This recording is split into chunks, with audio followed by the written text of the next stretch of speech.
The following program is for adult audiences only.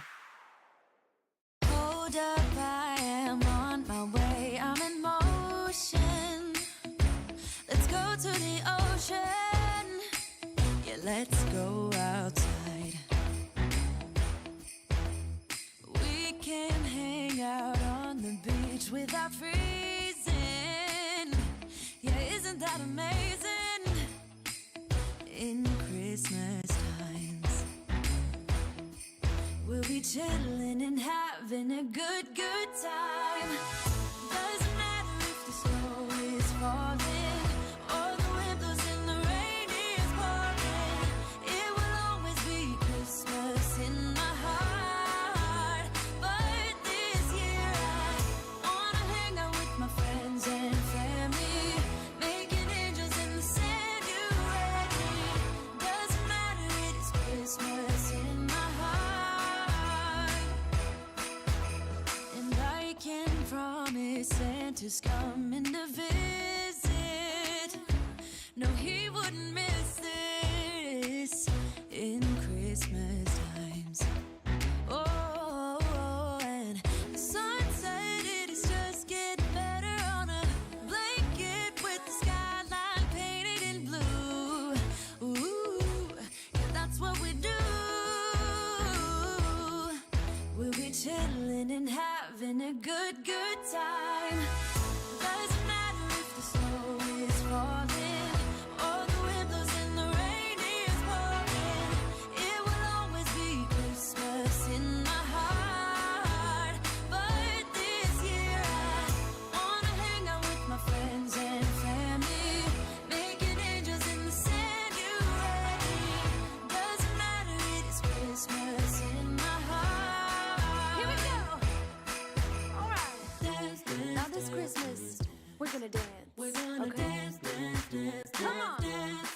We're gonna dance, dance, have a good time. Dance, dance, all night long. We're gonna dance, dance, and have a good time. I think Santa's gonna come and join us in this song.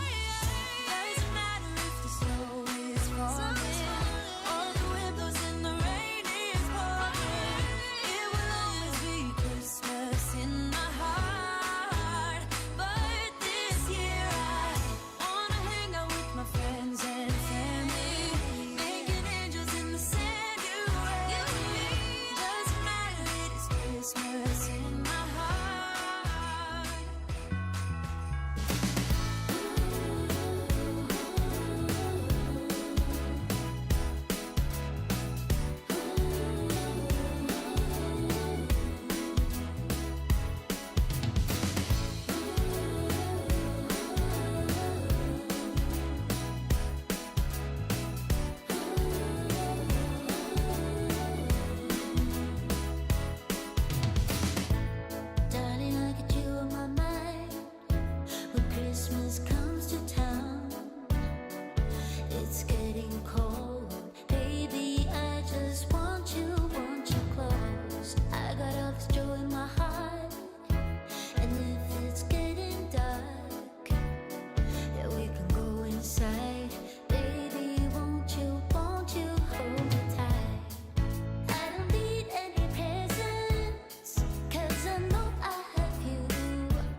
It's time for the Mixin and Chillin blog.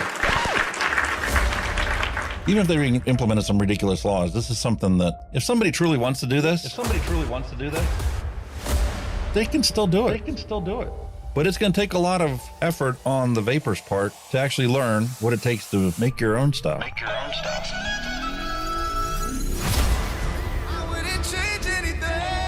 I don't know what the heck happened to the last hour of my life, but it certainly wasn't streamed on YouTube like I thought it was. Restrictive policies block progress towards smoke-free world.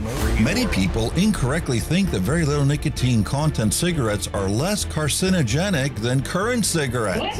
This risk misperception by people who smoke could reduce motivation to quit under a nicotine reduction policy. That's a bit of a problem. Someone who specialises in helping people kick the habit is Dr. Colin Mendelsohn. He joins me now. Look, vaping is a far less harmful alternative to smoking for adult smokers who just can't quit, and that's actually the majority of them. The road to quitting smoking is paved with candy. Double chocolate clear from TFA. Published in the Vaping Post, we have long-term study. Vaping increases odds of quitting heavy smoking. This is Kenny Thompson, the Vaping Heed. He's got a YouTube channel. He's been on here a lot longer than I have. I'm not going to stop until this is legal and available for everyone. You know, I cover things from all around the globe, but that's because science has no boundary. I mean, you know, the FDA and everything would know that vaping is safer than smoking, but they'll have the pressure off the tobacco companies or the states that are in the MnC and all that. It's just a financial thing, and unfortunately that takes precedence against everything. And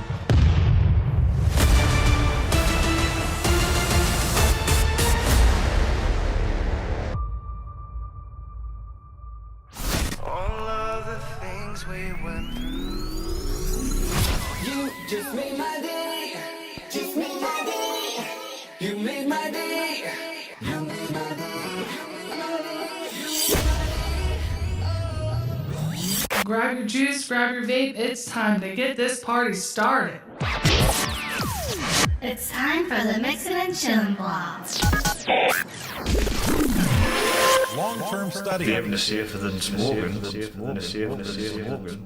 Smoke-free world. Smoke-free world. Hello and welcome, everyone. Time for another episode of Mixing and Chilling with Hunky Vape. And Kenny will be around after he gets off of work. There's got a bridge out, and there's just a whole bunch of detours going on. And, well, the mate's busy, so he's going to be a little bit late today. But I wanted to wish all of you a very Merry Christmas and a Happy New Year.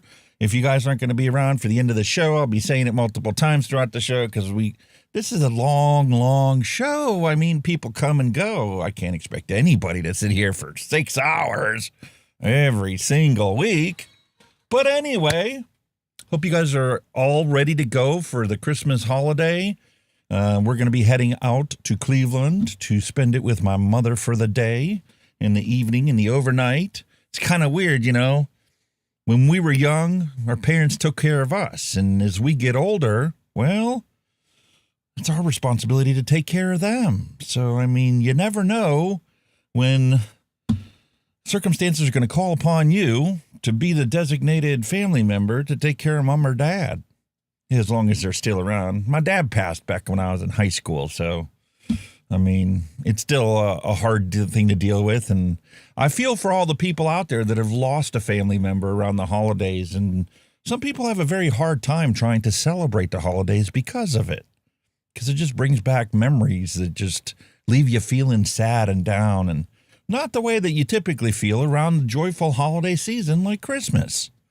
And, as you all know by the title of the show today, Australia has reached their 200th firebombing. So, I guess we're celebrating tobacconist firebombings in Australia, hitting 200, and trying to figure out when are they going to take the 200 celebration cake to the Parliament steps to sing in joy for the consequences of overregulating something that doesn't need to be overregulated. I mean, this enabled us to quit smoking, so we're going to celebrate it. and we're going to speak to everybody that'll listen to us about it. And when they make ridiculous laws, the industry adapts. And the next thing you know, you got a disposable that's not a disposable. And somebody asked me the other day, is this available for the U.S.? Yes, because we have ridiculous regulations and over-regulation here in the States as well. Nobody's insulated from this restrictive mess that they create. Or the consequential black market that will always pop up in its place because, well, just because you pass a law doesn't mean that you've affected consumer demand. When people want something, they're going to get it. And if you make it illegal to purchase it legally, well, then they're going to purchase it illegally. I'm truly loving this thing. My wife's like, hey, man, that's an SVOPP and you put it out as Oxbar. Well, technically, when they go to their website, that's the images they had. I'd love to use people's images that they already have because I'm not a good photographer. Not like, a professional. My wife takes way better pictures than I do. But I'm really loving this thing. And total shocker to me, they sent me a Christmas package. So that's our retro vape today. We've got a Christmas package from Oxbar. I've never gotten anything like that. I mean, Oxva sent me a pin the one time for Christmas. Masking Vape sent me a lanyard that was, red and green for the Christmas holidays. But I mean, wait till you see this thing. It's huge. And inside there, we don't have a retro vape on the table because we're going to take a look at this today. They sent that out in that package as well. And I don't know if that was all that was in the box or not, because we've got a couple mailmen that ain't the most honest guy in the world or the honest lady in the world. Because I've already had stuff like when Flavor sent me a box, he sent me a little Freemax thing, and he sent me extra coils and pods to go with it. And when I open a box up, first off, the box is damaged, just like this one was damaged. You only put one piece of tape on the box?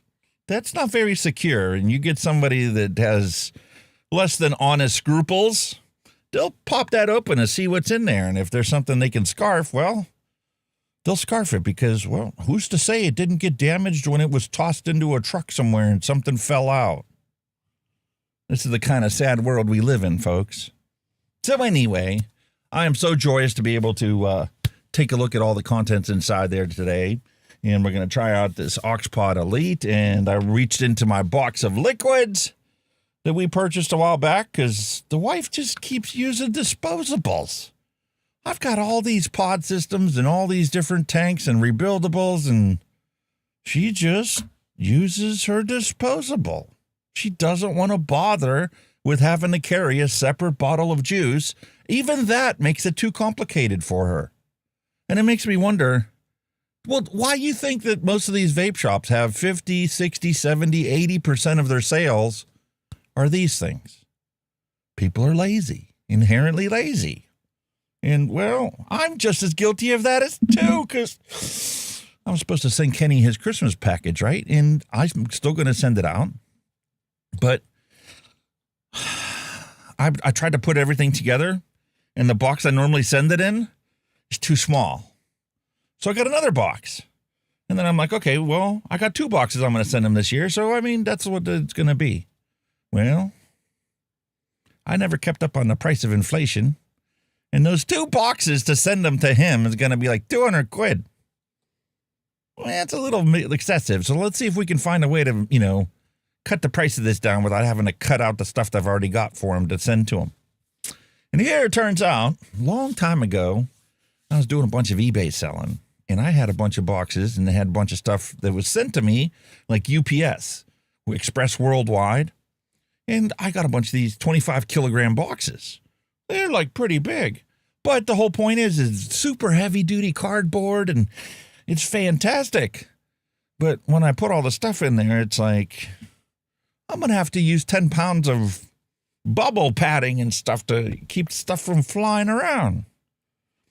Long story short, I finally found a solution today using other boxes I had. 6 of the other boxes I have perfectly fits inside this big box. So now I just need to split it out so the weight's evenly distributed. I'm about halfway through that process. And if you guys have ever sent anything international, holy moly, is it a pain in the wazoo. You have to document every single thing that's in the contents of your big box that you're sending to them, how much it actually weighs, and then you got to look up some universal code that applies for everybody so that any country you send it to knows exactly what's in the box based upon your code. They don't even look at the description. And in some languages, well, they're only going to read the numbers because the letters aren't even the same letters they use. Man, what a chore. But it's going to be going out tomorrow morning because I'm halfway through with it. Going to hit buy the postage for tonight.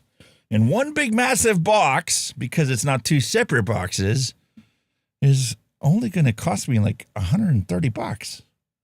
$70 saved by putting it into a bigger massive box. And, well, the dimensions of the two boxes could have fit into this big box, but you know how that is. You got an 8x8 and a 12x12, and that's not going to go into a 17-inch wide box. Anyway, don't want to bore you with all my stuff going on. How are you guys doing? Are you guys ready for Christmas? Drop it in chat. Let me know. I see all of you guys saying hi to each other out there. That's the joy of having this program going on week after week. I almost postponed it so I could finish up that box and get it on the way today. But I know you guys dedicate a portion of your lives to this show, to hanging out with all of us together and seeing what's going on in the news and having all the fun and camaraderie of the dad jokes and the pet sections and the hand checks. So I wasn't going to let you down and postpone the show an hour just so I could wrap up my business. But we do have some news today. Not a whole lot. And I definitely wouldn't, even if they found a bunch of stuff, wouldn't get into it too deep in the woods. Because, I mean, it's the holiday season. It's time to be joyous. It's time to celebrate and enjoy the wonderful things that we have in our lives. And be grateful for everything that you do have. Robert Harvey, hello and welcome. Michael Redfern, hello and welcome. Mallory Gates. Oh, my goodness. Robert Lawyer. Neil Pitts. Sharon Gottschall. Dusty Country Road. Brett Whitney. Cheryl Demers. Mitchell Smith. Mongo 100. And William Dobson. So wonderful to have all of you guys here today for the live show. And for those of you that came in late, Kenny's running late because he's working and there's like some detours on the road back to his home. So he'll be about an hour late, thereabouts, give or take. So, and happy Hanukkah, happy Kwanzaa. We're non, designational here. Whatever you celebrate, that's what you celebrate. I respect everybody's customs. And I wish tobacco control could get that. Respect the fact that there isn't a simple on-off switch. This works differently for everyone. Some people, when they quit, especially as my last 2 weeks of conversations have proved to me, all they ever want is tobacco flavor. They want to find a tobacco flavor that satisfies them as much as they love their cigarettes. I loved cigarettes, but when I quit smoking, I didn't want to be anywhere near anything that tasted like tobacco. I was afraid it was going to, keep me reminded of what I'm giving up. So for me, I wanted to find anything but tobacco. But there's plenty of people out there that's what they love. So for those people, we're going to have to amend the way that we do our random recipes and be a little more open to other flavor options. And as I've come to find out in the last 5 years of not smoking, well, sometimes you're really shocked by what flavors you actually do enjoy that you would never in the wildest dreams consider eating or drinking. It's really interesting how this is so different. Meanwhile, the flavorings are the exact same thing that you would put into your food if you were making it flavored, like cupcakes and cakes and pastries. I don't know. After 5 years of studying this and almost doing this full time this whole time, I'm still learning stuff. I don't understand how people think that, just because they go and get a degree, they can know everything there is to know in the world. It's not how the world works.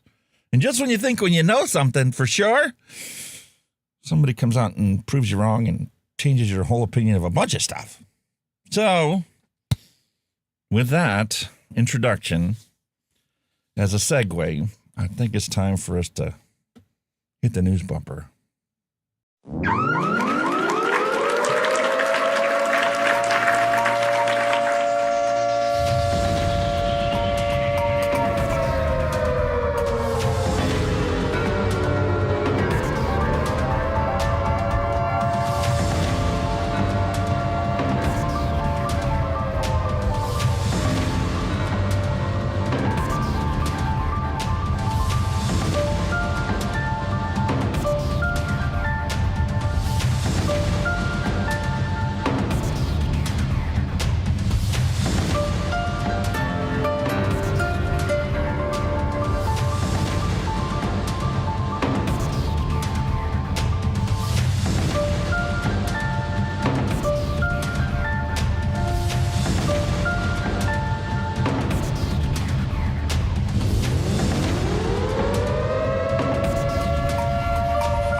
Holy moly, am I discombobulated today or what?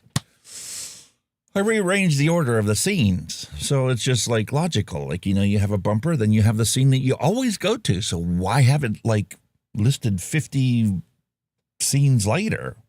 I reorganized and sorted it all out. So now I know exactly where to go to and hit the right button. So let's dangle clacks for the next season. Matter of fact, the next season, we're going to change the naming convention for this thing. We're going to come out of beta and we're actually going to sequentially number our episodes. But that doesn't alleviate the feelings that I have about this whole situation down in Australia. A milestone has been reached in the attacks, people. Police have released security camera footage of a ram raid at the Tobacconist after 2 such incidents in southern Canberra on the same night this week. Holy moly. Watch, folks. Car smashes into Wright Tobacconist during ram raid. 13th of December. I'm like, what, did we miss something? No, we didn't miss it. They just happened to have a little lull, the calm before the storm. You can't even honor the holiday season. Not that, Australians, because of their seasonal differences and other circumstances, they don't celebrate it as much as we do. Holy moly, William Dobson, thank you for the super chat. £5. Merry Christmas, Alex. I love it. Thank you for your generosity. Very much appreciate it. Awesome sauce. Thank you, William. Well, here we go. The police. ACT Policing is now seeking witnesses and information about the early morning incidents in the vehicle arson in Chapman. Police said a stolen black Mercedes SUV was involved in ram raids at the Bentham Street Bar in Yarrawarrah. I don't know how you Aussies speak these complex Aborigines names. It's just, I don't know, man. And the TSG Tobacconist in Wright between 4 a.m. and 5:30 a.m. on Thursday, the 12th of December. Shortly after these incidents, the car was set afire in the underpass on Darwinia Terrace between Chapman and Rivet. And we'll probably get a copyright claim on it, but hey, man, I can't help it that they posted this on this website. There's a link to the actual YouTube video. But look at this. Not only is he ramming the car, but he's pushing a potted plant into the front of the store? Or he's just pushing it out of the way?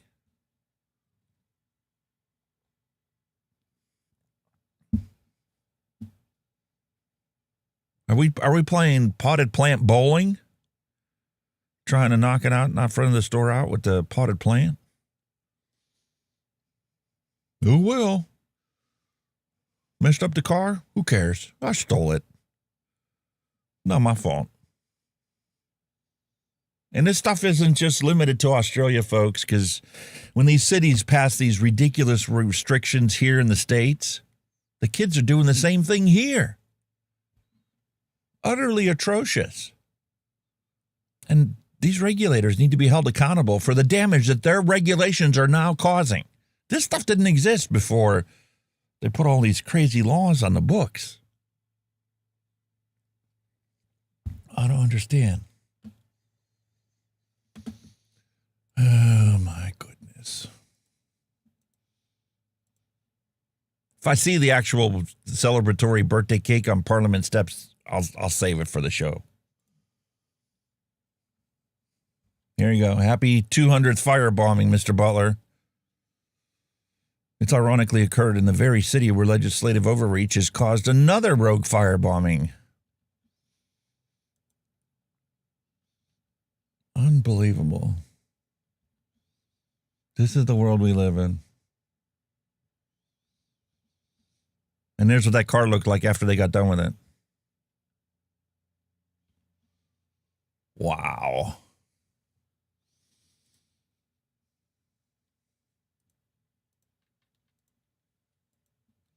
What else we got? Well, R.J. Reynolds had to chime in on the Supreme Court case. There's their writ of certiorari to the United States Court of Appeals, because now they don't want people to go docket shopping. Since the Fifth Circuit Court has ruled favorably on there, they don't want everybody going there. So, well, if FDA denies authorization, the Tobacco Control Act allows any person adversely affected by the denial to file a petition for judicial review. So, they're suing R.J. Reynolds, our directly wholly owned subsidiary RAI Innovations Company. Why do these corporations do this stuff? Shell corporations of shell corporations. And just when you think that you know who's actually in charge of stuff, well, not so much.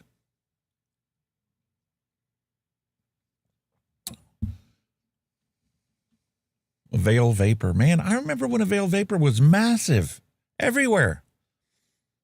And I figured worst case scenario, the legalization of cannabis in Virginia was going to be their saving grace. So even if something happened to happen as far as, the FDA cracking down on the availability of nicotine products for them to sell, well, I figured that, they would swing over to the cannabis side of things because they had stores all over the place. But doesn't seem that that's the case.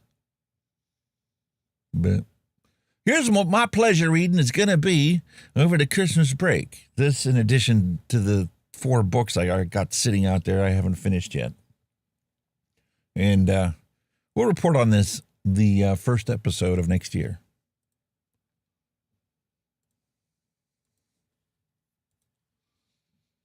What else we got going on? We got a bunch of wonderful science out there. Have you guys seen Canadian television is publishing a bunch of scare stories now? Mainstream thing. It's ridiculous. It causes respiratory problems for people that pick up vaping. I don't know. My respiratory symptoms have gotten better since I started vaping and quit smoking. Anyway, we got a wonderful study published in Nature magazine. And I bet you guys will recognize some of the names on this. Jeffrey Zamora, Allison Bondner. Look familiar for you folks out there? Ariella Celia. She's with Penny Associates. She's actually here in Pittsburgh. Ricardo Palosa. Yeah. Kurt Yo. Look at those lovely faces and names. And here we have the abstract. Prior research on e-cigarettes' health impacts is inconclusive due to the confounding by previous tobacco smoking. Well, yeah, no shit. Why don't other studies evaluate the fact that, you know what, we can't make judgments on vaping because, well, when we look at the data on vaping, if we go further back than the 2 decades and we don't, like, segregate out the vapors from the cigarette smokers, then our results are invalid because, well, if you get somebody that's only vaped, they're going to have completely different outcomes and different health effects than somebody who used vaping to quit smoking. And somebody who used vaping to try and quit smoking, but it never gave up being a dual user. None of the studies I look at, especially the fear-mongering ones, ever separate out any of these things. They just lump everybody together. Kind of like when Stanton Glantz lumped everybody that had heart attacks before the study even started and kept those numbers in the data when he published a report about how, oh, vaping causes heart attacks. It wasn't the smoking that they did for decades? Oh, it's only the vaping that they did for the past, couple of years. Sure. Anyway, beautiful study. Links in the description below if you guys want to actually check it out. But guess what they're going to find? They're going to find out that there is no difference that's statistically significant when you compare somebody that's just vaped to somebody that's never vaped. So, like I said again, keep coming back to the same thing. Where is the harm? I've yet to find an actual study that shows you where is the harm. Banglair, hello and welcome. Wonderful to have you stop by. You have to come on the show with us one of these days. DJ Alex at hunkyvape.com. If you got available time next year, get you on the show. Then you can come and laugh at all these ridiculous news stories too. But moving on.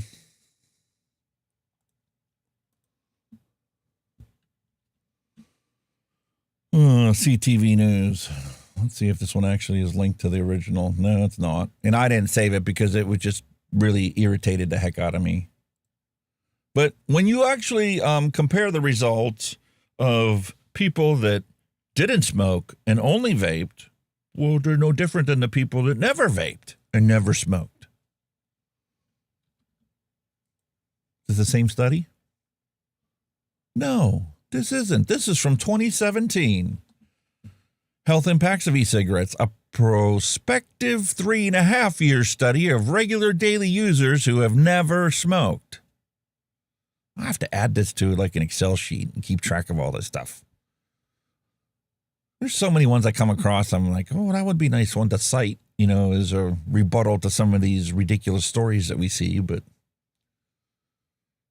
there's so many things that still left to improve on my advocacy for next year. But here we go. Here we have the abstract that although e-cigarettes are a much less harmful alternative to tobacco cigarettes, there is concern on whether long-term e-cigarette use may cause risks to human health. We report health outcomes, blood pressure, heart rate, body weight, lung function, respiratory symptoms, exhaled breath nitric oxide, exhaled carbon monoxide, and high-resolution computed tomography of the lungs from a prospective 3.5-year observational study of a cohort of 9 daily e-cigarette users who never smoked and a reference group of 12 never smokers. No significant changes could be detected over the observation period from baseline in the e-cigarette users or between e-cigarette users and the control subjects in any of the health outcomes investigated. Moreover, no pathological findings could be identified on HRCT of the lungs, and no respiratory symptoms were consistently reported in the e-cigarette user group. Although it cannot be excluded that some harm might occur at later stages, this study did not demonstrate any health concerns associated with long-term e-cigarette use. in relatively young users who did not also smoke tobacco or cannabis. Nowadays, you got to say both because they're both just as common. Matter of fact, cannabis use is more common than e-cigarette use, especially among the youth. Unreal.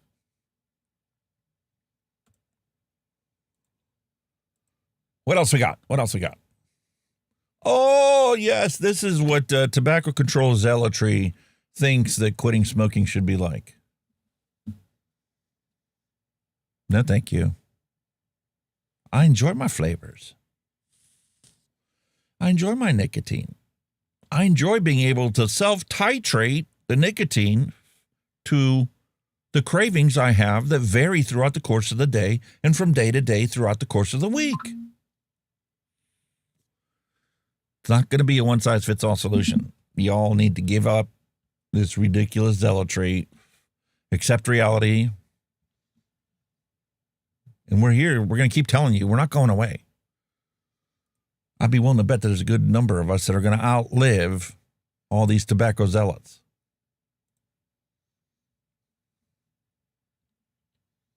Fact check.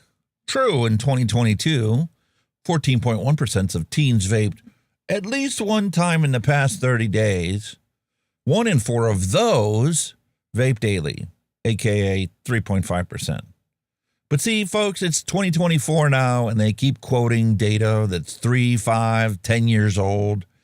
They don't realize that only 7.8% tried a vape in the past month, and 2.2% vape daily. And I looked into how they come up with these figures. It's ridiculous, folks. They do a random survey, and they'll survey from this school district and that school district and this school district, and they take a couple thousand survey results and then extrapolate that out for the entire country. And then they still try to claim that it's 2.2% of all kids in the whole country. It's bullshit. I call bullshit. Anything less than 5%, you cannot accurately measure. Yes, you can look at, trends over time, but you cannot extrapolate something out to a massive large number and then use that massive large number to scare the shit out of people because it's not beneficial. At some point, you have to realize you guys are just like the DARE program. You are educating these kids to something that they otherwise would never have been exposed to. And therefore, lighting a fire of curiosity in these kids where there otherwise would have never been one. This is why we get so frustrated when we advocate for this stuff. It's unreal. All right, what's going on here? Back to full screen. What has happened in Australia will happen to every single country who overregulates or bans vaping. Very, very true. Along with the firebombings, people use questionable BM products, black market products. The worst results will be the return to the smoking epidemic. I'm not convinced that that's going to happen. I don't think the black market's going away. It's too strong already. It's already got a foothold because of the ridiculous regulations here in the States. And in other countries, India's completely banned vaping. The selling of vaping, not the vaping use for individuals, consumers. It's kind of like the vape mail ban. Technically, they banned United States shops from selling and shipping their products through the Postal Service, and UPS says we don't want to do nothing with it, and FedEx did the same thing, so be it and so forth. But the consumers want something, businesses are going to keep doing it. That's a fact. I get stuff sent to me all the time from all different sorts of carriers and businesses and individuals. And the reason why some of the stuff comes from individuals is, well, there's nothing in the law preventing you from sending anybody in the country a vape product. Person to person, not as a business, just sending it out to somebody And matter of fact, if it was an actual tobacco product, there are established limits to say that, you can't be a supplier, so you can't send more than like 5 packages a month or whatever the number is. But anybody can send anybody a vape. There ain't nothing in the books that's going to stop you. And there's no method for them to actually track if you're doing it or not. This is ridiculous, though. I do not want to end up like Australia.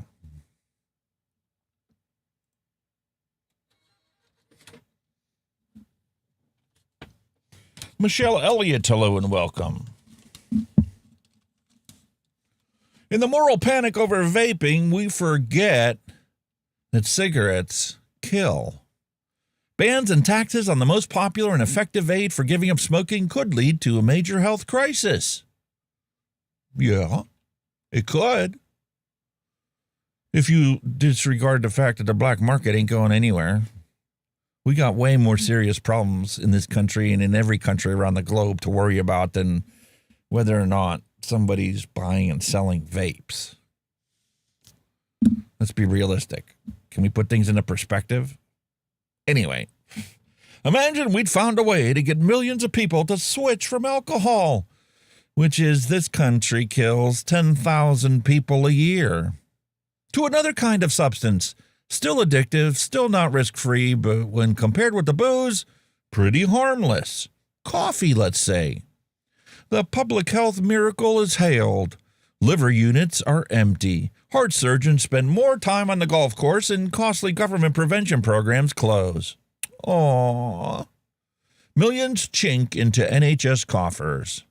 I like that idea.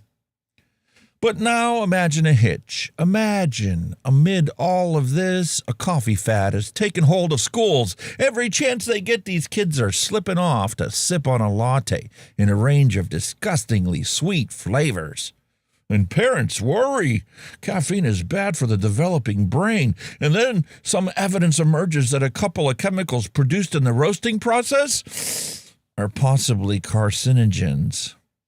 But mostly in far higher doses than in the average cup of coffee. Results are not conclusive and vary from product to product. From these seeds, a panic takes hold and grows. So what do? You make it illegal to sell coffee to anyone under 18? But children are still getting hold of it. They're still drinking from mama's latte. So what next? Drive up coffee taxes? Outlaw advertising of coffee products? Put coffee in plain packaging? Forbid coffee on trains and in the street and in public parks. Ban all but the bitterest brand of coffee. Is it really worth risking this public health miracle you have waited so long for? I mean, this is a column about vaping, about which Britain is in a self-sabotaging moral panic. The latest instance of panic showing up in last week's Tobacco and Vapes bill, which proposed a ban on vaping adverts and sponsorships, as well as powers to restrict flavors, packaging, and display. We heard that vaping may be banned in non-smoking areas, and in some parts of England, they already are. This isn't just the United States we're talking about, or Canada, or Australia. This is in the UK, once was the pinnacle of harm reduction, a shining example for the whole world to follow. More panic showed up in the budget last month in the form of an extra tax on vaping liquid. And that followed a panicky announcement that disposables will be outlawed from next summer. And we got a piece of news that says it's been postponed for a couple of months. I don't know why, because I haven't read that one yet. But we'll cover it. So let us start with how odd it is to be imposing bans on the most popular and effective aid for quitting smoking that we currently have. We take for granted, perhaps, that the smoking rates are falling, but it's still a colossal health problem. About 11% of adults in Britain smoke, and each year it kills about 76,000 people who smoke in Great Britain. Almost 500,000 here in the United States. 20-some thousand in Canada. I don't even remember what it was in Australia. But a tune of 8 million people a year die from cigarette smoking because they haven't found a less harmful alternative for their nicotine use. It costs the NHS $2.5 billion a year, and the country $13 billion in lost productivity. It is still the leading cause of preventable death and disease in England. People know the dangers, but it's very hard to stop. And for many, vaping is the answer. And for many, vaping isn't enough because they enjoy their cigarette smoking until they can't breathe normally. They're not even going to consider quitting, no matter how good the vaping product is. The success rate when using a vape is between 60 and 74%. You folks wonder why I mentioned, anytime I see somebody dumping money into this bullshit tobacco control ants, I sit there and I do the numbers in my head. Look at all the money. $1 million a day.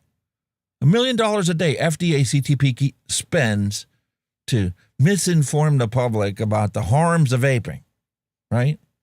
What if they took that $1 million a day and offered a vape starter kit to every person who smokes, who wants it?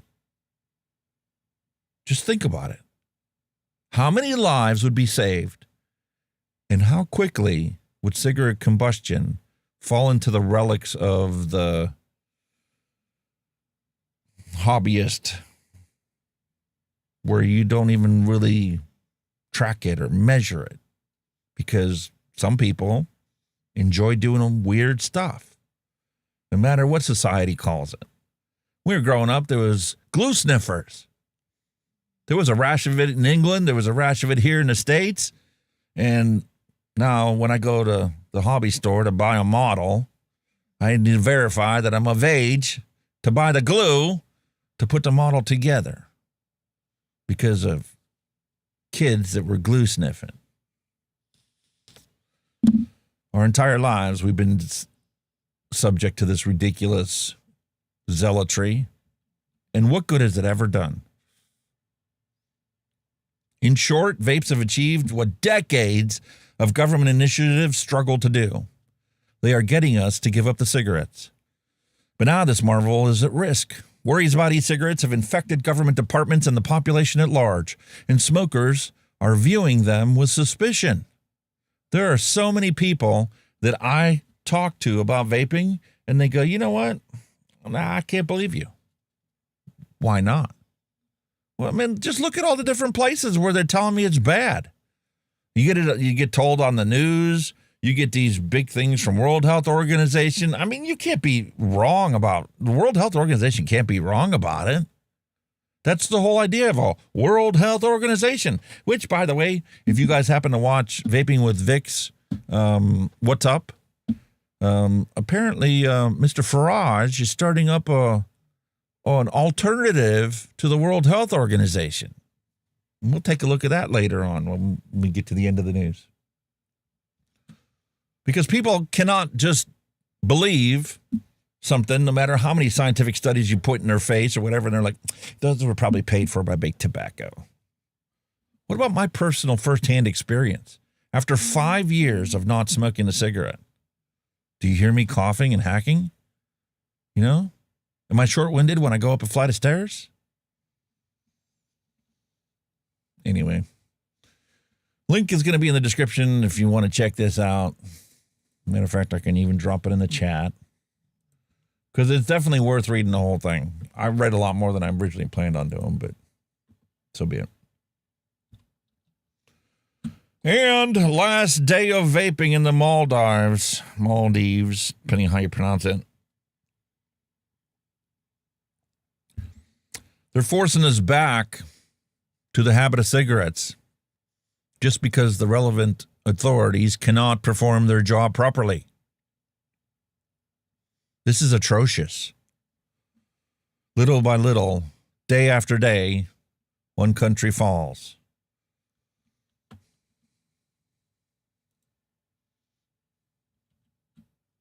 Long post about my story is nothing compared to others. Imagine how hard it is for veterans who have seen things that we can't even imagine. They do it for their country and they do it for our freedom. So why should these people who sacrifice so much be deprived of a safer alternative to smoking? And that applies to any country in the world. Here in the United States, the Veterans Administration, it's abysmal how they take and approach vaping. It's like a lot of the other places.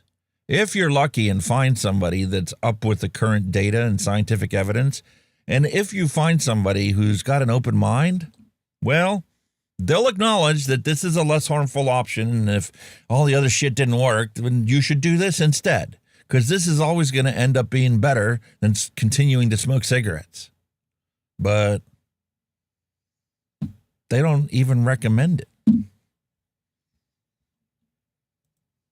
It's like we have to go doctor shopping to find somebody that doesn't frown upon our choice to not smoke cigarettes and to continue consuming nicotine with a vaping product. Robert posted, we got an important survey from VPC for UK vapors. Takes less than 5 minutes to complete if you live in the UK and vape. Please take the time to respond to this survey. I am going to copy and paste that into all the chats. If you're watching this on the replay and you live in the UK, please go complete the survey.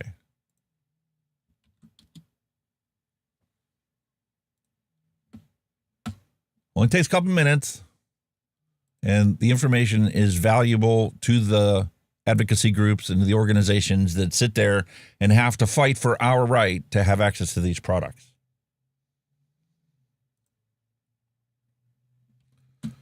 Southern Vapor, I challenge all vapors. I intended to use pictures of legal age vapors only, please. We did this last week and we're revisiting it again because I don't see any youth in here. Do you?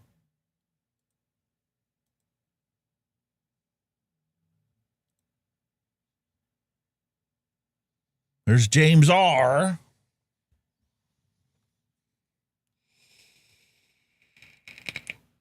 Richard Pruin. Look at all these people. They're all adults. I'm sick and tired of them always saying, we got to protect the kids. What about the kids' parents? What about the kids' grandparents that are smoking cigarettes?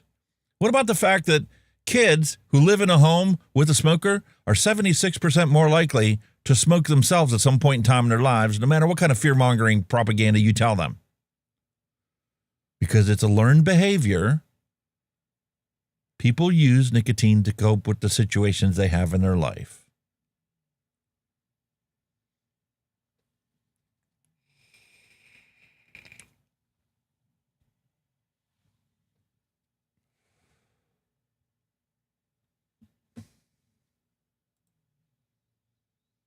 Unreal. Okay, so where is it? Where is it?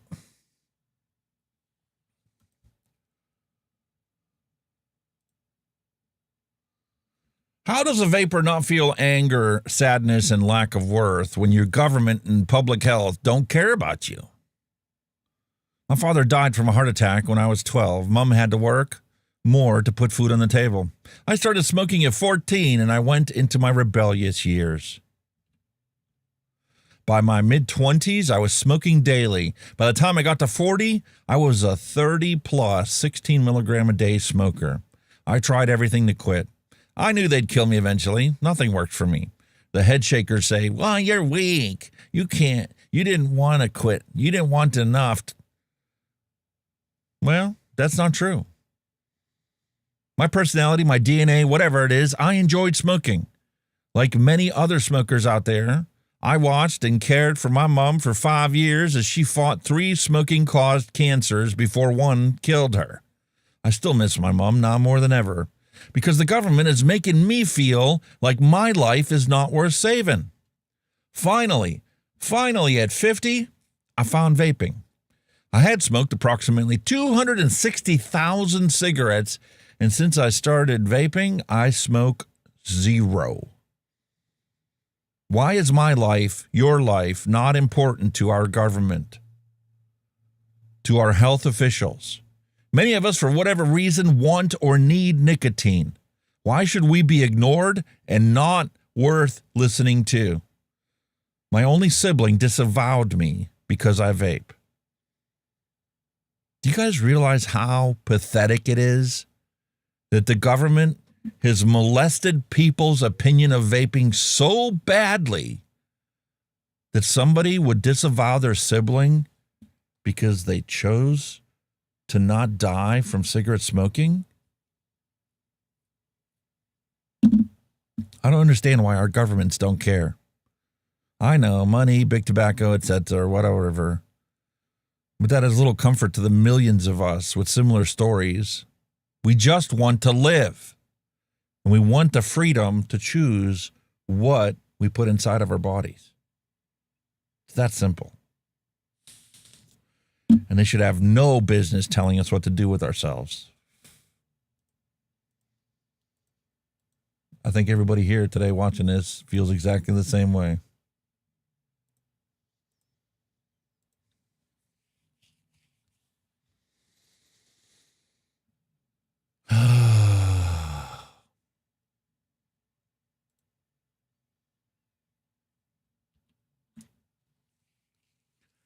Professor Marawa Glover, Maori men and former Angapuhi tribe leader, when age 63, planned how he could get a 16-year-old girl alone overnight so he could sexually assault her.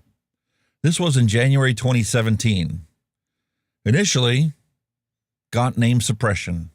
Tried to buy her silence. Apparently, and is finally on trial December of 2024. I was on Patrick's show Friday, and something Patrick talks about all the time is the abysmal reality that they want to cry the blues about teen vaping, right? Now, we all know the truth about vaping. But even if you didn't know the truth about vaping, how could you possibly stand by and know that 2 out of 100 kids will pick up a vape and use it daily, according to the current statistics? Maybe 6 of them will try it in the past 30 days, right? And then realize that 10 kids out of 100 in the United States are molested or sexually abused in school. Where's the public outrage about that? Where's the moral panic about that? But they want to come after us for our vapes. It's abysmal. Anyway, getting back to Professor Glover. This case is not about consent. It was orchestrated, and the girl was trapped in an isolated holiday house and scared. Good on her and her family for persisting to seek justice. It is so important for families and the wider community to know who the sexual predators are so children, girls, and boys can receive more protection. That's where the protection should be, not worrying about whether the kids are vaping or not. It's been estimated that 1 in 4 girls less than 16 years of age are sexually abused in New Zealand. Among the Maori, it is double that. 86% of perps were relatives of those they abused. How many people knew that the accused was a danger to the young girls and didn't make sure he was publicly outed for his disgusting behavior? All sexual abuse sickens me. This case is particularly triggering because of my own CSA experience of being sexually abused when I was young. The first perp, when I was 10, was a large middle-aged Maori man. Also, a couple of decades later, I experienced a well-known Maori tribe leader come to my hotel room dressed in his dressing gown after a work event. Thanks to the security peephole, I didn't open the door. Entitled sick creeps. When I told Maori female colleagues They said that they knew all about him. Nobody warned her. Not enough is done to dismantle the rape culture in New Zealand and all across this globe. The laws are flawed. Policing and judges are often too soft on sexual predators, and the punishments are often nothing more than a slap on the wrist. But they want to worry about vaping. Sure. Tell me we don't live in a twisted, evil world. All right, anyway, once again, reminder of this Cochrane survey. Take a picture, use the camera on your phone, hold it up to the screen. It'll give you a nice hyperlink. You click on the link, you take the survey, job done. We can move on. Everybody do this already? Have we? Okay, time to move on. I love this one. Why does it reload the whole page? Oh, jumps it over here. All right. The number of people who go bankrupt every year because of medical bills or illnesses or work-related losses. Australia, Canada, Denmark, Finland, France, Germany, Iceland, Ireland, Italy, Japan, Netherlands, Norway, Portugal, Spain, Sweden, UK. 0. In the United States, 530,000. But Obamacare's all we need. It's fine. Really? 500,000 people go bankrupt every year? We got a good system? Oh, sure. Okay.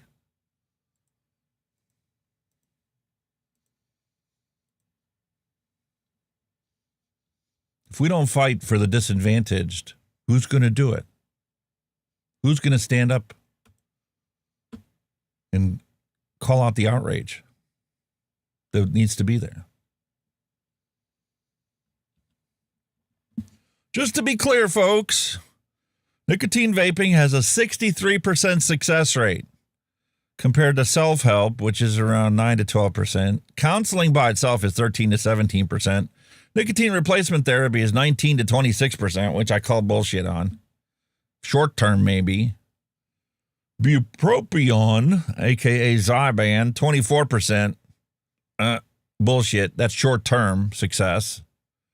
Varenicline, Chantix, 33%. Yeah, if you don't kill yourself after taking it because of the realistic nightmares you have. Combined medication and counseling, 26 to 36%.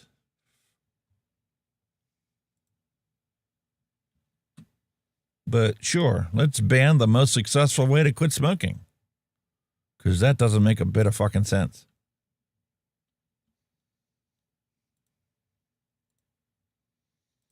What else we got? What else we got?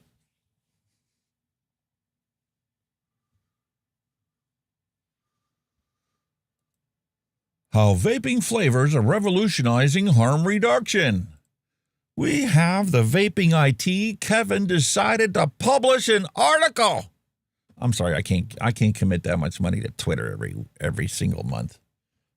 Just so I can publish articles. I can do that on my website, which I don't spend enough time fixing and updating. Maybe I ought to do like Pippa did. Just take 2 weeks off and fix the website. But if you want to read this article, it's a fantastic article. We'll drop it in chat for everybody to check out.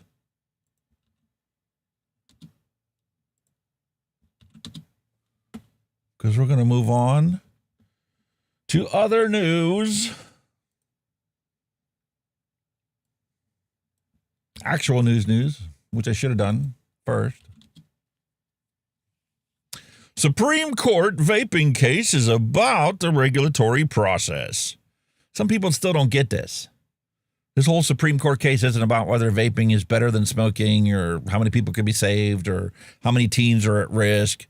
This is about the fact that there was a regulatory process in place that is supposed to be considered fair and just so that anybody could apply and anybody could get accepted so long as you met the requirements.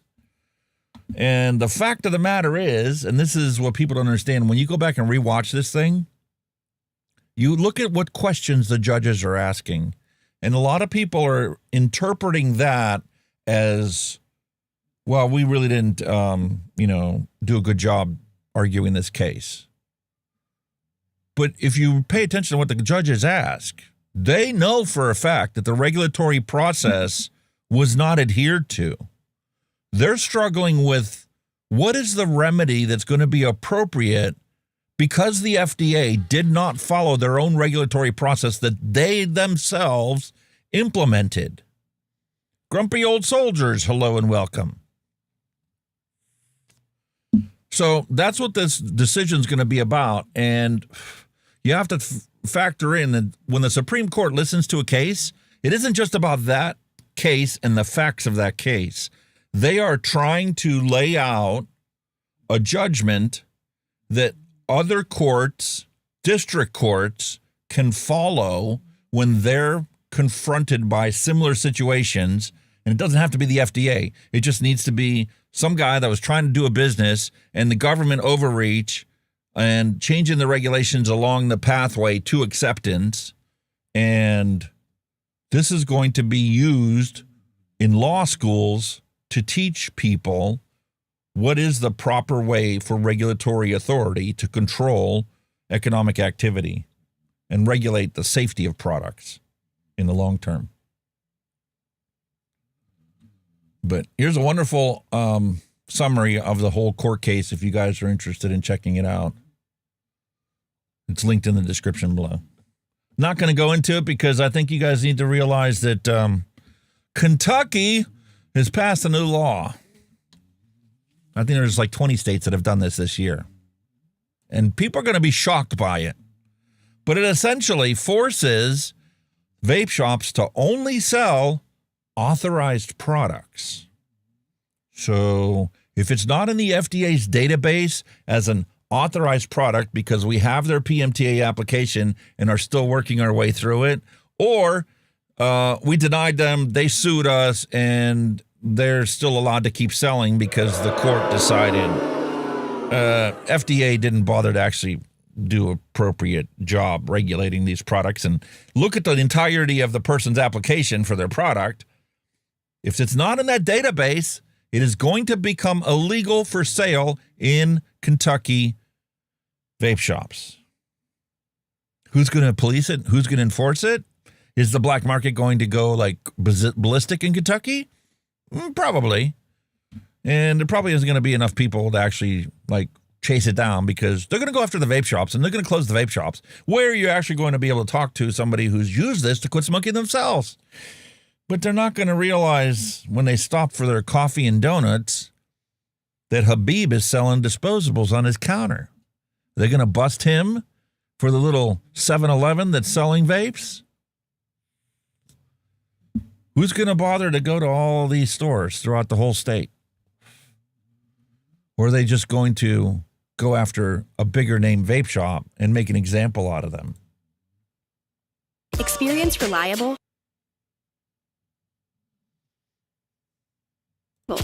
bill that would keep e-cigarettes, vapes, and other tobacco products out of stores and the hands of children moves forward in Frankfurt. WDRB's Stefan Johnson tells us why some retailers want to clear the air on this legislation.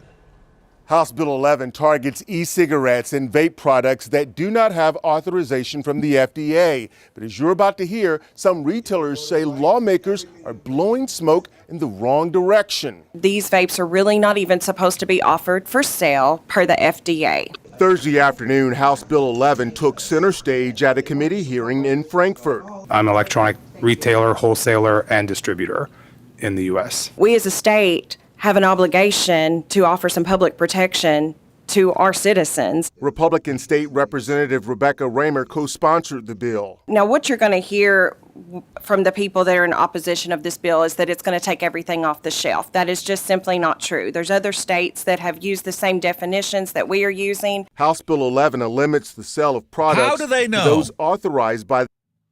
How do they know that there's other states that have used that exact same language?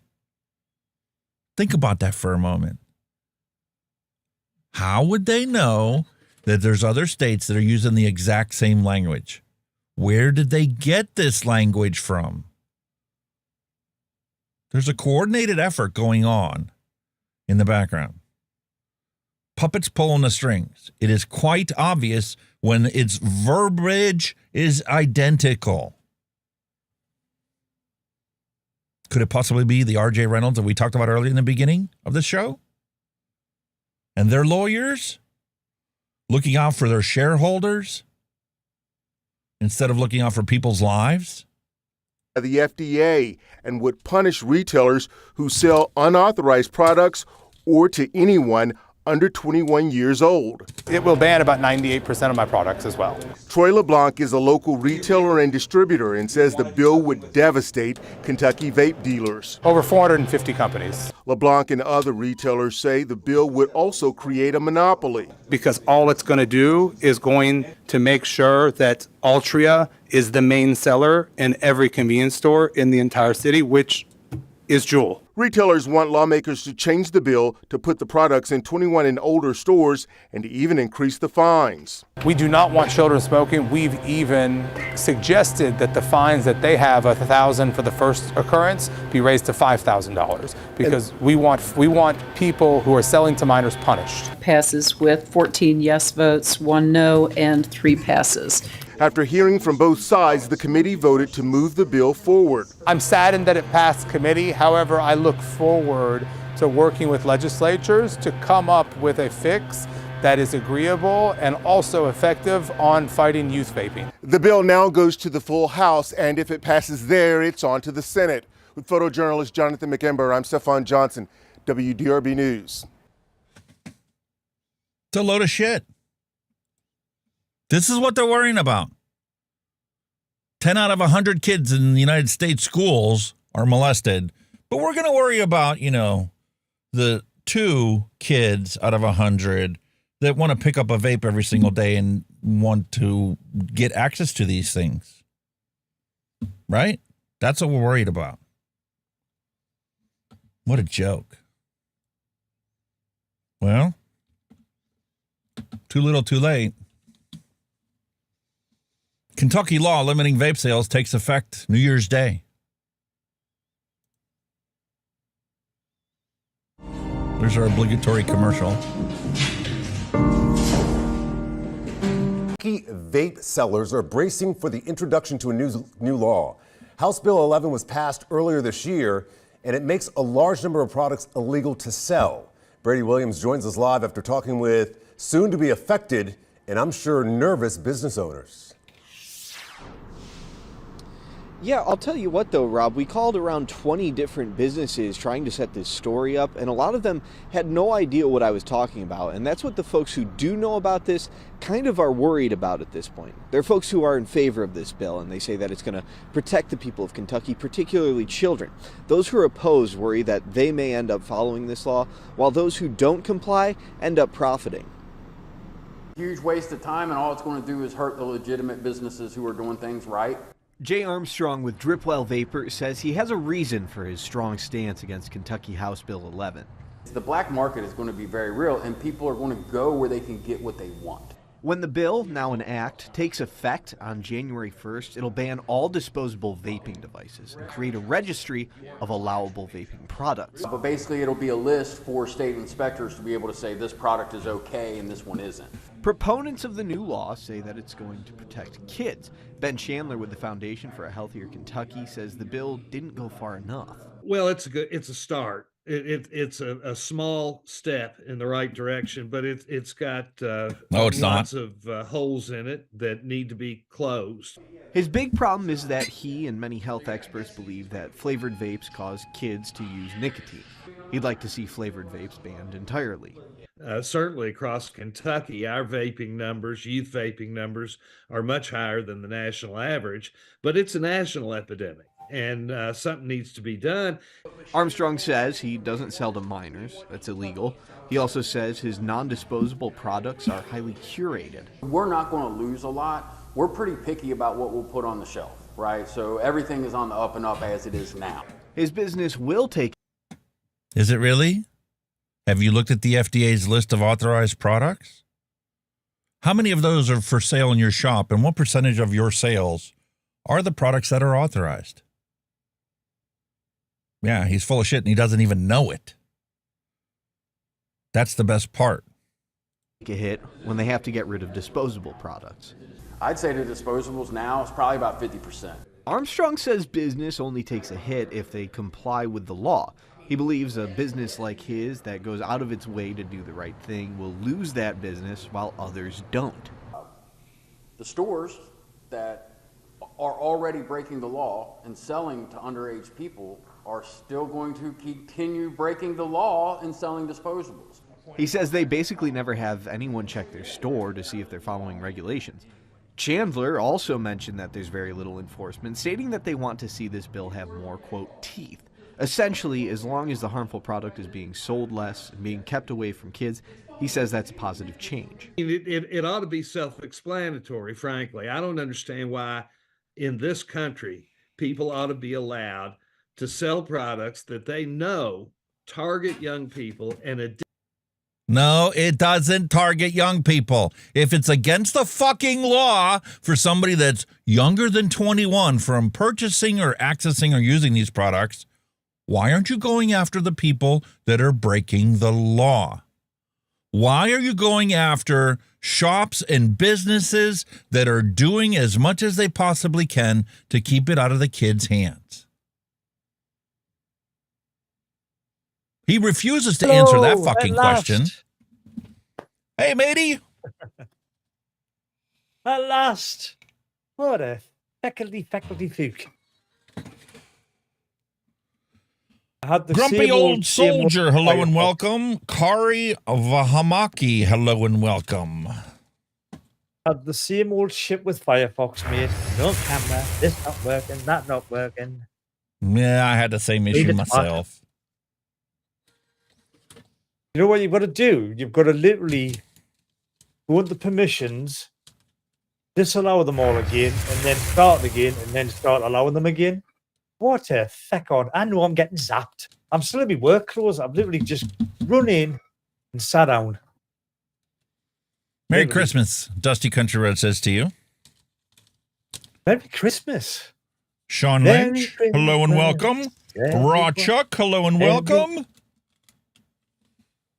Hello, everybody. My apologies for being late. Work was a pain.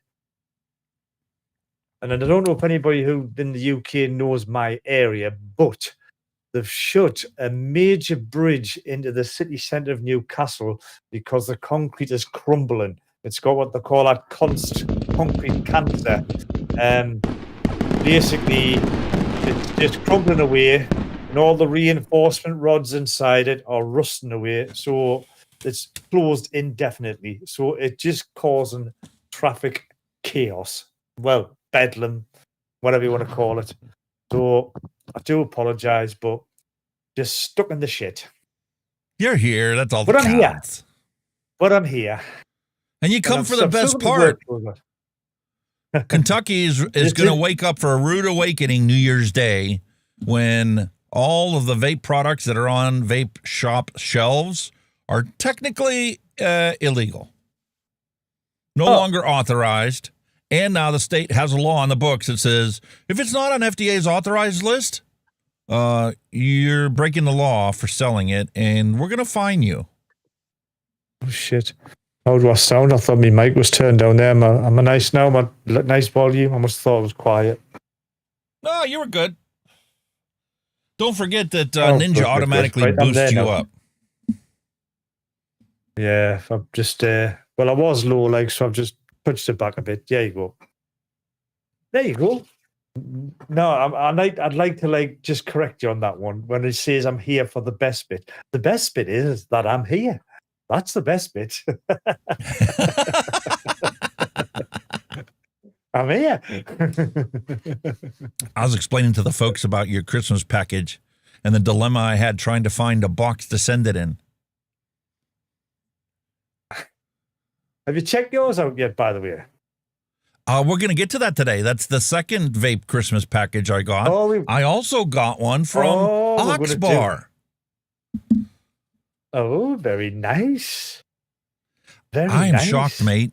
You send a Dr. Pepper in that box, right? And my wife, that was the first thing she asked for, right? So I pulled it out and put it in the fridge so it could get nice and cold for her. She hasn't opened it yet to try it. Really? Not yet.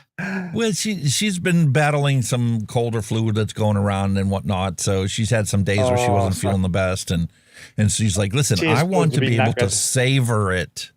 So I want it on a day that I'm going to compliment it to whatever we're having for dinner, that it's going to pair up beautifully, that I would have naturally reached for a Dr. Pepper anyway.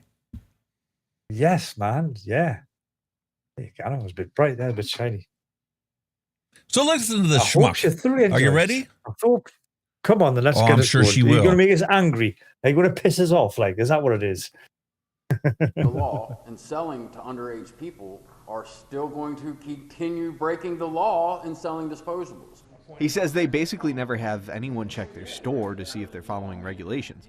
Chandler also mentioned that there's very little enforcement, stating that they want to see this bill have more, quote, teeth. Essentially, as long as the harmful product is being sold less and being kept away from kids, he says that's a positive change. It ought to be self-explanatory, frankly. I don't understand why in this country people ought to be allowed to sell products that they know target young people and addict young people and do it just for the purpose of making profit. Armstrong says he knows vaping is not good for you.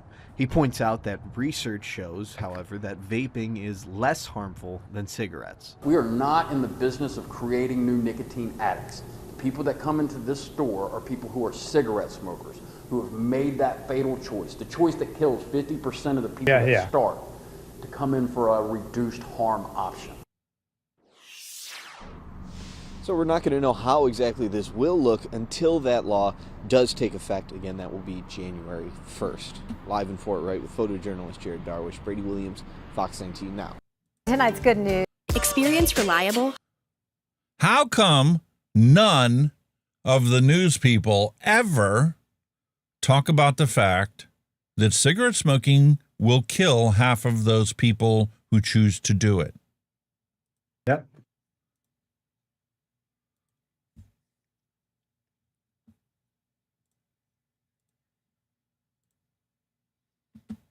So why is it the vape shop owners the only ones that ever talk about it? Was that just Kentucky or are other states following suit? There's 20 states that I knew of that had the bills on the books for discussion this year. I don't know how many of them actually passed it. CASA had a couple call to actions out for it, but they're not doing their live show like they were before, so I don't know what has passed and what hasn't. I only know whatever I come across when I do the search for the news, and I don't come across all the stuff. And I know for a fact that Google is like obfuscating a bunch of it in order for them to push their fear-mongering stories at me. I need to use a Tor browser in order to do a search from like the Netherlands or Germany or wherever. It dumps me out on the Tor network. So I can get some news stories that are nowhere to be found in a simple Google search if you're in the United States. Really? Holy yes, shit. that's how bad it has gotten here.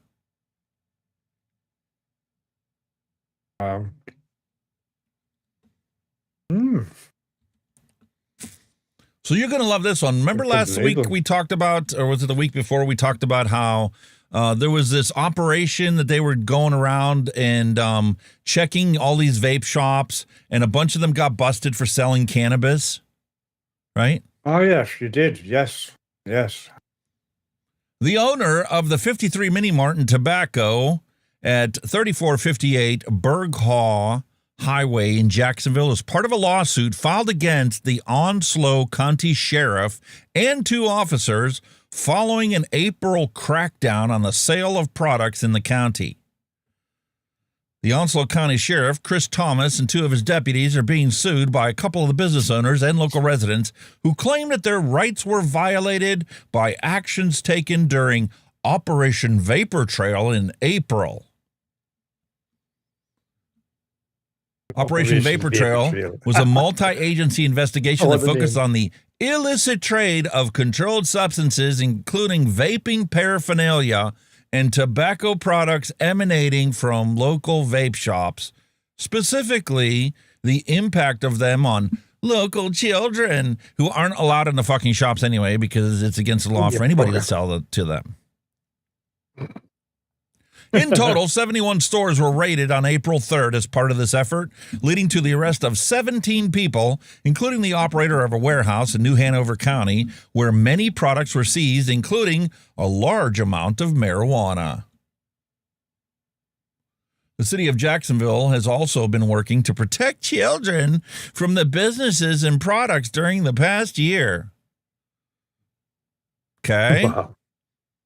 So in the spring, the city council approved an amendment to the Unified Development Ordinance that put regulations in place for new vape shops, standards that will keep the stores from being built in a close proximity to schools, daycares, and parks.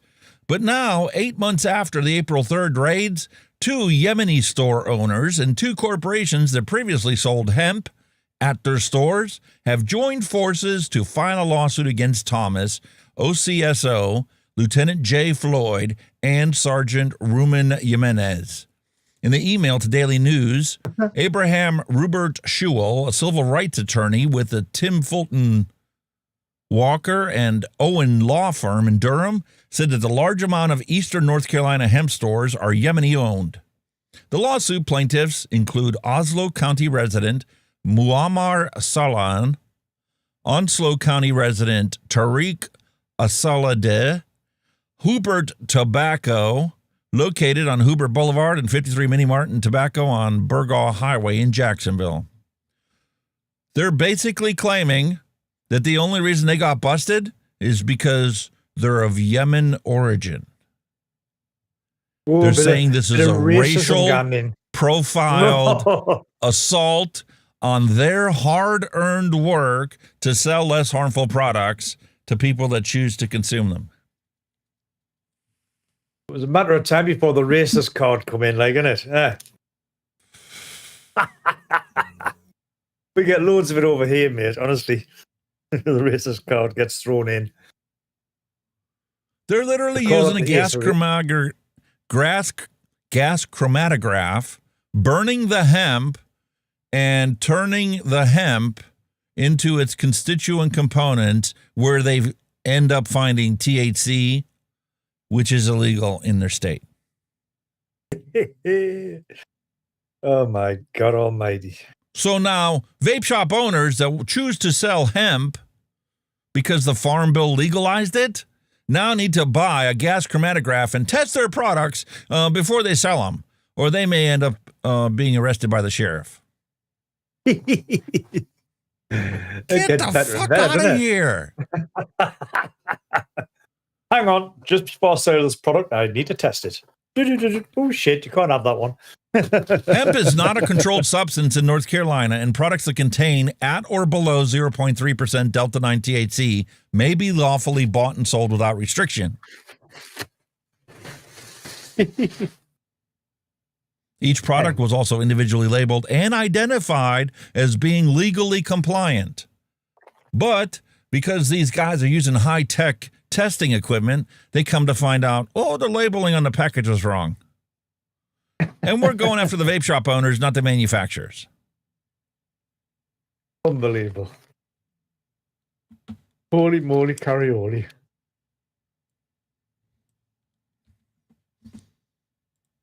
It was a well-known fact that our wonderful Queen Victoria used to dabble in a little bit of hemp to help her period pains.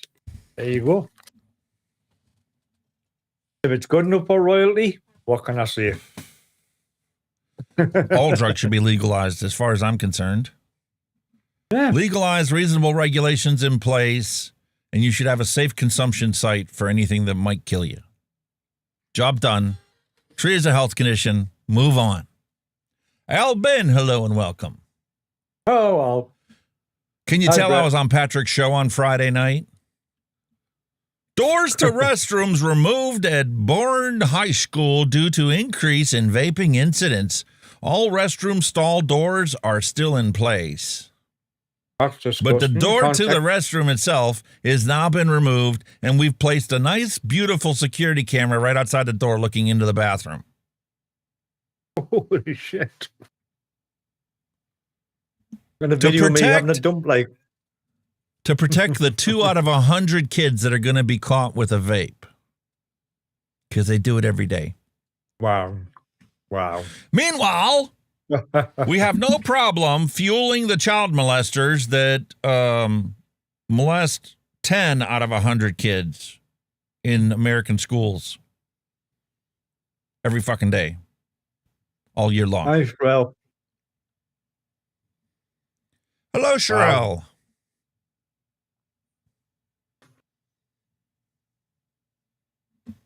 What a joke.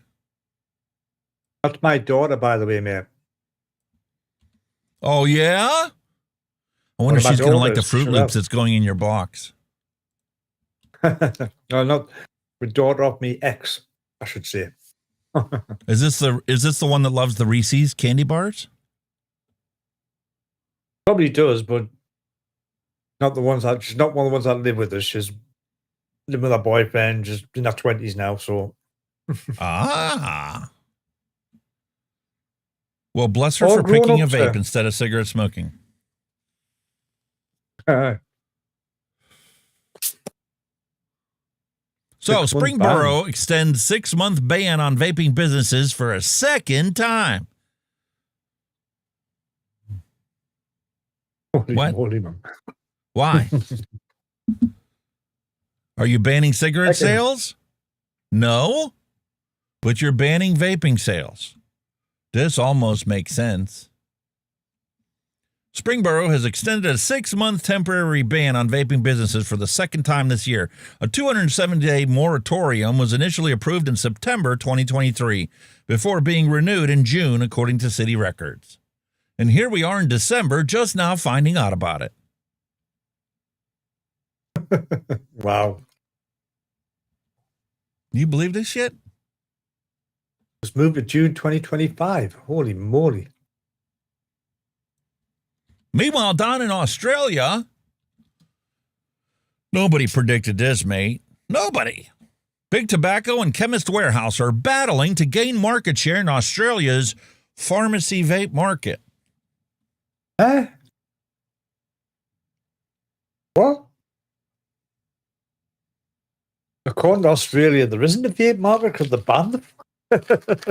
No, they authorized them for pharmacies, and unfortunately, like 5% of the pharmacies said that they would sell them. The rest of them said, fuck off, we're not selling these because you're going to blame us for the next teen vaping problem. Exactly. Hence, the vaping Hence market the is reason- probably very small. Hence the reason pharmacies have been slow to take up the sales of vaping products, despite new laws restricting everybody else from selling it and only authorizing pharmacies to have them for sale. With only 3,500 vapes sold without a prescription in the month.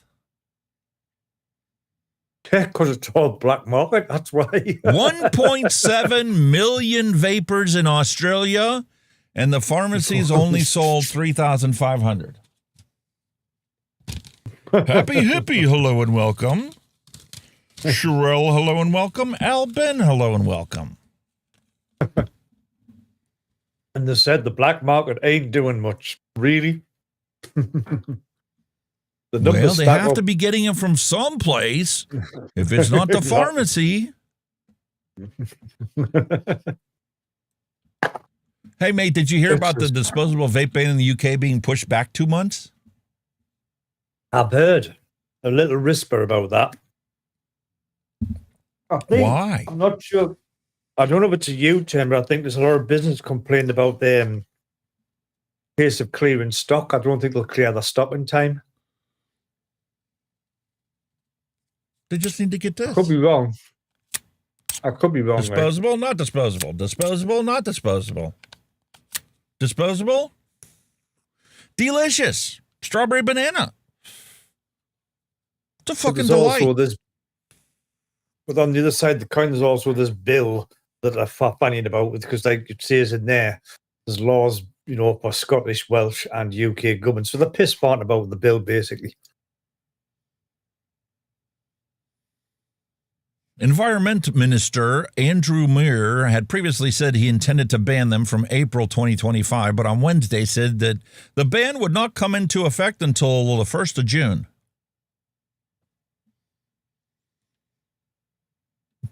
Coincidentally, the new date ties in with planned new laws being developed separately by the Scottish, Welsh, and UK governments. Just a coincidence. Let's take a look at the rest of Europe, shall we? That's what I'm saying. Our government just don't know what they're doing, man. They're useless. No idea. Germany and 15 other EU countries want vapes included in the tobacco tax. Mm-hmm. Germany, France, and 14 other European Union countries want the bloc's tobacco taxation laws widened to include new products like electronic cigarettes, better known as vapes. A letter to the EU Commission, seen by DPA on Tuesday and signed by the finance ministries of 16 EU states, called for EU taxation on vapes to be harmonized so that no country rapes you less than the other.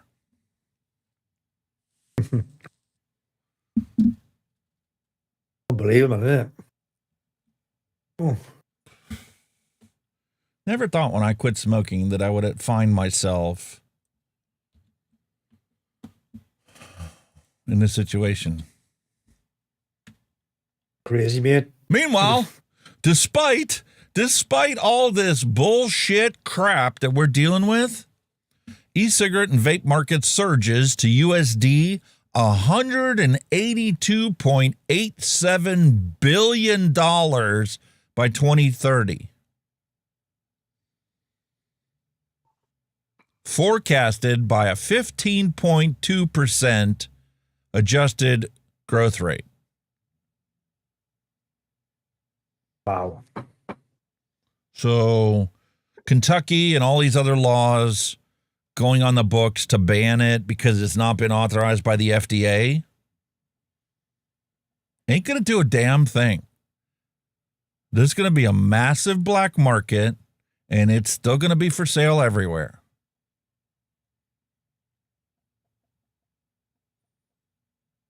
The road ahead of us strictly looks like we're going to end up like Australia. Well, I mean, you still don't know what Trump's going to do yet, so maybe a glimmer of hope. Well, if this doesn't get him motivated to do something to legalize it and reasonably regulate these things and open the opportunity for folks like me to start manufacturing our products, then all they're going to have is a black market. And it's all going to be from China. Although Patrick says you can also get it from Indonesia or a bunch of other countries. But the numbers I saw at the e-cigarette summit consistently showed 90, 95, 97% of all the vaping products in existence are manufactured in Shenzhen, China. Oh, yeah. By the People's Republic of China. Pretty much where everything comes from. Shenzhen. RFK should help. Because he tends to follow the science. Deep in the woods science. My God, if you guys have never read any scientific papers or never went to college where you had to read scientific papers, go read one of Kennedy's books. He has more citations and footnotes in his books to avoid legal prosecution from publishing his books than I've ever seen in any scientific paper whatsoever. Especially when he talked about the C word and the jabs and how other countries did far better than we did, even though nobody over there got the shot.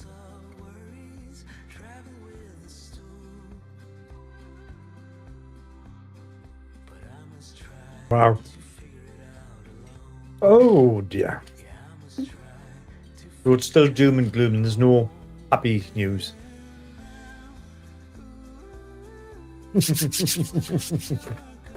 I really looked to try and find some positive story about it, some location that reversed something, or... Good luck with that one. The only thing I found was the science that shows that when you only look at people that vape that never smoked a cigarette and you compare them to people that never smoked a cigarette or vaped, they can't tell the difference. They have the same health outcomes. 2 different studies we talked about this week. One was 3.5 years long. The other one was different. It was mainly a summary of statistical and scientific findings.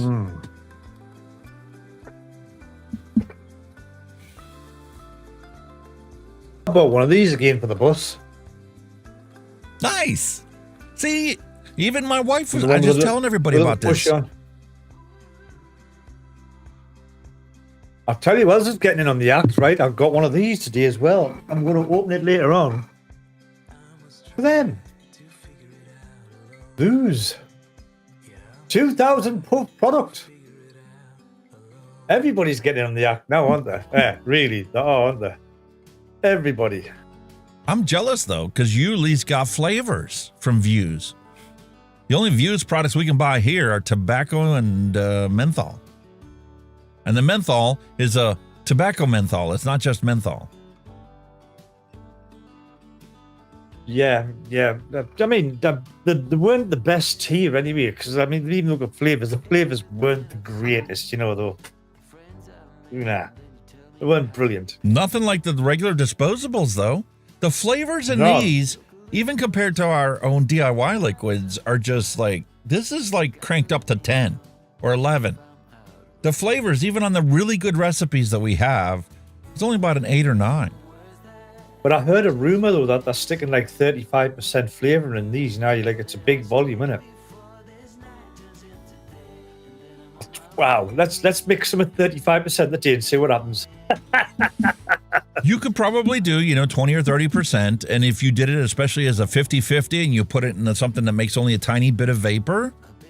You could probably match it. I bet you could match it, or you could come close. So then my question is, and nobody's doing science about this particular topic, compare something like this that only has like 10% flavoring, but we're consuming a massive amount of aerosolized, vaporized vegetable glycerin, which has no health problems.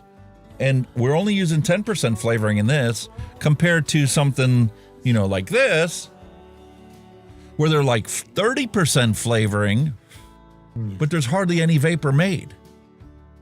What's the health ramifications? Can they even measure it? It's so low. It's like I said, even if, like I say, obviously, like the VG is basically what produces the vape, and the PG is what enhances the flavor. So even if they put a smaller amount of the VG in, you would get more a harsher hit, though, wouldn't you, off the PG? So they've got the balance right. But how there's no vapor or very little vapor, could be the coil, could be the wicking. Well, the fact that you have 50% PG versus 50% VG means you see less clouds, because the clouds you see is the vegetable glycerin. Yeah.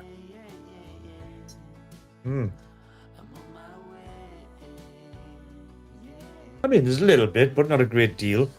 Not when you compare to something like, I don't cock me tits up on this because I haven't used it for ages.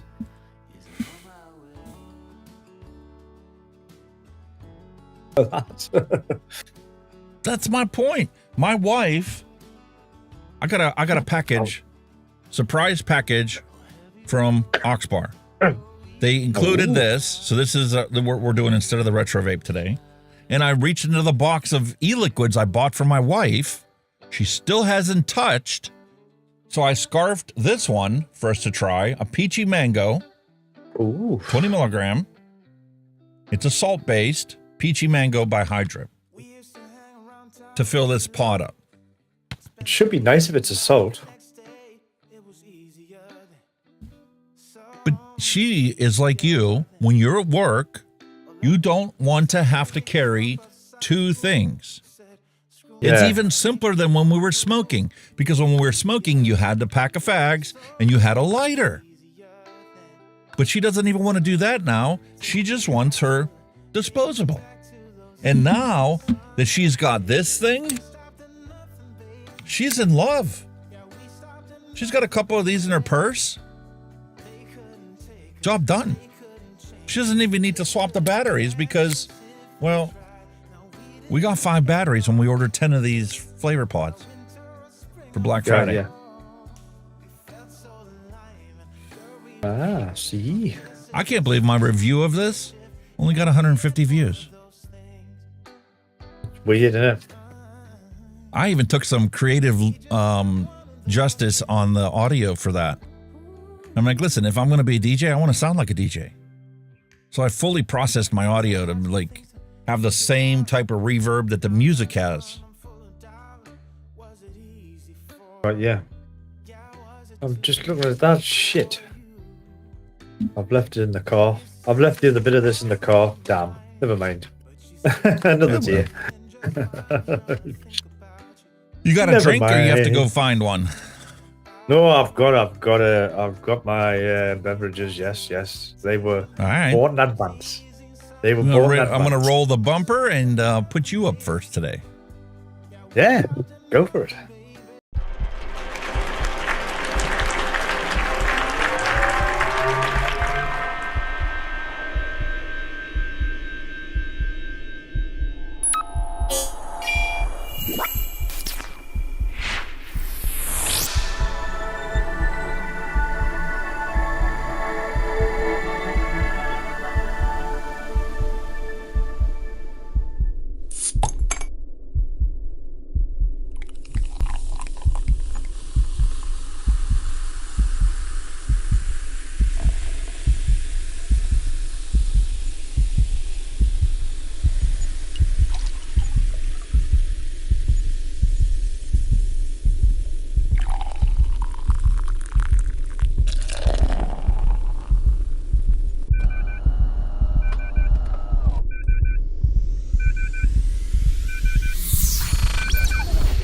Move your mind and get ready for the drop.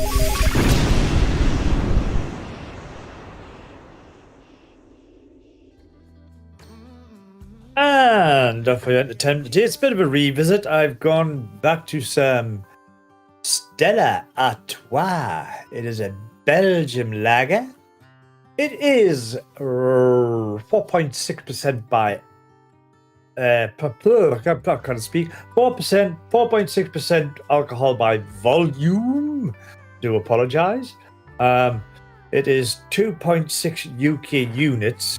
And for all you that don't know what UK units are, the UK chief medical officers recommend adults do not regularly drink more than 14 units. So we're pretty close just off these. What? Yes. So it is a 4.6%, as we call a pint can in the UK. So it's 1 English pint. Or is it quarts in America? Is it an English pint, a quart in America? I can't remember now. Pint's a pint and quart's a quart. They're the same in both countries, mate. We both use imperial measuring. Oh, there you go. There you go. So that's what I'm on today, my boys and girls, ladies and gentlemen, and all that shit. I'm on some Belgian lager. Just to be a little different today, up for your entertainment, I have some Jack Daniel's Southern Peach. 4.8% alcohol by volume in a beautiful 10 fluid ounce glass bottle. Southern Peach JD. Oh, that sounds delish. I almost sent you this. But see, your Christmas box is already at 34 pounds. What? Jesus. So, I don't even think the peanut butter's in there, mate. Have to wait next year for peanut butter. Because you got two cans of beans. We sent you a can of Campbell's pork and beans, which is like your beans.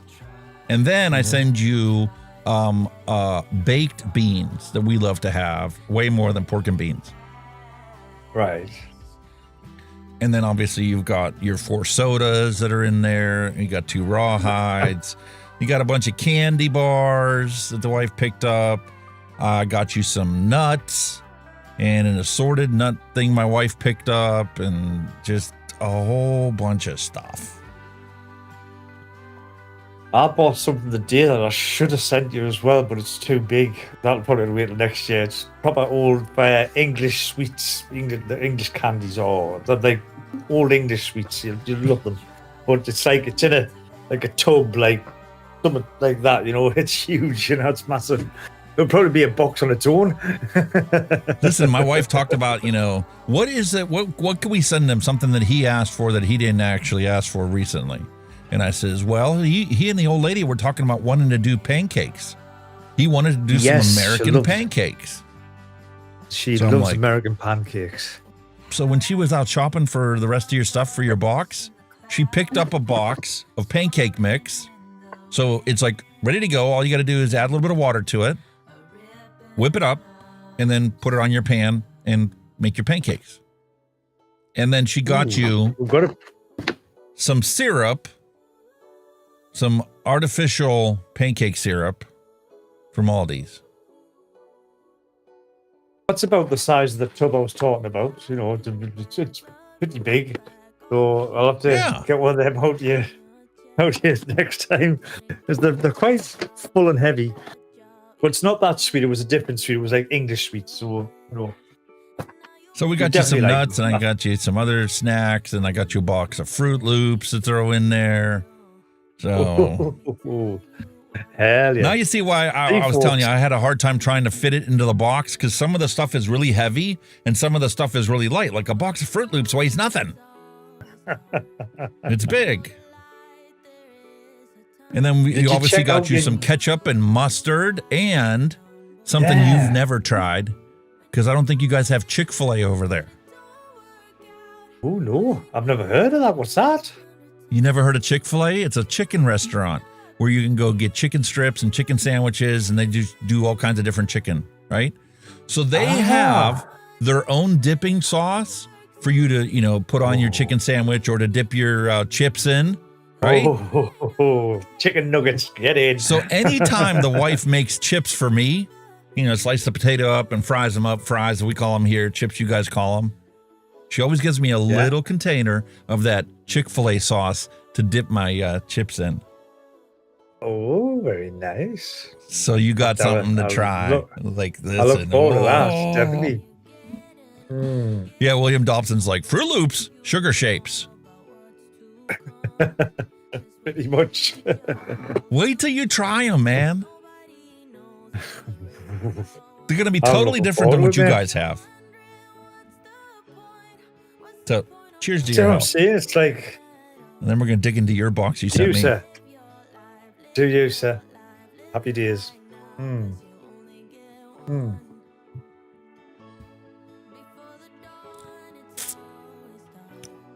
I was shocked.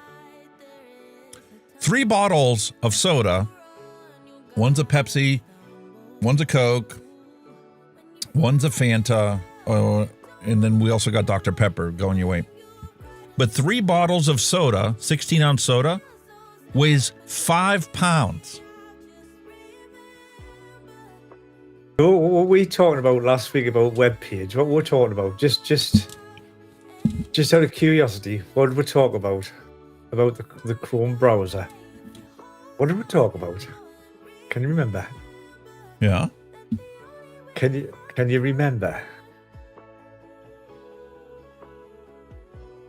Yep. It's been doing it to me as Google's done it again. Google has done it again. That's Google. Yeah. Holy shit. Out of memory error. What on earth is that when it's at home?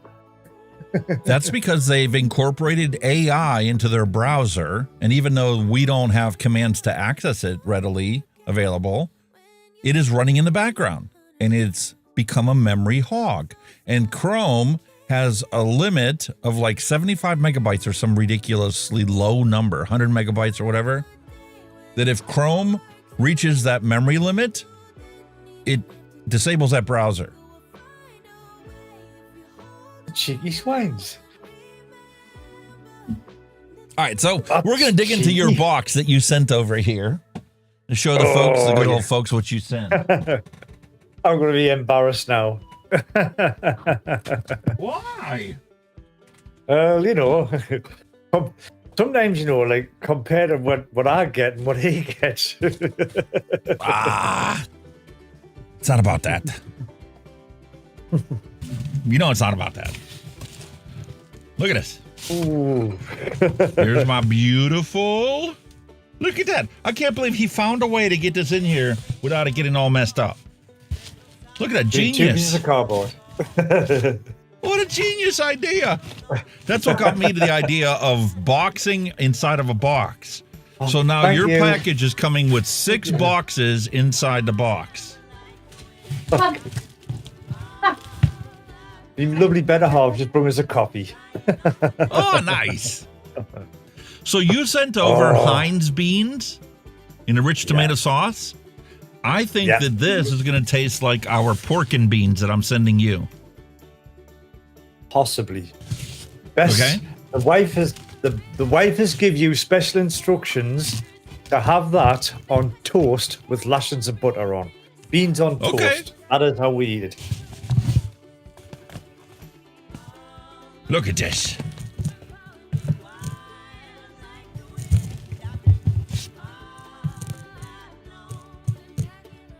Nice. There you go, sir. Bloody fantastic. Oh, there and it is. is. A proper bottle of your Fanta. Yeah.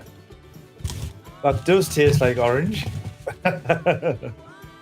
And a lemon Fanta. I'm excited to try those out. I thought I'd get you a couple of types. Pepsi, UK. Coca-Cola, UK. And the one that's not in here is the Dr. Pepper that's in the fridge for my wife. Yeah. Oh, I'm about to try these out right now. Tandoori peanuts. That's what I munch on every week. When you hear me nut crunching, that's what I munch on every week. I'm gonna munch on it right now. Be prepared to be blown away. There's a crispy coating on these nuts. That's right, yeah. No wonder you're crunching so loud. I get it now. Holy there shit. You go, the proof is in the pudding. The proof is in the pudding. Piri nuts. It's just some of the flavors that's on there. And then we got these drips. Oh, send you a pack of them. Pots. I've got shitloads. Yeah. It's actually awesome, dude. They go on. Have you found the money? There's a £5 note and a £1 coin in there as well. Yeah, my wife already scarfed it up. She got the one with the king on. The new one, the king's head. Got you. So I'll have to point that out to her because she already said, she's like, he sent us a £5 note last year and it didn't register. I'm like, that's because the queen was on it last time. The king's on it this time. Yeah, so a new monarchy's on them. So there you go. Might be another one shortly because I guess he's been poorly with prostate cancer or something. So, you know, there might be another one with a different head of state on next time. Damn, no wonder you eat these things every week. Holy shit, that's good. Really good. Is them ones the spicy ones? Because I think one's a little bit hot and one's not so hot. I think the piri piri is probably the hot one. These ones aren't spicy. They're flavorful. Mmm. Just can't stop eating them. Can you hear that, folks? It's crunching from Alex end this time. He's crunching. Not me. Not guilty.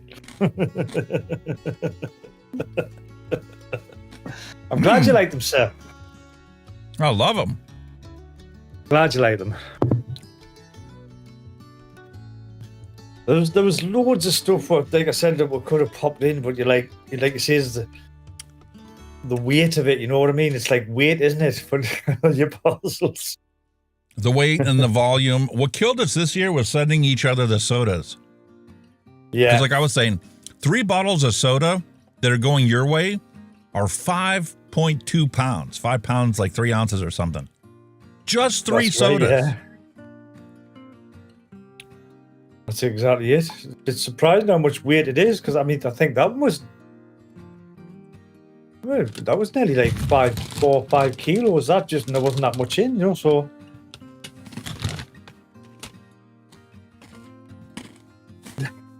He's well away with them. It's the quietest we've heard them for a long time, isn't it, folks? You know what else I'm sending you? Wife picked this one up. Oatmeal. A variety pack of the flavored instant oatmeal. Ah. Quaker oatmeal. Like a porridge. Yeah. Yeah, that's nice. You guys call it porridge. We like call it oatmeal. Yeah. Yeah. They have them in individual instant packs. So all you need to do, you take your bag, you shake it to get all the stuff to the bottom, pour it into a bowl, and add a half cup of hot water to it. Stir it up, and then add a little more water if you like it to be a looser consistency. Yeah. And then wait a minute, and then you can just eat it. There's no cooking prepared necessary. We've got similar thing. I think we've got Ready Break. That's like an instant one where you just put the powder in. But I think you add milk. Or you can add water, but sometimes you add hot milk as well. You add hot milk, and that makes it nice as well. Yeah, so try it out and see what you think of it, because it's a variety pack. So my favorite is maple and brown sugar. That would be sweet. Maple and brown sugar, that will be sweet. Oh, yes, it is. Oh. And then there's some like apple, and then there's strawberry cream. And you don't need to add the milk to it, because all you gotta do is add the hot water, and there's powder milk in it. Very nice. Can't wait. I'm going to be sitting at the door. Where are you, Mr. Postman? Where are you? And then for the kiddies, we picked up a bunch of different things, like a Snickers bar and some Reese's bars and different candies. They're terrible for candy. Like, I mean, like I said, when every time that the Metro Centre, they go into the Americano sweet shop with all your, like you said, your Reese bars and all that stuff, and they just go to town. They come out with all sorts. It's going to be a shocker for you, because, you have these same brands. Like, we have Heinz brand here. Yeah. We have Heinz ketchup and mustard. Heinz doesn't make beans here. Campbell's makes the beans. Got Heinz ketchup. I think what mustard is Coleman's. I think they're the big brand. It's Coleman's is for the mustards. English mustards. But yeah, man. Glad you like. You're getting French's mustard. Ooh. Very nice. Yeah, wait till you try it. It's nothing like yours. Yours has a nice spice to it. Yeah. I think I'm going to have to be quick, because everybody's leaving. Ooh, what's you putting in? When's it coming? I'm just saying, just calm down. Calm down. I need to finish boxing it up. What I did was I ended up finding 6 boxes that fit inside the big UPS box. So it's a big UPS Worldwide Express. It's like 19 by 17 by 14 or something. So it's a massive box.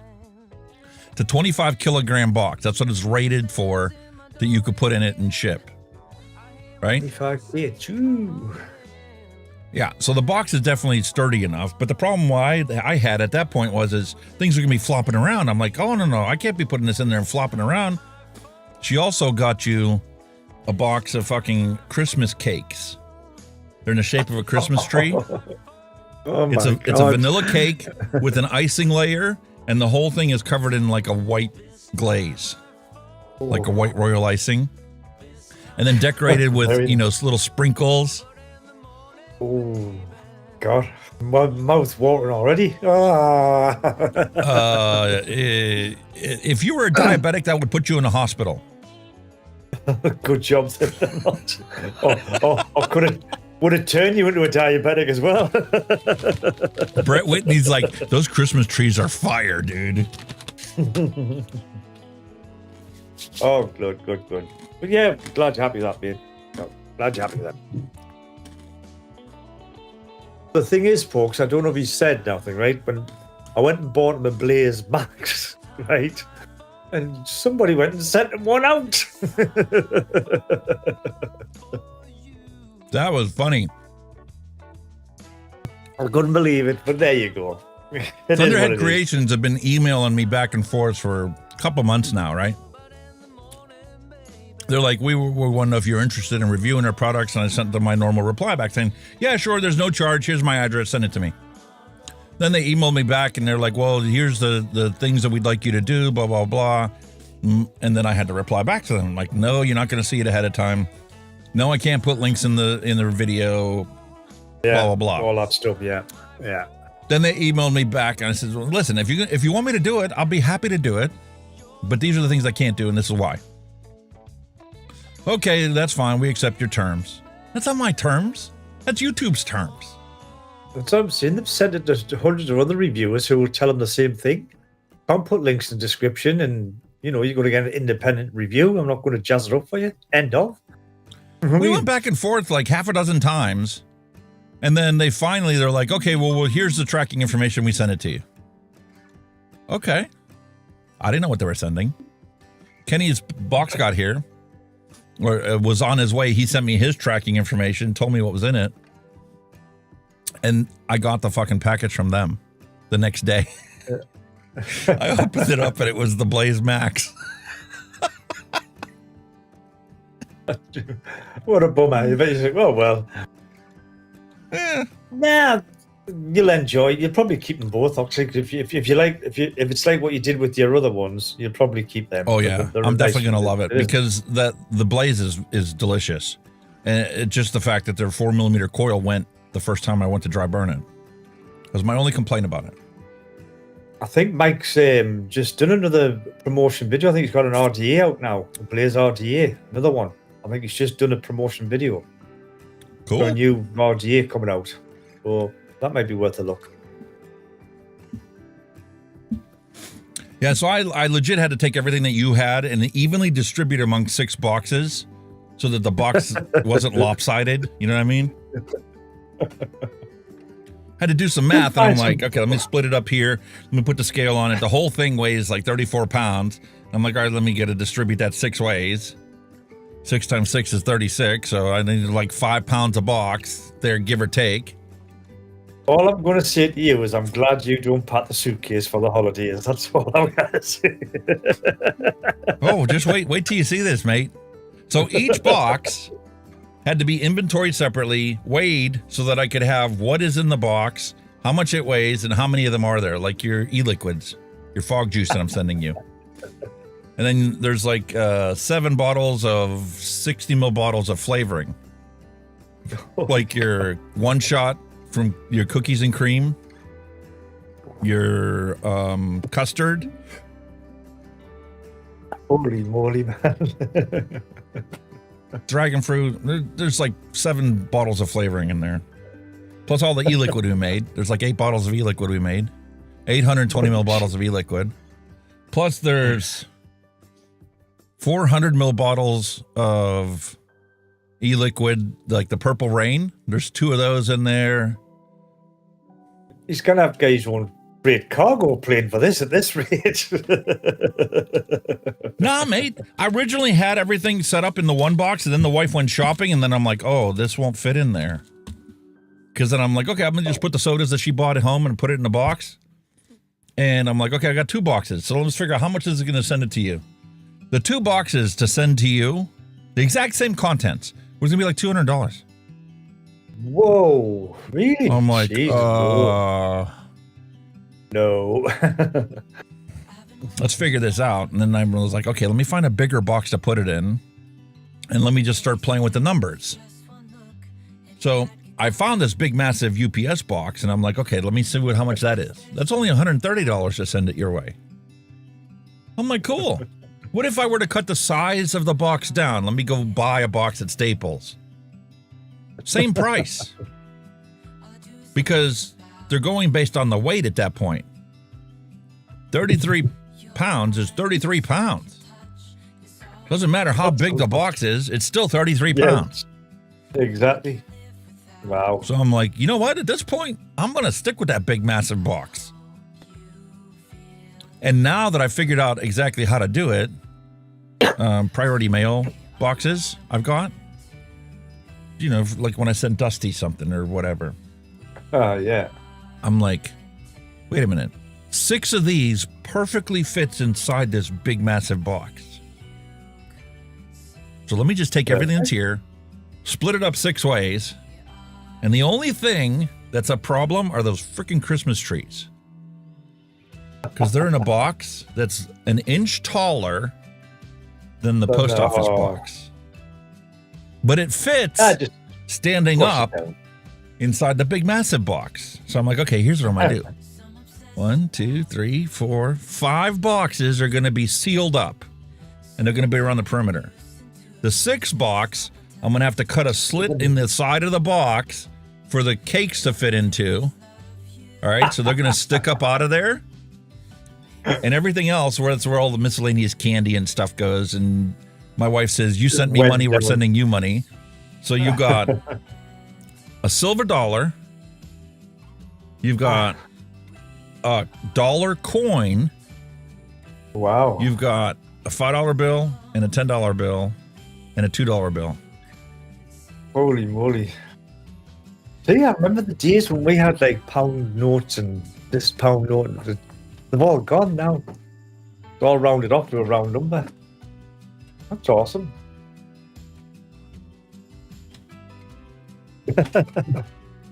Love it. And I'm also sending you a collector silver coin. It's a commemorative silver coin, silver dollar. It's not actually a silver dollar, it's a commemorative one that was made of silver. Plan B, hello and welcome. Dion78, hello and welcome. Ooh, Apathy Miller's in the house. Hi, Apathy Miller. How are we doing? Apathy Miller, hello and welcome. Just seeing you there.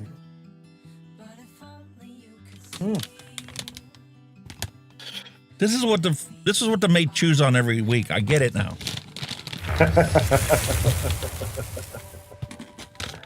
Told you. Told you would like them. Told you would enjoy them.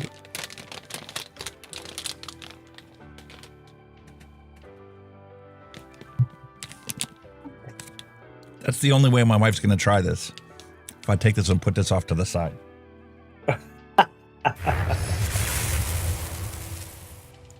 Is she a spicy food friend? Does she like all that kind of stuff, do you think? She likes all kinds of stuff. Yeah.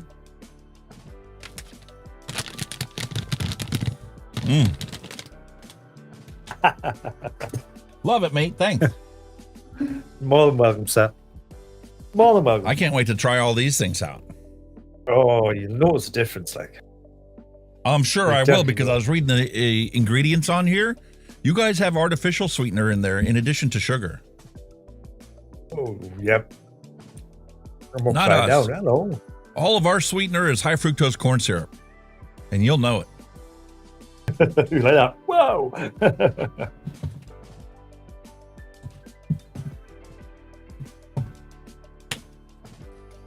Also bought a new game controller. I got a new game controller for the computer. There you go. Xboxy game controller for the computer. Mine instead of borrowing the boys, so it's permanently here now. Because I'm into playing The Last of Us Part 1. What a game. It's unbelievable. Really good game. Hard as hell, but it's good. Because I'm shit at computer games. Mate, I got one more package. The one from Oxbar. Ah. Another Oxbar. Doing well. He's doing well, isn't he? He's doing well, folks. He's doing well. Holy moly. Jesus. Like I said, the box is a little destroyed.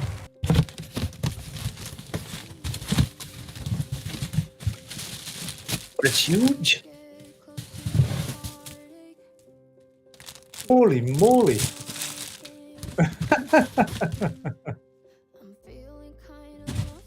Dear me. I'll have to send you a hoodie or a t-shirt. As he rustles in the background. Hoodie. Oh, that's cool. Very nice. That is awesome. That's mint. Refresh your day. Oxbar, refresh your day. That's so cool. That's really good. My wife's going to steal Brilliant. Yeah. Every time I get a hoodie, I wear it once and I put it in the washing and I never see it again until somebody else is wearing it. First question It's out of like- her when I sent her a picture of it, I'm like, look what I got today. I opened it up. There was 2 of these in there. And then the sweatshirt.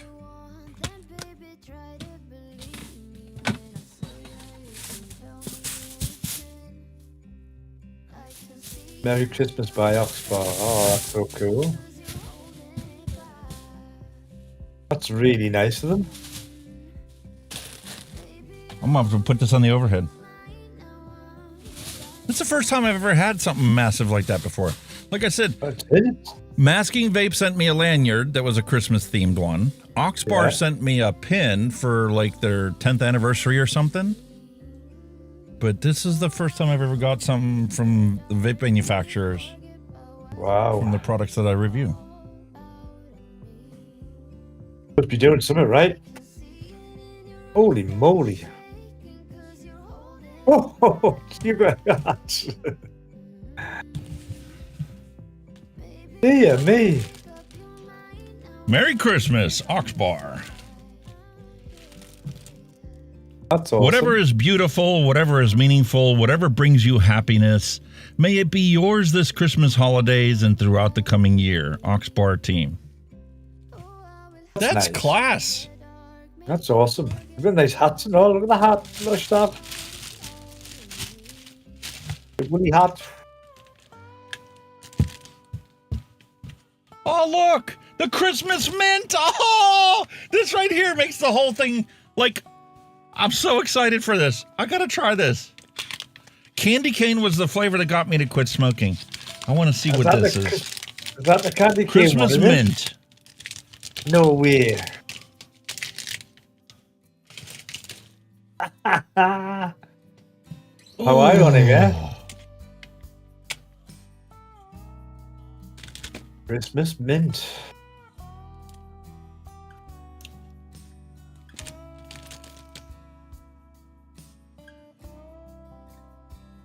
Holy cow. Mm-hmm.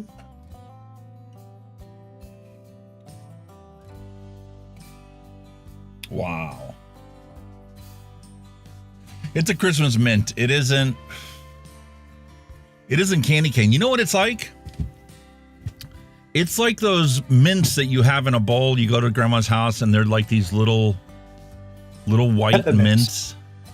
They're not really peppermint. It is a minty candy, but it's kind of hard, but if you were to bite down on it, it like dissolves quickly in your mouth. I forget what they're called, but this is gorgeous. Peppermint creams, man. That's what it's like. Peppermint creams. Yes. That's them. Peppermint creams. We used to make them when we were kids. That has just the right amount of ice to it. I included a picture of this in my review video because it was on their website as one of the flavor options. It's not on their card. All right. Because I just read off the whatever was on the card and included the Christmas one. Done, so yeah. They must have said, oh, we'll get him, send him a minty one. Well, he's Christmas. You know, I was like, holy cow, the shipping rates are ridiculous this year. And then I saw how much they paid to ship these 2 things to me. 4 things. $60 they sent. They paid to ship that to me. Darren D, hello and welcome. Mrs. Hunky Vape. You got a sweatshirt. You're going to steal from me from Oxbar. And look at this box they sent. Christmas mint. You're not getting this from me, no matter what. That's mine. You can have everything else, but you're not getting that. Oh, is that gorgeous? But look at this. That's awesome, that. Ho Ho Gingerbread. And Minty Swirl Sleigh. Very nice. Oh, this is awesome. Happy days. Yeah. Look at those little Christmas socks. Stocking. It's a Christmas stocking, sir. Yeah, you've got a Christmas jumper, haven't you? That's a Crimbo jumper. Look at that. Oxbar drink. Awesome. That's a Crimbo jumper, that. You've got a Christmas jumper. They sent you a Crimbo jumper. Whoa. Stainless steel cup. Very nice.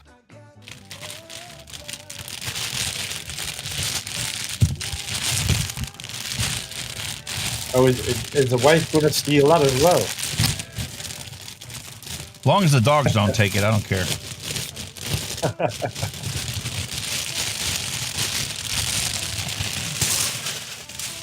Sorry, I'm sure that was loud, that crispy crunchiness. Is the jumper? It's a scarf. Oh, it's a scarf. Oh, cool. Yeah, I should be stealing this. Yeah, When we that'll have be gone as snow. well. I'll be gone and all. I hardly go anywhere, so I mean, let her use it. I do need to wash it though.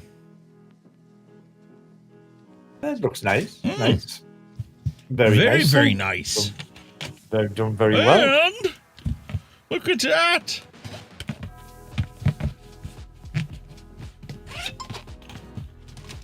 No way. Sunglasses.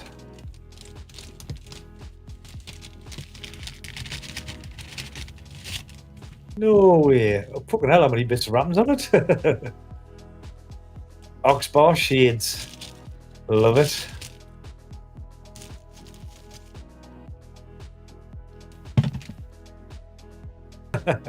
Oh, yes. It's the Ho, Blues ho, ho. Brothers.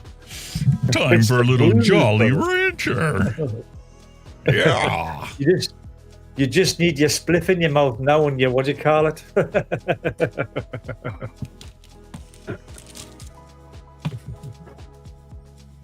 Look, and it's got its own case and a cleaning rag in there. Yeah. That's Thank you, brilliant. Oxbar. That's absolutely brilliant. Nice little Crimbo pack. Yeah, you kind of grumble about that, can you? Oh, no. Awesome stuff. Awesome stuff, my friend.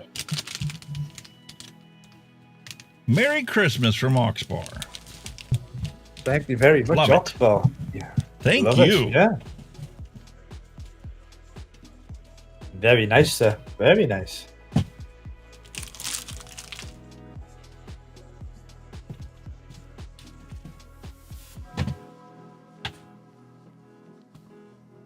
Very, very And then, nice. Them pod things I sent you, you know, that's them there.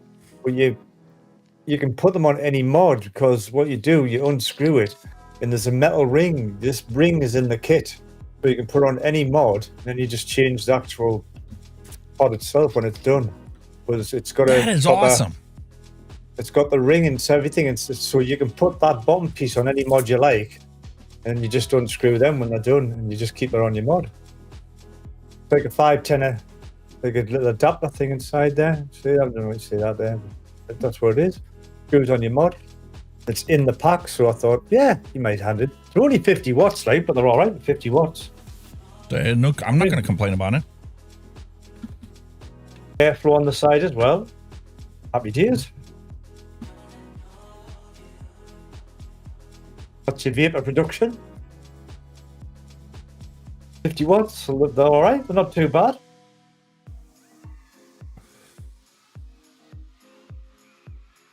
Looks delightful. Out and about.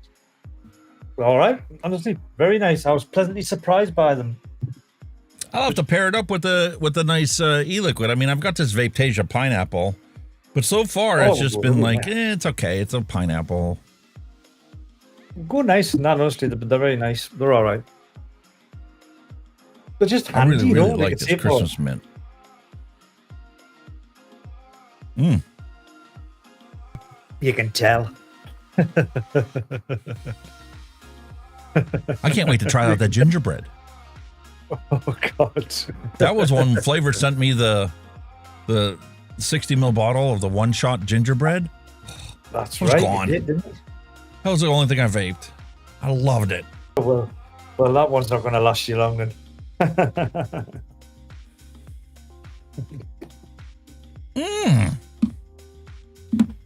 And look, you can just swap the flavors out whenever you want.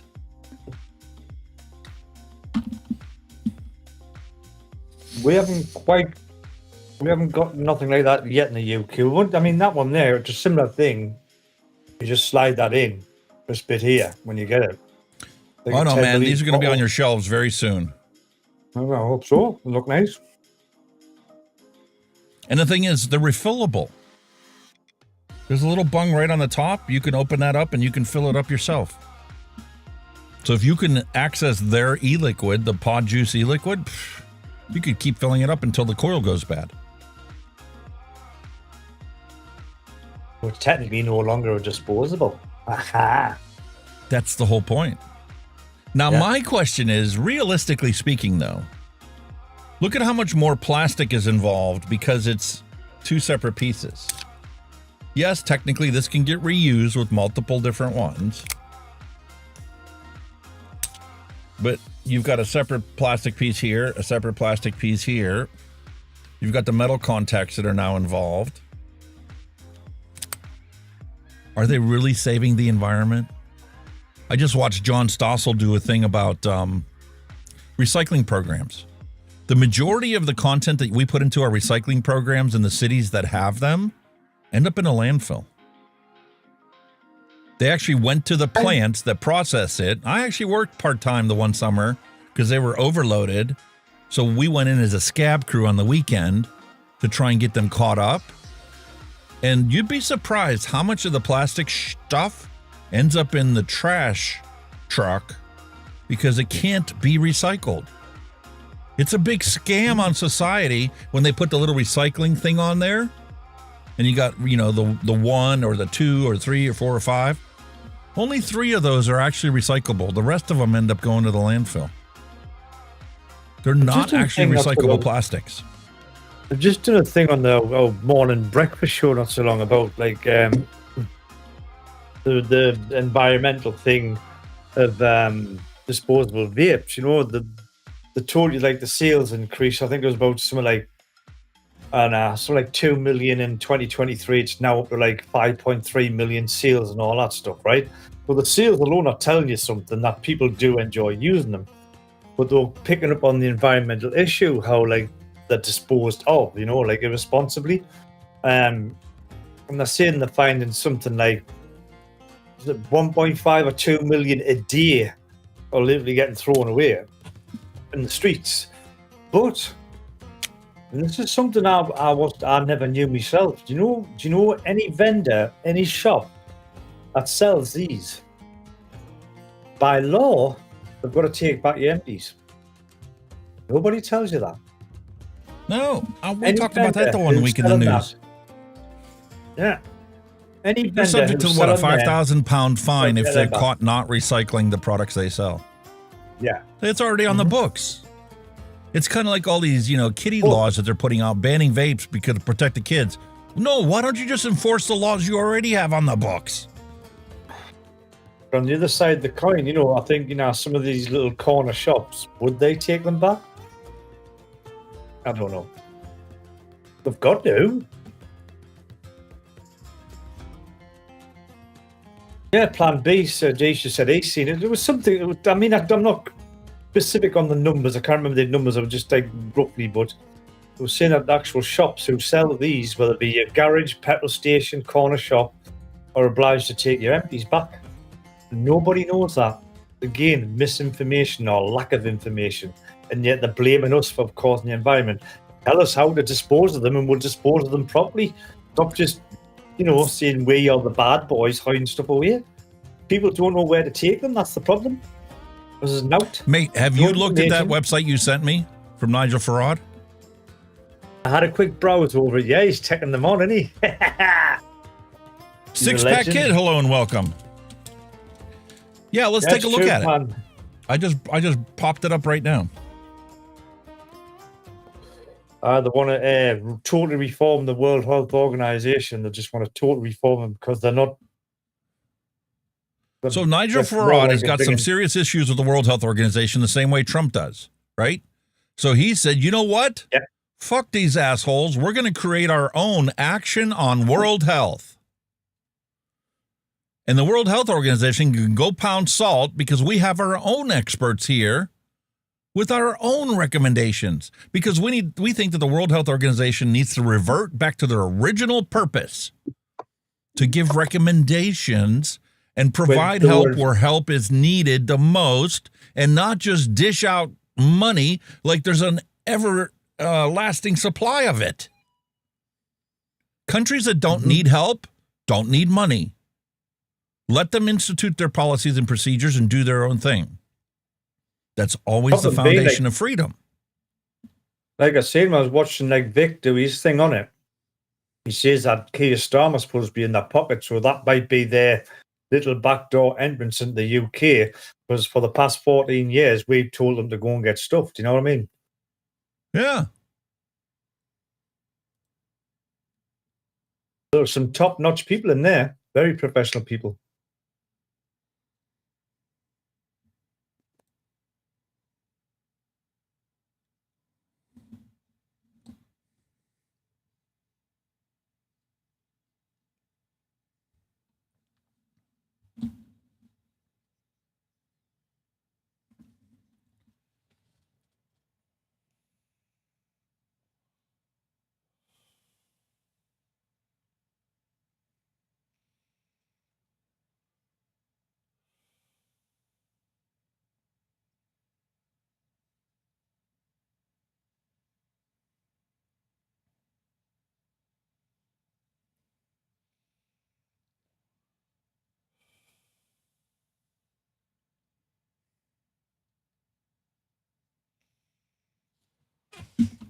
Oh. Hold on. It's kind of a good thing because they're going to copyright this music, I guarantee it. Thank you. Let's try this again.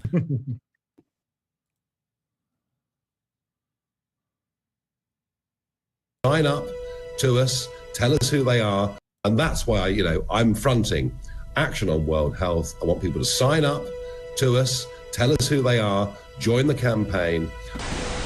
The World Health Organization is failing. Too many have died, and too many livelihoods have been ruined. They have too much power, waste too much money, and now they want even more.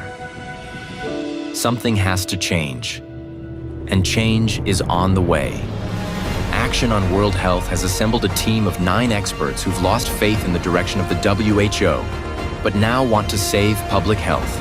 Former UN and WHO insiders, public health experts, and international treaty lawyers. Their mission? For countries to take back control of public health from the WHO and protect your personal freedoms.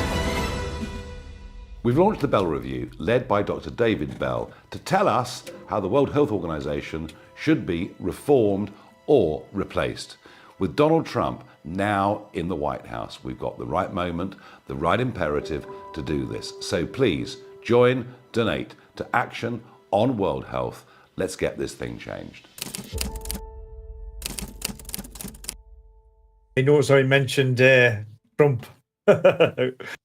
Yup. His pals with Trump, him, you know, Nigel Farage. And that's why, you know, I'm fronting.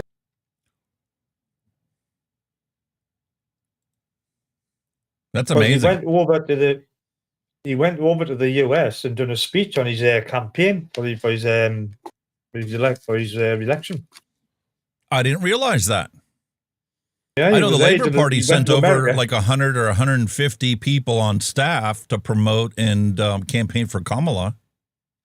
No, he went over and he was on the campaign. He was up on the stage with Trump, giving it all this for Trump. He actually had him on as I a missed guest at his that. campaign. Oh, he was I there. watched a lot of his campaign rallies to see what he had to say. So reform or replace the World Health Organization. Action on World Health has launched a major review into the WHO. A working group of 9 experts, including former WHO and United Nations officers and advisors, will recommend proposals to either radically reform or replace the WHO entirely.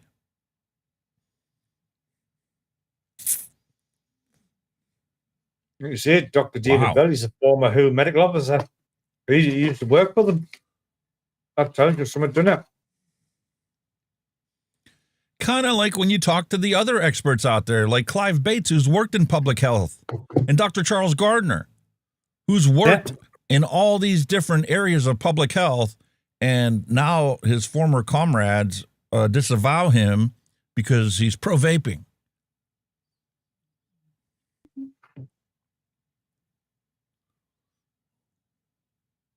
There's some really top experts in that group. Like, I mean, what kind of impact will have, I don't know, because like you say, the World Health Organization now a very powerful organization backed by, you know, your Bloombergs and all that bullshit. So yeah, there might be more battle.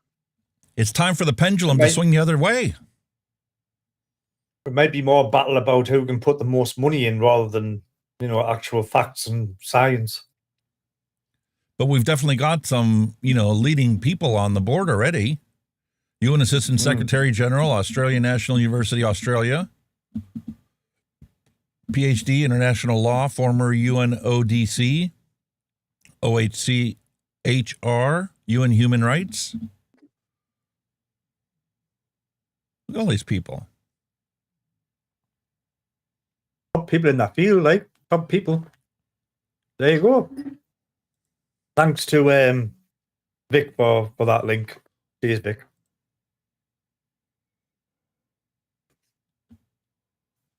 Nigel Farage, David Roach, Paul Diamond.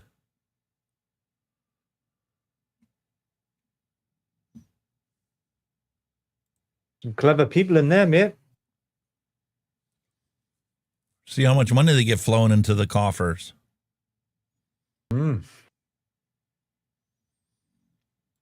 Email your politician MPs, there's now. loads.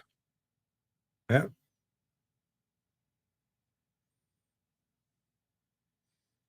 And boom, hit send. Both the United States and the UK. Yeah. Well, that'll be Trump's part of the end bargain, won't it? He hates the WHO, Trump. That's well. He sure documented. does. He cut as much funding from them as he could the last time he was in office. Yeah. He's not a fan. But yeah. Be interesting to see how it goes, wouldn't it? I'm going to keep an eye on this one. That is really interesting. Mm-hmm. Imagine taking Bloomberg out the equation, man. Oh, that'd be awesome.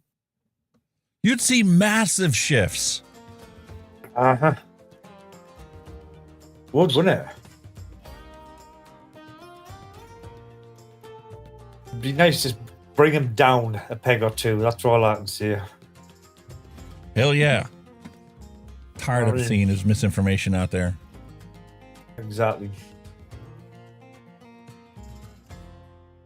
All right. So do we have any hand checks or dad jokes? Ooh, let's have a look. Refresh the page. Don't you love it how you go on any of these social media platforms like Facebook or whatever, and you'll be scrolling, and then you like stop for a minute to have a conversation with the old lady, and then you come back to it, and as soon as you touch the screen again, it refreshes the whole page and you lost it where you were at. Yeah. But here we go. Them. Every single week, I go to check out and see if people left comments and left their hand checks and dad jokes. And guess what? We have to manually refresh the page to get access to it. I'll tell you what I heard a rumor of. I think it may be old news, but I heard, like, you know, them, that owner of Facebook, when he went out to meet Trump when he won the election, apparently he's made a big donation as well, what I've heard. For his inauguration. Yes. He's a sniveling little sniveler. You know what I mean? Yes, he is. Anti-Trump. No, he's and he talked about how the government made him ban all these people. It wasn't his decision. No, it wasn't my fault, Mr. Trump. Sorry. I didn't ban you. Yeah, right. I hope he does a U-turn and shuts him down. That'd be hilarious. Thanks for your money, mate, but you're banned. You're barred. All right, so we got that covered. I don't have any hand checks here. We do have some recent additions for the dad jokes. Ooh. Oh, yes, we do. What is that? Oh. William Dobson. Mallory Gates said she's got some advocacy. I can't even get my words out tonight. And like drop the link. Drop the link. Would you put it in the Discord? I'll go check. Darren D. News. William Dobson posted in the news in October. Advocacy. Today, Mallory Gates posted, oh yeah, the happy 200th firebombing, Mr. Butler. We did that one. American Vapor Manufacturers Association, misinfo. Apathy Miller says Denver's got a flavor ban now as well. Yes, Denver City Council's voting on one. Doctors routinely mislead smokers about the benefits of vaping. How do we know? A member of our team was just subjected to a misinfo-laden lecture during a doctor's appointment. Let's dissect some of these myths healthcare providers are passing off as medical advice. A thread. Wow. The information sheet we were given at the appointment, pictured above, was produced by academic publishing giant Elsevier Connect, and it's an absolute train wreck. It's also more than 2 years out of date. Kind of like the FDA's website. Holy moly. The first and worst bit of nonsense in the document is that nicotine is thought to increase your cancer risk. Exactly who thinks this, and why didn't you bother explaining the cancer risk?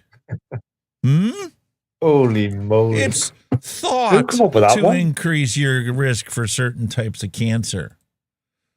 Bullshit. Yeah. Nicotine is not a carcinogen in any form or fashion. The UK's National Health Service clearly spells this out. Nicotine is very harmful to health. Myth. Although nicotine is addictive, it is relatively harmless to health. Nicotine itself does not cause cancer, does not cause lung disease, does not cause heart disease, does not cause stroke, and has been used safely for many years in medicines to help people stop smoking. It is not different because it comes from a vape. It's somebody talking sense at long last. Even the habitual prevaricators at FDA Tobacco agree. Nicotine is not the problem. It is not what makes tobacco use deadly. The mix of chemicals, not nicotine, is what causes serious disease and death in tobacco users. So, after falsely claiming that nicotine causes cancer, you'll never guess what Elsevier recommends we use to quit vaping. Are you ready for this? Nicotine.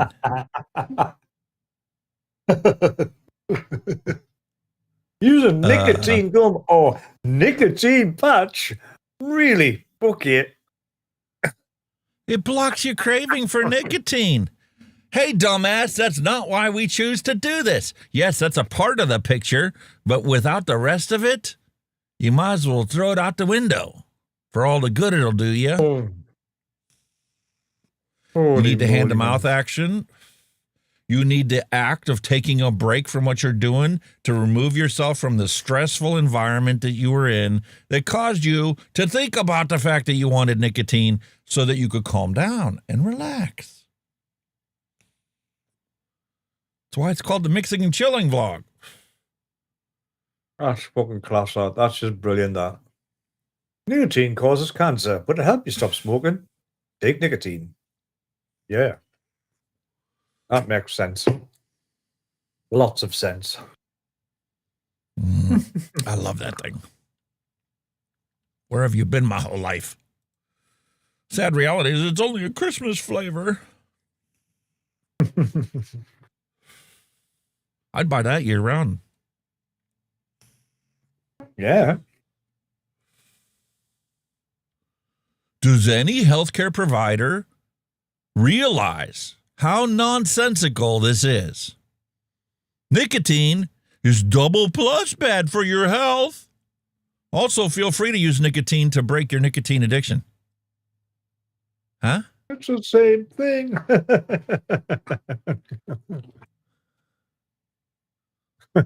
Elsevier's document only goes downhill from there. Let's take these claims in turn, shall we? Well, some people may use e-cigarettes to quit smoking tobacco. However, this has not been proven to work. Bullshit. What? How can using who's the electronic researcher for this nicotine thing? cigarettes affect me? Well, you may be at risk for developing a dangerous lung disease. There are reports of an increased number of cases involving serious lung problems or even death associated with e-cigarette use. Really? According to who? Oh, it is the WHO? Who told the WHO to say that? Who? Oh, Bloomberg? Was it Bloomberg? Wow. Why isn't Bloomberg working?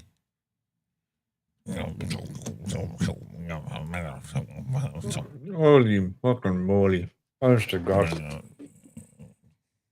Do you not think, like, do they not take, like, the precaution when they publish these reports of just, like, reading them back so they know that... Excuse me while I beat up my computer.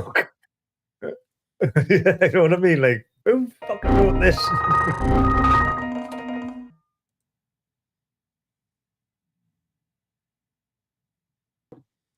Don't blame your computer.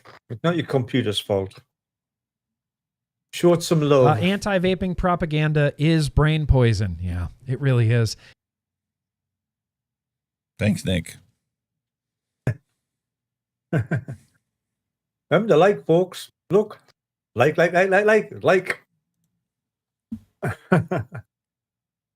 Bloomberg. Oh. Now it works. Bloomberg. No, it doesn't work. Bloomberg. Now it works. See, when you say that, it makes my little friends go angry. When you say that word. Can you tell I've been having to play this week? Just a little bit. Next, I'm going to set up StreamerBot on your computer so that they can activate commands on your computer, too. Oh, God. Eventually, we're going to get them to be the entire production crew, and all we got to do is sit here and talk.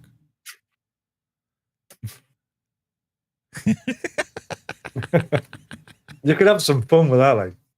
Now, every time you say a certain word, something happens. Ah, fuck. Yeah, because we've already got like 6 different command screens. I could give one to Mallory. I can give one to Michael Redfern. I can give one to William Dobson. Just, everybody has their own thing.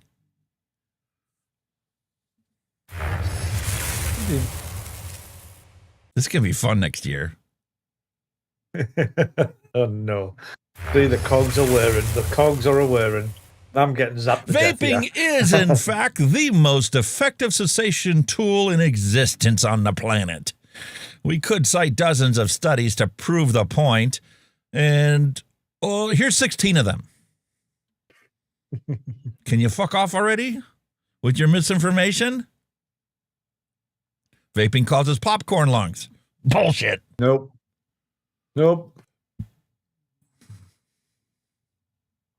Holy all cow. the scaremongering tactics. All scaremongering tactics, as always.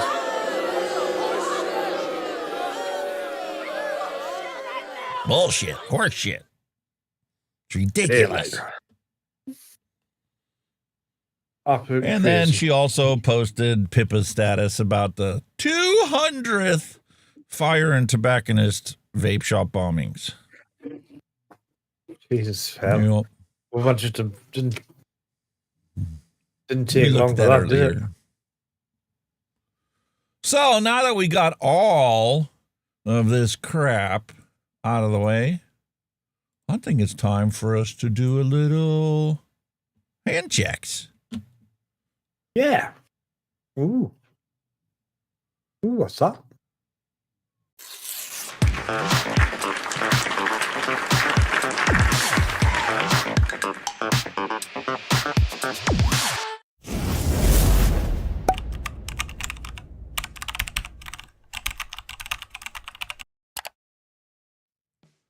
Holy moly, Batman.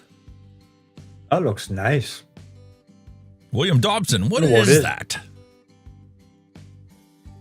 Wow.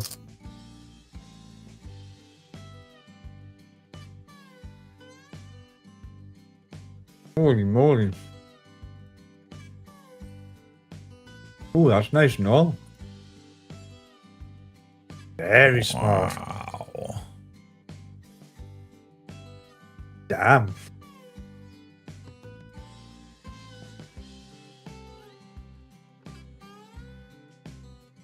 Wow. Rise of the Phoenix. That's some nice artwork on Beautiful. there, like, isn't it? Yeah. Oh, yeah.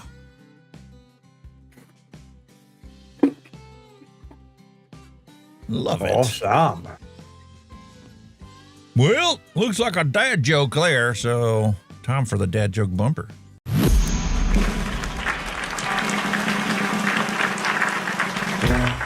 No more despair.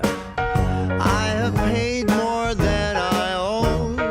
Now what you see is what I give you.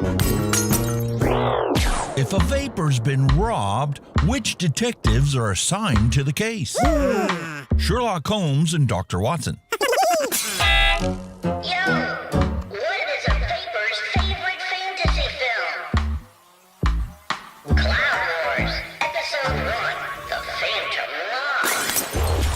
Hey man, what do you call advice from a vapor? Drip tips. Hey, is that a mechanical mod in your pocket? Or are you just happy to see me? Hey, don't throw your mod at people, or else it's battery.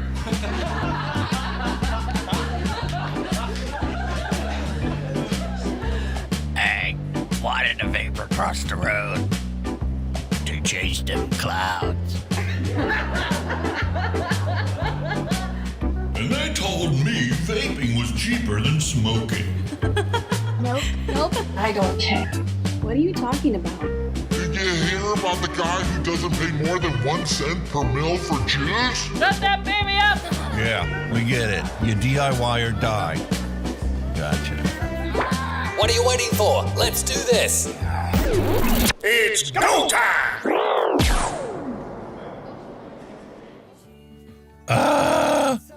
I'm no doctor, but if anybody here is going to save this man's life, it's definitely the girl on the right.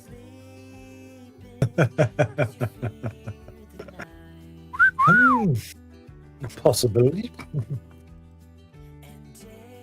You might be... What the... Oh, Windows!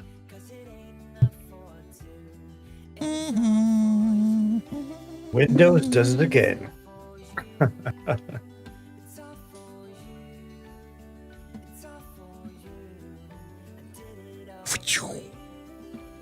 You might not be naughty, but you are really mentally disturbed. Why, hell yeah. See, Santa knows the truth. He does. Secret Santa? Or Santa's secret? Well, you know, whatever rocks your boat. That's just killed a lot of kitties. Mrs. Claus is not too happy. Blizzard warning! Get beer. Bakery open at 7:30. Definitely get beer. So I can't bring a stick in the house, but you're allowed to bring a whole fucking tree in here? And I'm not allowed to piss on it? No leg cocking.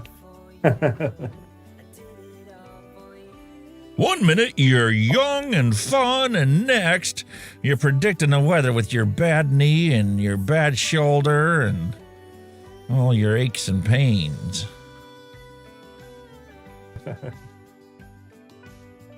Your password is weak. Wow. Well, so's my memory. Can I please keep it? Right. You know, I always want pizza, but I'm not prepared or willing to pay for pizza.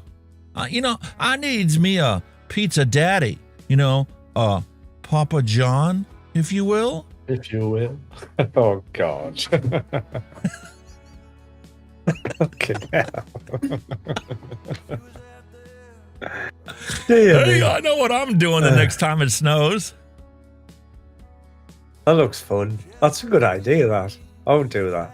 Definitely do that. When you realize your whole purpose in life is to bust a nut.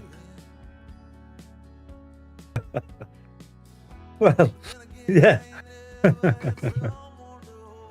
Oh, sure. I believe in Santa Claus is real.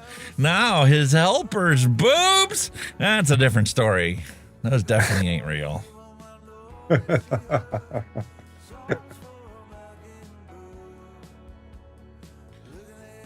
Santa, can I regain my ability to lick my balls again, please? Oh, poor pooch.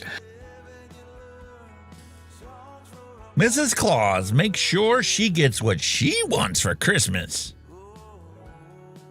Yeah, oh, little blue bills. Oh, dear. Christmas is canceled after Santa was arrested for refusing a TSA pat-down. Oh, God. This is so funny because it's not me or my car. Oh, they left the sunroof open. Ah, ha, ha, ha. Mug. I made a gingerbread house for Christmas. Can you let me know if you want the recipe or not?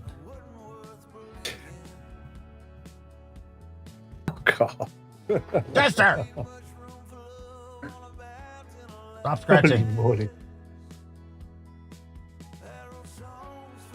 My butt fell asleep. I know. I can hear it snoring. Oh, God. And here, this is a comparison between the space shuttle and the original Saturn rocket and Elon's new rocket. Who's got the bigger penis?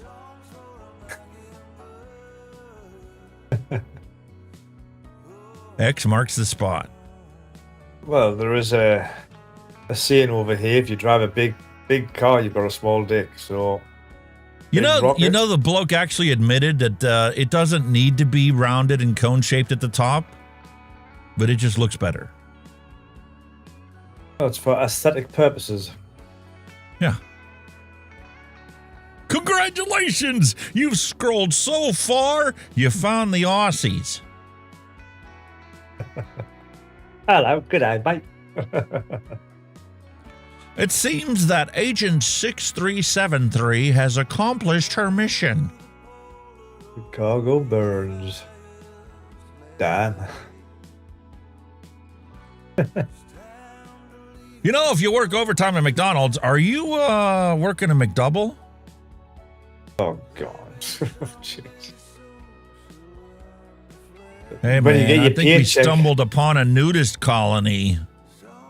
God. See, when you get your paycheck for when you don't get paid for overtime, it's a McWhammy. It's a McWhammy. McDonald's be so quick to say, anything else? Can you wait a McMinute? McMinute. Hey, you've heard of Elf on the Shelf. Oh, God. How about sperm with a perm? That's fucking scary. Hey, I don't snore. I purr with the force of 10,000 kittens. 10,000 kittens. I like it. That's cool. When you call your pet's name and you start hearing the pitter-patter of their little paws as they make their way to you, you fall in love. Oh. Oh. Oh. You know, behind every strong woman is a dog that follows her into the bathroom. That's probably so true now. I know it is. Red Bull and Vape is on the table if you get hungry. Help yourself. Oh, I'll be right into that one. If you pop in over the Christmas break, that's what you're gonna get offered. Hell yeah. Them. I eat mostly whole foods. Me. Well, so do I. Whole pizzas, whole cakes, whole tubs of ice cream. Listen, it could be worse. Dear. I could be like the Blues Brothers. At least I don't go around ordering 4 whole fried chickens and a Coke. And you dry white toast. Exactly. You know, folks, my mind is like a web browser. 21 tabs are open, 3 are frozen. I have no idea where the hell the music's coming from and no idea what I originally started to look for.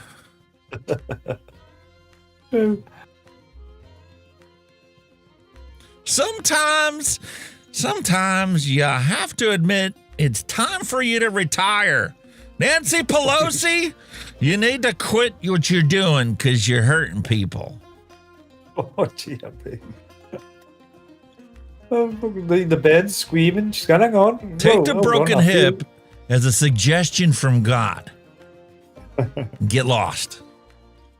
I feel her pain. I always want pizza. Oh, we read this one.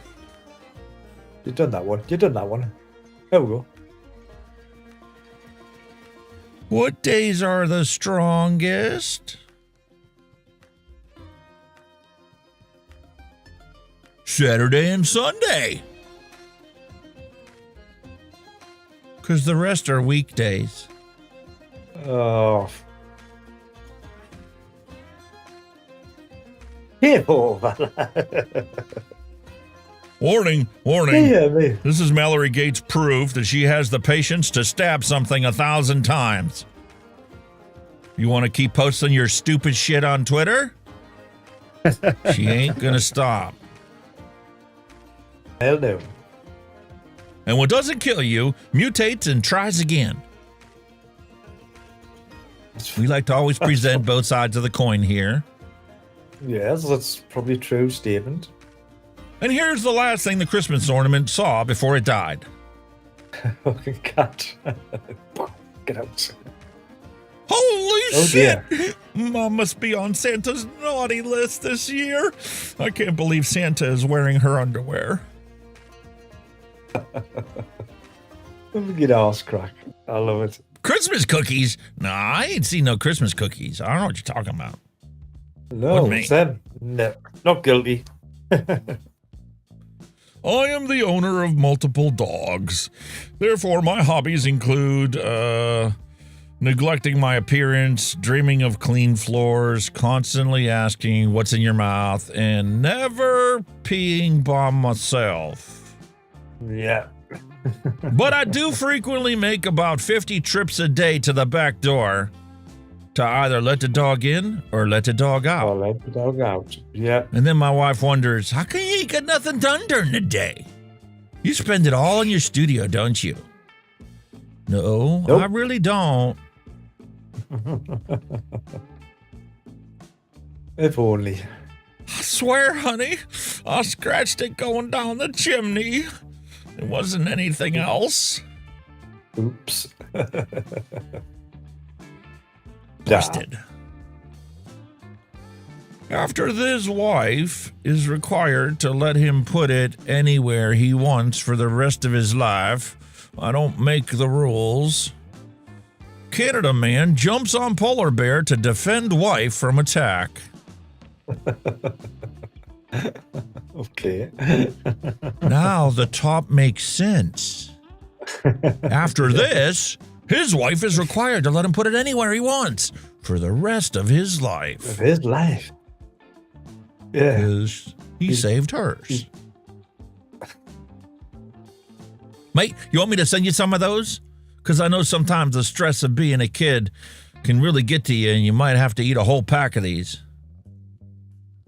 I remember them many moons ago. You want some? I got a dozen of them laying here. I'll throw them in your box. Yeah, we'll have some candies. Sure. Candy ciggies. Hey, coffee boy, speed it up on that half-calf, no-foam latte. My Range Rover's double parked outside. Oh, that one appears to be a female suburban yuppie. Oh, wait, I was wrong. This is just a common bitch. I like it. Trust the science. Ah, you motherfucker. Questioning the science is how you do science. Love that. What Oh in my the God. sweet cornbread hell is this shit? Holy moly. So is that... Hang on, let's have a look at this, right? Is that the front end? It looks up like the front end of an old... Is it a Camaro front end? The old one? Could be a Camaro. Could be a Maverick. Maverick? Could be a Pinto. A wide body Obviously Pinto. They probably pinched the part of the Batmobile.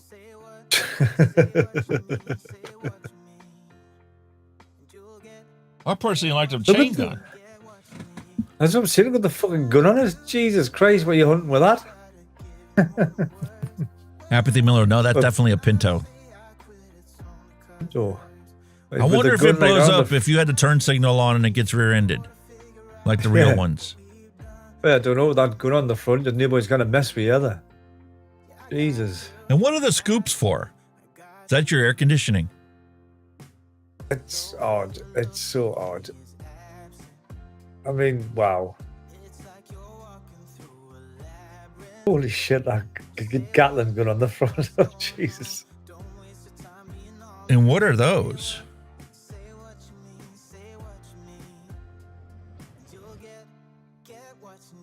Hell, eh?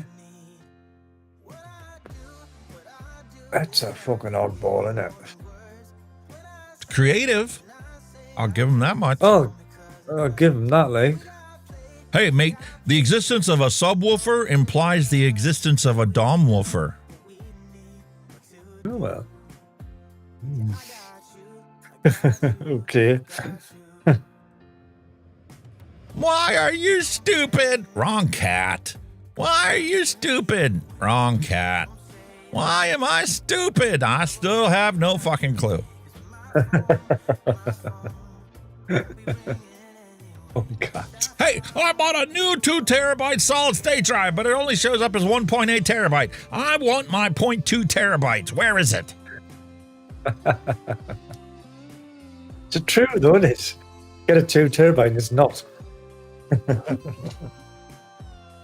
What's even worse is when you buy a brand new one and you put it in somebody's computer, and then they just call you up and randomly, like every random period, 24 hours, 72 hours, a week later, 2 weeks later, and go, why is the computer not starting up in the morning? And I get a blue screen and I'm just looking at the BIOS. Brand new hard drive. What do you want me to do? Didn't do it for me. Well, I hot tested it. Exactly. So I'm out another $80 putting a new hard drive in, something that's already got one. And this obviously tested bad. It's going to get sent back because in the course of them having this computer for a little over 2 weeks, 3 weeks, this hard drive says that it's been powered on 25,000 times. Holy shit. Not possible. On, off, on, off, on, off. I said I worked at the sperm bank. Yeah, and you got fired for drinking on the job. Oh, God. Oh. I have a colorful mind. You should. You have an IQ of a crayon. And folks, we talked about this before, but I wanted to actually give you the list. Here are 60 different names for sugar. Holy moly. All sugar. Yellow sugar looks dodgy. Just like yellow snow. Why can't we just call it sugar? Now, some things that are on this list don't apply. Like, technically, ethyl maltol and fructose are types of sugar, but they're different than regular sugar. Although, if you took that adaptation and definition, all of them are technically different. Wait, there is a couple of different types of sugar, but there's still sugar. Like your castor sugar is slightly different from granulated, and your demerara sugar, I think they're finer. Aren't they? They're like a finer green. I can't remember correctly. I'm not sure. Neil Pitts wants to know, what is invert sugar? Oh. Good question. And this is only half the list that's on the American, authorized by the American labeling requirements. Really? Wow. How you find Kentucky on a map? I know, folks, you ain't good about, geography and all, but here's how you find Kentucky on a map. First, you start off with Meemaw. All right? This is how we learned our states when I was in grade school, right? Meemaw. Minnesota. Yeah, Iowa. Right? You work your way all the way down Meemaw.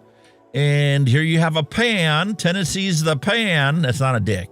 Put your mind out of the gutter. That ain't a dick. It's a pan. And Kentucky Fried Chicken is right there.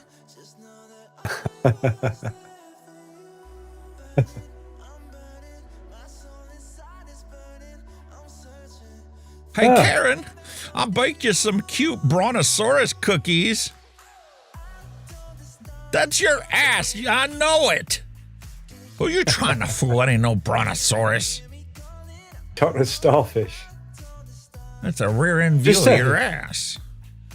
Just to answer your question there, Neil, I've just Googled invert sugar, also known as invert sugar syrup. It's also known as invert sugar syrup. It is a simple syrup. It's a liquid sweetener made from water and granulated sugar, sucrose.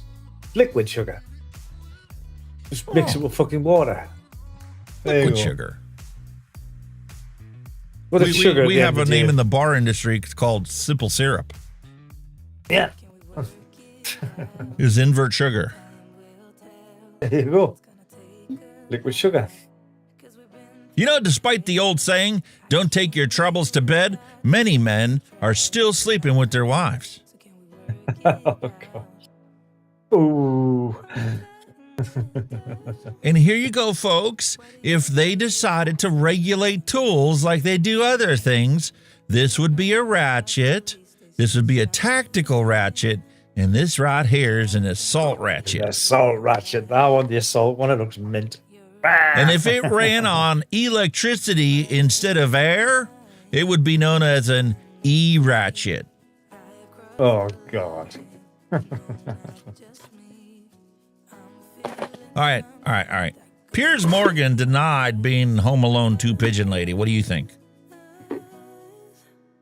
Definitely him. That's him. That's him. It is. The internet said so. It's got to be true.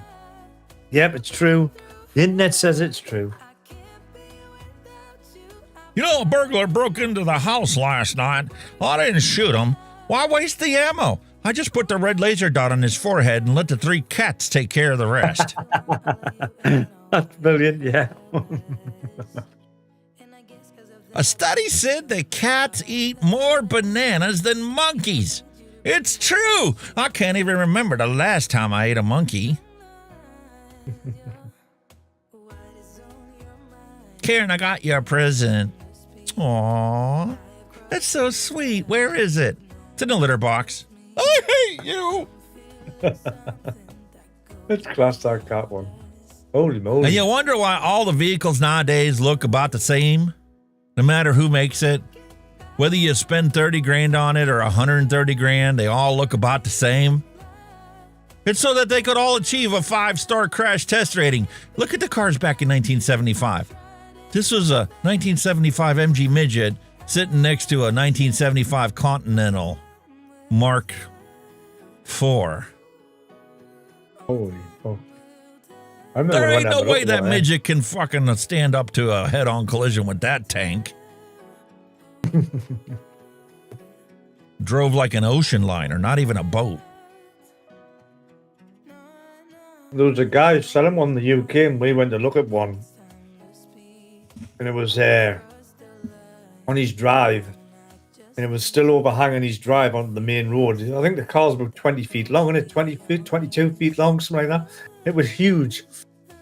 When you had a look on the boot, or the trunk as you call it, and because it was all rotted out, he actually leaned in and he fell straight. Fell straight through.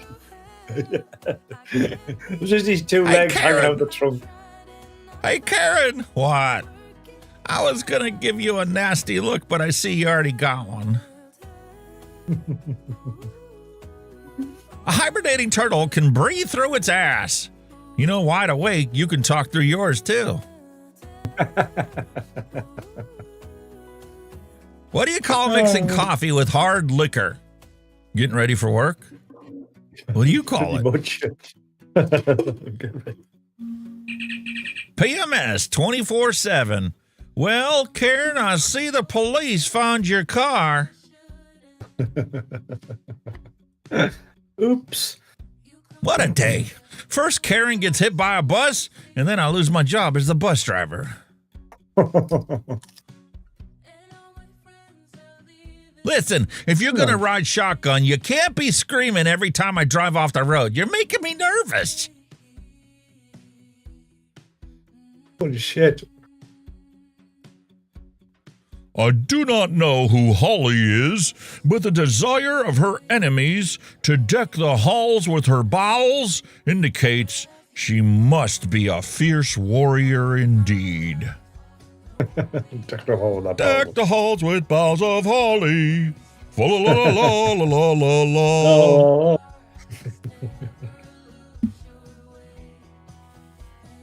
You know when the ice cream is giving you brain freeze, but it's so freaking delicious that you just can't stop eating it? That's the look on your face. Been there, done that. Oh, it's nice. Oh, it hurts. Oh, it's nice. Oh, it hurts. Fuck it. Uncovered history. This photo from 1902 shows French knife grinders. They would work on their stomachs, you know, in order to save their backs from being hunched all day. Talk about lying down on the job. Fucking dog. My wife's going to call me here in a minute and go, how much are they getting paid? I get to work all day with the dog in my lap? What? Mm-hmm.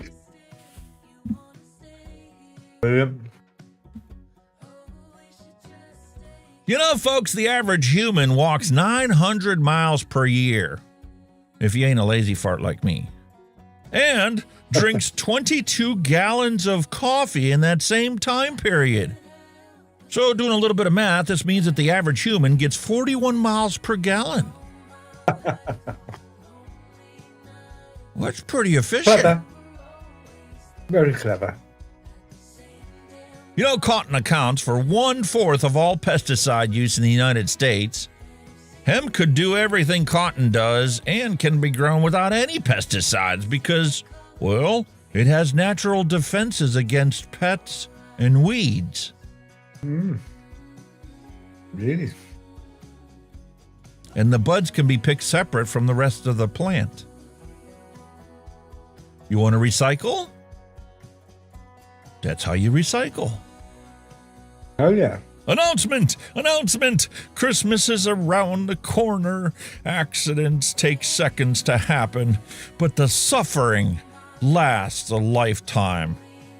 Folks, helmets and condoms should be worn on appropriate heads during respective rides, especially on unfamiliar vehicles or those that don't belong to you. Stay safe out there and fully adopt harm reduction. Fucking hell. Was that the WHO by any chance? The World Health Organization? Negative. That was Hunky Vape Public Service Announcement number 723.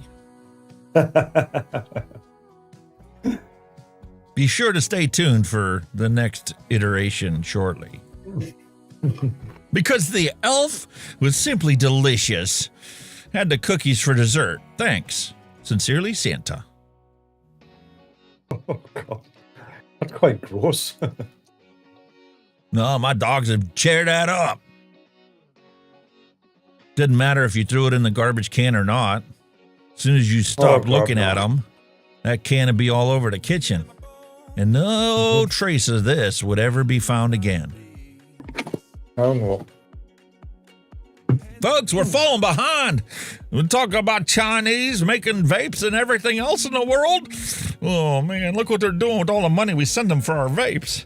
They're making high-speed rails to cover the entire country. Wow. That's what vaping has done to China. Look, in 2008, all they had were these little squiggly short trains right here and right here and right here. That's it. Now the whole bloody country's covered with rail, high-speed rail network. Oh, it's awesome, isn't it? It's unbelievable, isn't it? Fucking hell. Meanwhile, they can't take care of the trains and rails we got here now. Or in your country. We're the same. Everything's crumbling. Went to visit a museum and asked how old this spear was. The guide told me 400 million 8 years old. Well, flabbergasted. I was like, wow, how could you be so precise? Well, they told me it was 400 million years ago when I started working here, and that was 8 years ago.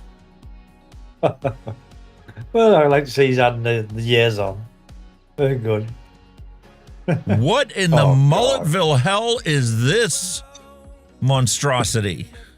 Holy shit. What the fuck? Looks like Jim Bob Billy Hobo took and bought the U-Haul at auction. But because the cab was rusted out, he decided to go to a junkyard and put his door on it so the rust was fixed. But then he had to deal with what to do with the box in the back that was all rusted away. And while at the junkyard, he decided to scavenge up some good old Chevy parts from a Suburban, and a pickup truck.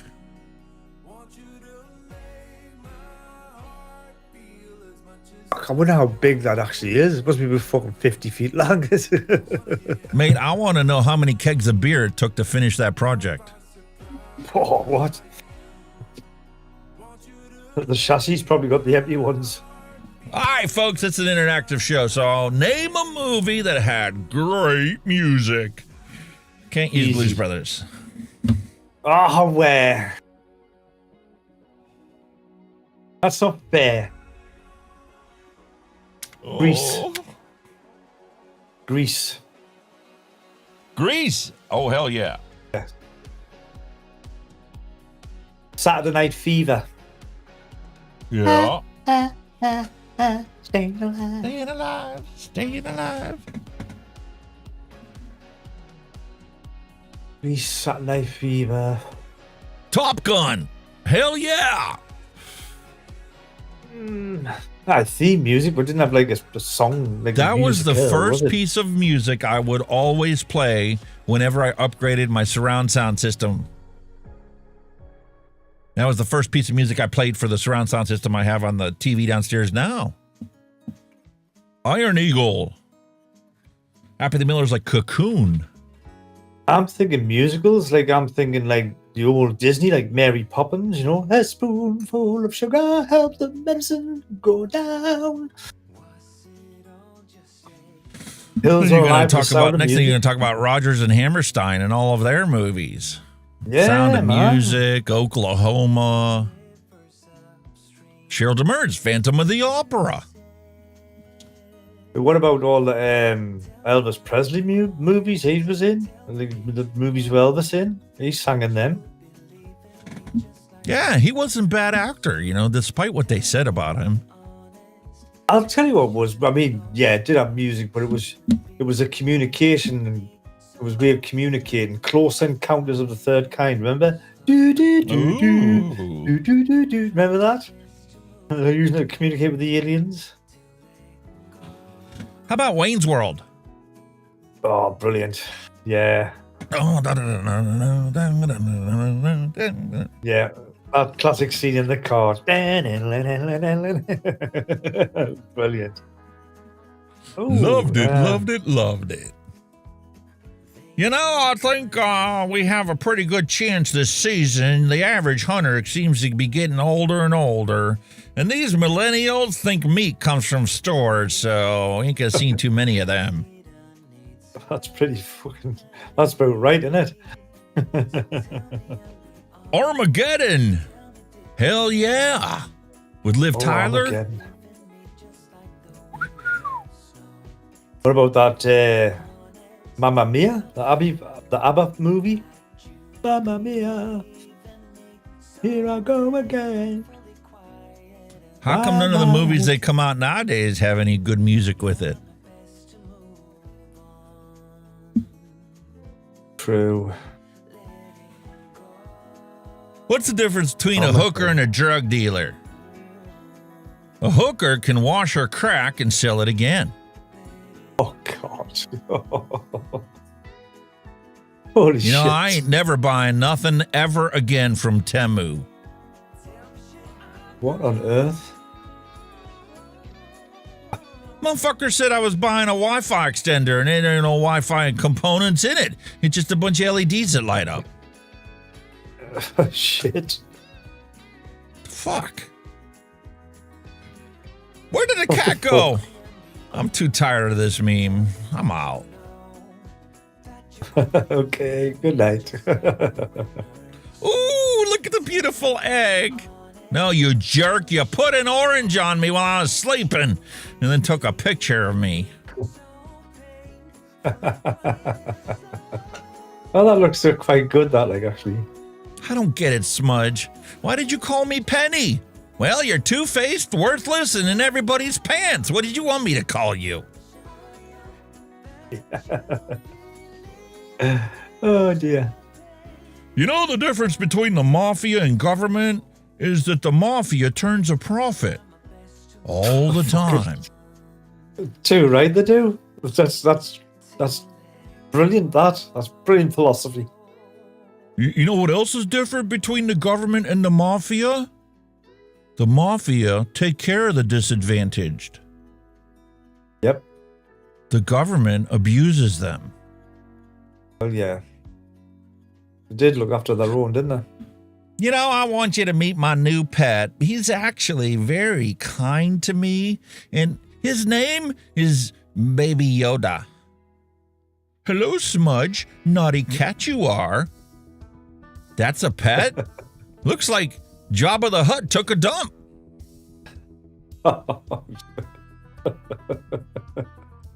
Free blowjob. Hey, now that I've got your attention, can you slow the fuck down? Speed limit 5 miles an hour max. Oh, damn. Good sign. Creativity at its finest for public safety. Yeah. You know, folks, speaking of science, water actually boils at 10 degrees Celsius when placed 27 kilometers above the surface. It also boils at 230 degrees Celsius when placed 300 meters underground. Pressure. Down to pressure. Good song. Now the rest of the day, that's going to be playing in my head. Under pressure. Pushing Going down on me. Pushing down on you. Well, you got to combine both of them. You got under pressure and you got the blowjob sign and under pressure. Going down on me. No pressure. Do twins ever realize that one of them was unplanned? Oh, that's cruel. Not as cruel as this. Jake Paul challenges David Attenborough 98 to a boxing match featured next year. So long as That David sounds Attenborough about- doesn't die before then. That sounds about right. My breasts are not saggy. You know, they're hanging so low, it looks like you got a pair of balls. Yeah. Oh, dear me. Oh, the frustrations of trying to write computer code. Error on line 265. Let's go find this thing. What'd I fuck up? There isn't anything on 265. What the fuck? It's going to take a lot longer to debug this program. There ain't nothing on You know, line name one 265. thing you want to try in the bedroom. Go ahead, folks. Drop it in chat. Name one thing that you want to try in the bedroom. And my wife's answer is there. Getting a full 8 hours of sleep. That's kind of where I'm at as well. Like, I don't know what 8 hours of sleep is. Uninterrupted sleep. Armageddon could be a good answer for that. What would happen in the bedroom? Armageddon. Armageddon. Rocky Balboa meets Chuck Norris. Oh, yep. Damn. I'll never get hammered. No, but you sure do get nailed a lot. Oh, that's You one know, nasty folks, cat. Dolly Parton in 1976 wrote Jolene and I Will Always Love You on the same day. On the same day. Yeah. Clever. And these people on the radio want to say they're artists. Well, Mark Knopfler, the singer of Dire Straits, he wrote Telegraph Road on a bus while he was travelling. Wrote on a bus, complete, done. On a bus ride. What the fuck? It's like Bruce Springsteen. Some of the songs he wrote the same way. Oh, yeah. And Big for you fan of him. parents out there, or when your grandparents and your kids come to you and say, hey man, how do I deal with these kids? They tell me I never buy them anything and I'm always buying them something. Well, just remind them, and if they don't get it, just take a bow and put it on the light switch, the faucet, the stove, and the refrigerator. Hi. Where you going? Out. Oh, no particular place, just out. Okay. I'll just hold that information with you. All right, fair enough. That's me told. Mate, just be glad she didn't ask you for a couple quid.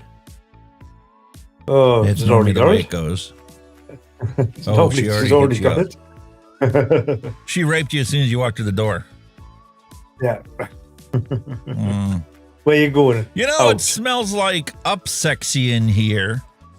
What's up, sexy? Not much. What's up with you, bitch? Oh, gosh.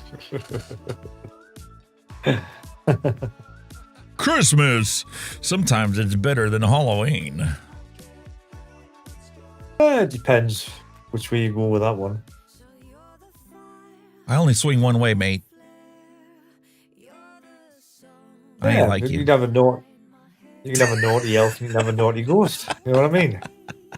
You can have the dark, mysterious side, couldn't you? Sorry, kids, no more school days, ever.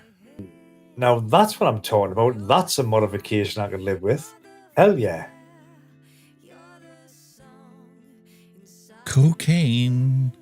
So much cocaine. If only. When you need to have the Christmas spirit in you, let me introduce you to Ho Ho Ho. I look so pissed off doing that. This is Han Solo.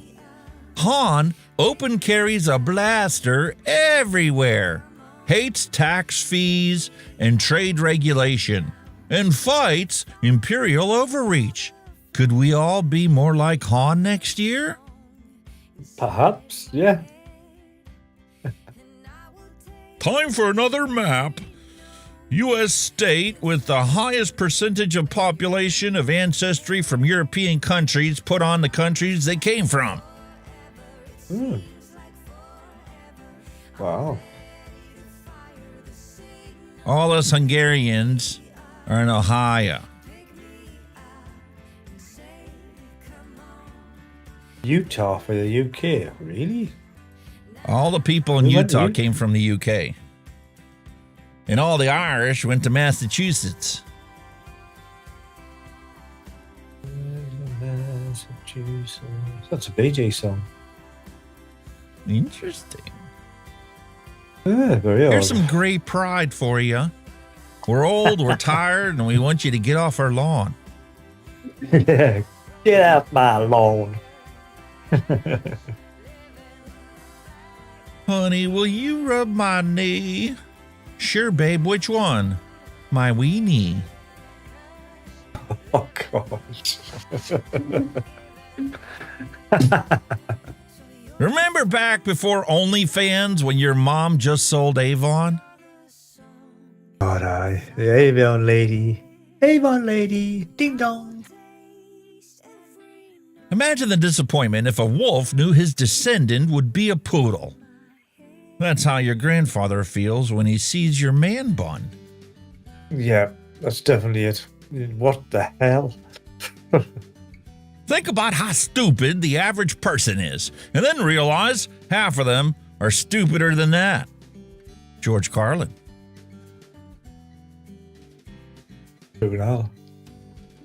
Birds really got no chill. Oh, Jesus. That ain't the facial she wanted.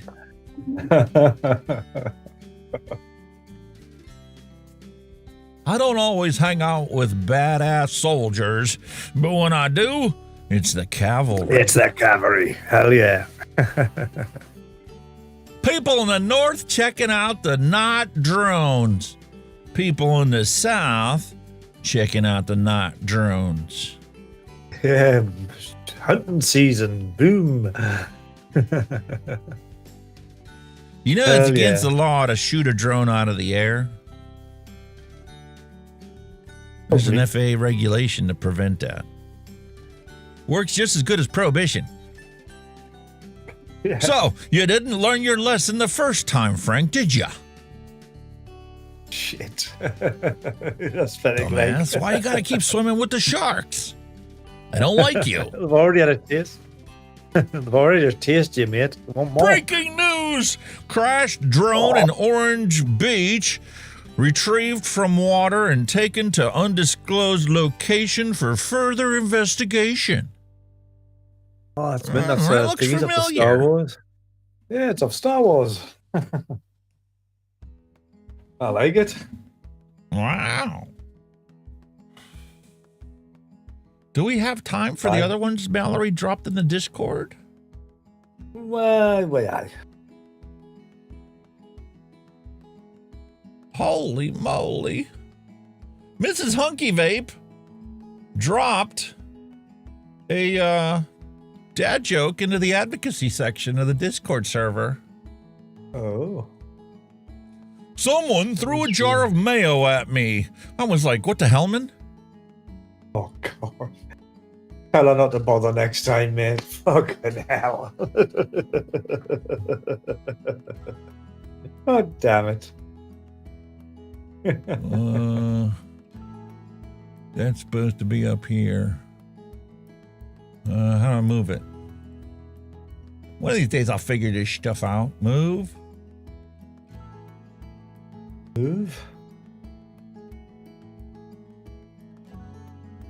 Move, copy, paste, delete, whatever. What the hell? I can react to it, but I can't move it. I'll have to figure it out later. Let's go to dad jokes. All right. Ooh. She had a bunch of other stuff in here.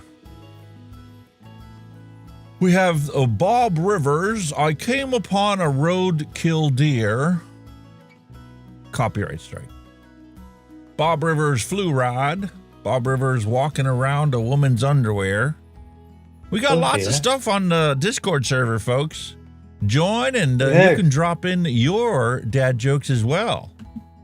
Go check them out.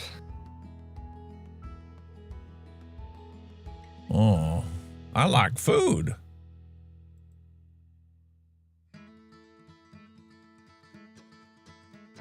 Holy moly. What a Thanksgiving show. What on earth is that? AI. Yeah. The wonderful AI. Yeah, imagine what Christmas is going to be like next year. William Dobson's like, hey, imagine watching that when you're drunk. Oh, God, perish the thought. Oh, I like food. I bet you do. I bet you do.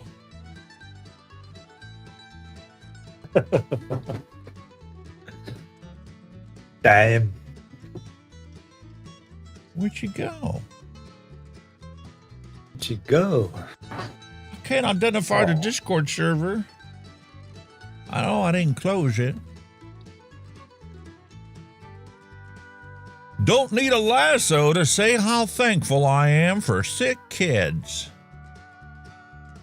Oops.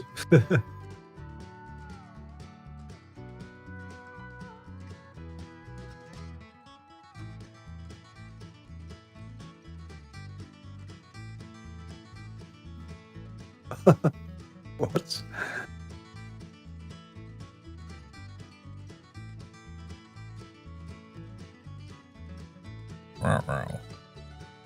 Ah, odd one.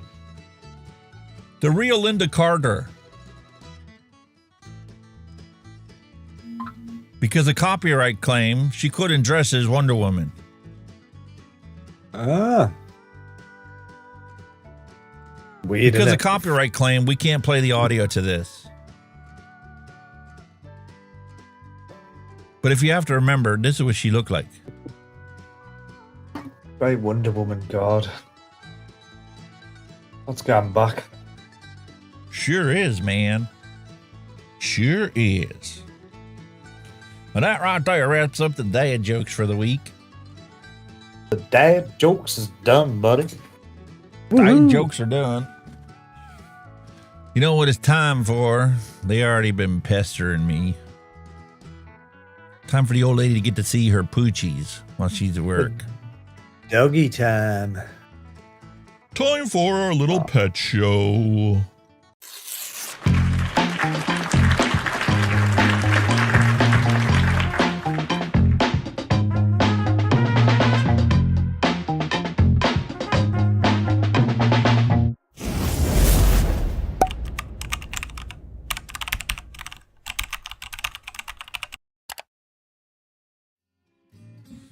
All right, folks, time for the doggy treats, and the camera's frozen. Ain't that a bonnet load of bull? What's going on here? Turn off, turn on. Deactivate, activate. There you go. There's the live cam of the doggy treats. Doggy's excited to get a treat. Are you ready for round 1 of the competition? Ready? Shit. Go get it. That fell on his head. That's not cool. Sleepy dog. Can't be bothered to get up out of her bed. All right, Lucy, ready? Ready? Ready? Go on. Go get it. Ready? Go get it. Go get it. Go get it. There you go. I found an amazing picture of my old boy. This is the boy that was 18, but the wife found this on her memories, right? Look at that boy there. There he is. Wow. That was my Tyler. 18 he was when he passed away. Absolute belter of a dog. Miss him so much. Like, awesome dog. Lovely dog. You know, dogs definitely have their own personalities. Oh, this guy was crazy, this dog. He was brilliant. Big, very strong dog he was. Brilliant dog. Jester is such a pushover. Now he's old, so he's even more frail than what he was before. Oh. Maggie's a little narcissist. It's only about her. Everything's about her. Every night when we get done eating and my wife invites the girl dogs up onto her recliner that she's laying on, Maggie jumps all the way up on her and gets literally 1 centimeter away from her face. And then just stares at her. Wow. Like, I'm not going to lick you. I'm not licking you. You going to pet me? I'm not moving until you start petting me. Oh, there he is.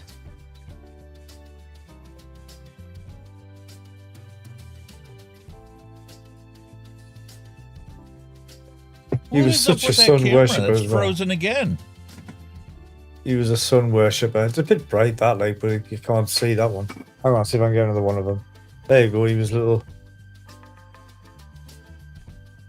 fudge on the couch. Look at that. He was asleep in the blanket with a smile on his face. Sorry, the picture quality is not great. I should upload them on the computer and I'll put them up next week. Yeah. But he's just a sleepy head. He's adorable. He was always smiling. There he is with his dad, with his master. Aww. I'll try and upload these and we'll have a proper look at them next week because he was such a cutie. My wife just found them on her memories, so I can get them uploaded. I'll do them next week for next week. Absolutely awesome pooch he was. Loved him to bits. Not that I don't like the one I've got now. I love him too. He's lovely. He's more of a wuss. He's a fudge. Doing a little housekeeping here, cleaning stuff up, closing browser tabs. Wish I could do it to my brain, but you know. Oh hell! Is what I it wish is. that, mate. You all wish we would wash the old brain out. It'd be good, wouldn't it? If you just take it out, wash it out, and just put it back in, refreshed. Let me join you on screen. That's wonderful. That's nice. Nah, it's just something about it when you've been to work all day and you just come in and have a nice cold beer. Just something about it, isn't it? Or, in my wife's case, as soon as you come walking through the door, you get attacked by 3 of these animals, jumping up and down like they never seen you before. There's that as well. My little pooch goes It's a bit all mad. cool and dandy Spit until you got to go run to the bathroom because you had to pee for like 2 hours and been holding it off. And then they follow you all in there, and one jumps into the bathtub, the other one's sitting between your legs. Meanwhile, you ain't barely got your pants off and just sat down on the toilet. And the third one's running into the room like, I don't want to be left out. Oh, mine don't. Mine doesn't come in the bathroom. No. He's not that Maggie's the only energetic one that anymore. does it in the morning for me, but for my wife, all three of them. Really? Wow. Mine didn't bother so much. Yup. All right. Have I ever tried the Dusty Country Road? We had a hamburger, gravy, and biscuits with mashed potatoes. It was delicious. Ooh, I bet. Have I ever brewed my own beer?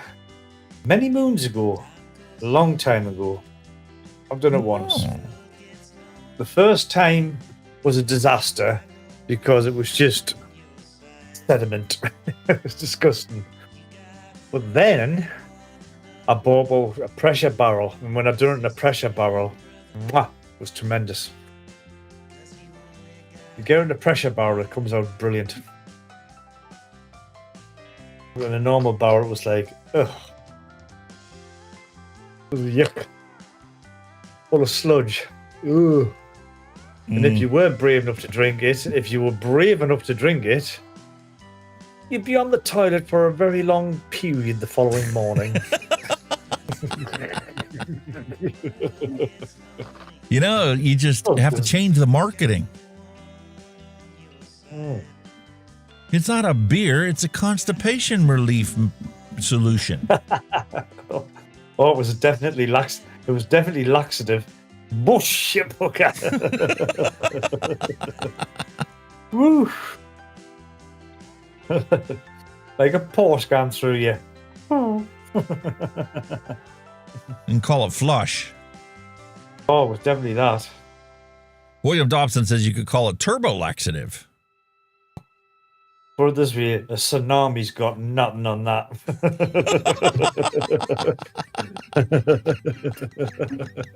Really.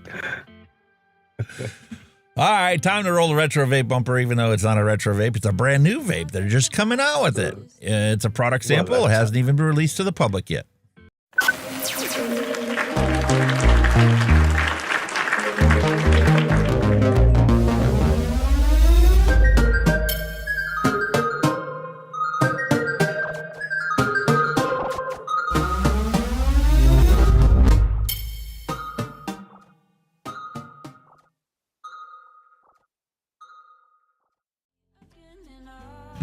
A long time ago in a galaxy not so far away, Oxpod, a subdivision of Oxbar, released the Oxpod Elite.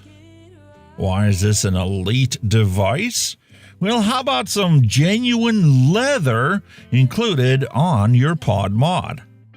And since this is probably going to do better photogenically on the review, which I'm going to do a review for that, let's open up the Gold Royale.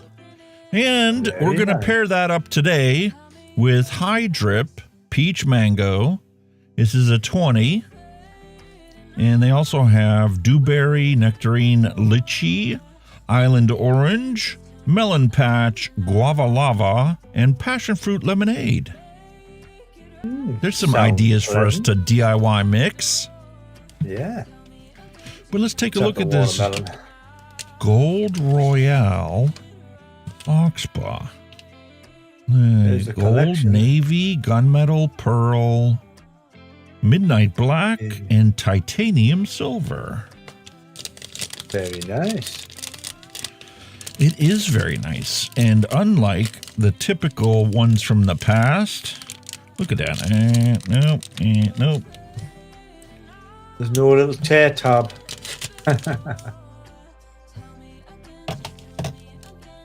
Child prevention mechanism in play. Child prevention. Look at that.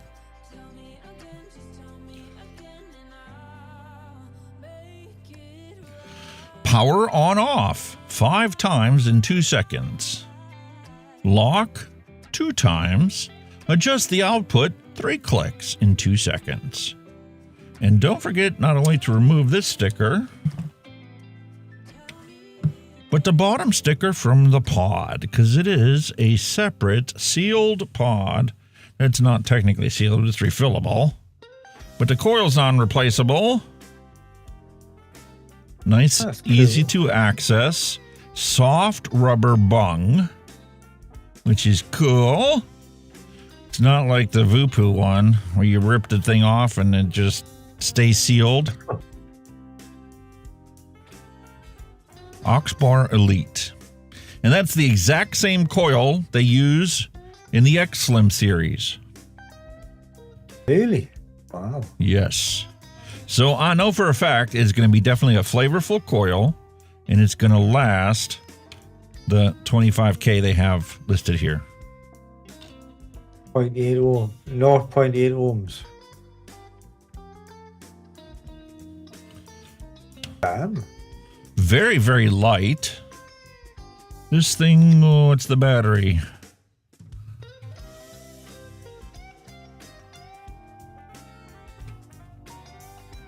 $1,300 milliamp hour battery, 8 milliliter pod, adjustable airflow, and they say it's leak proof. Designed in the USA. On in the USA. I like that. It's not like the tacky gold that some of the Smock stuff was. It's quite nice. It's nice looking, like chic. And that's a beautiful leather that's on the side of this. Same adjustable airflow that the X Slim has. Same tension. Yeah. USB-C type charging. And they got the specs right there. I didn't even to look on the box. Very classy device. Nice. All right, let's fill this thing up. Take a look at our pod juice.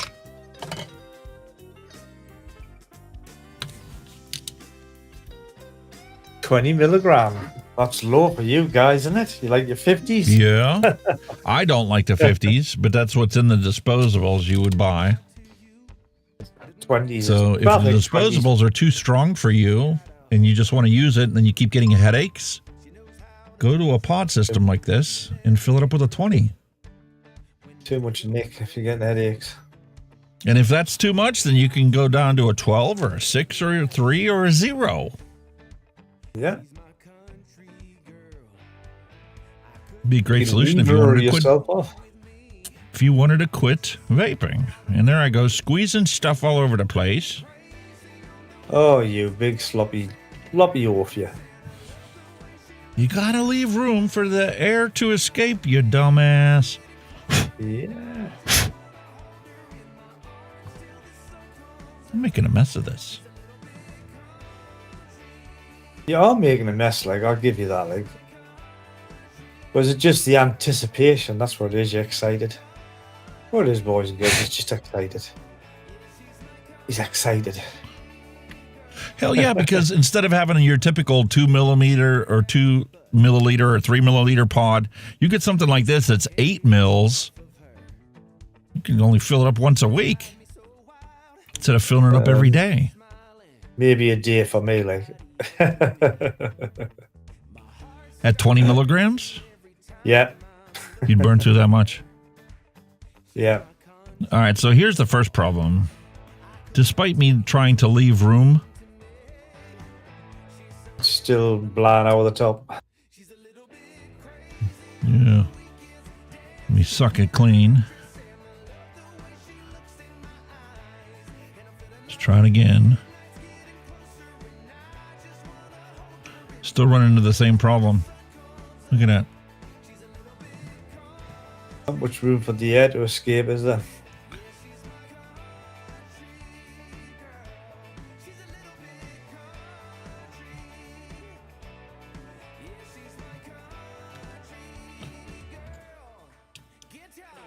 See, the thing is, this is a deep.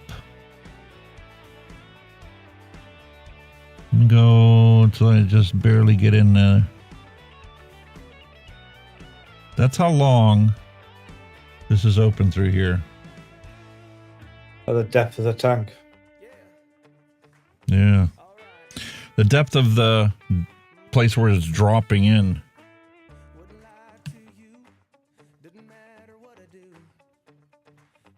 Let's try doing it a different way. And steady and slow, matey.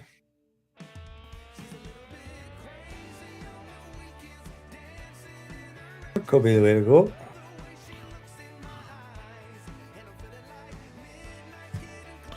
I don't know, matey.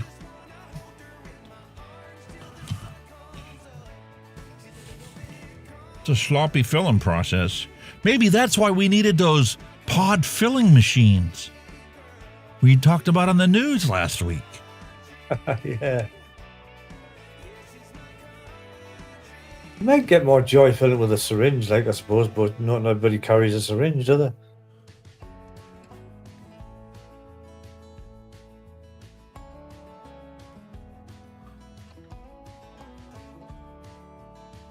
There's not an air hole, like, but yeah.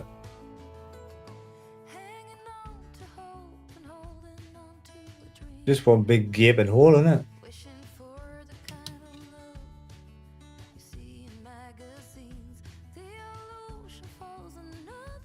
What is that in there? They have a rubber seal down there? Looks like some kind of like little plate in it or something in there. God. Probably why it's fucking blown back.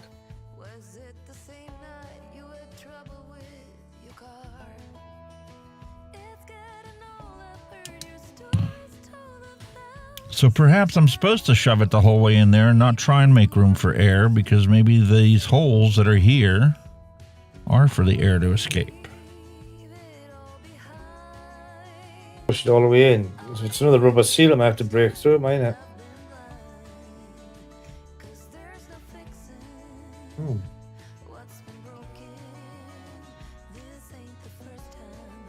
Yep. A weird one. I don't know, man. It's a weird one. It is. And this is very mango-y.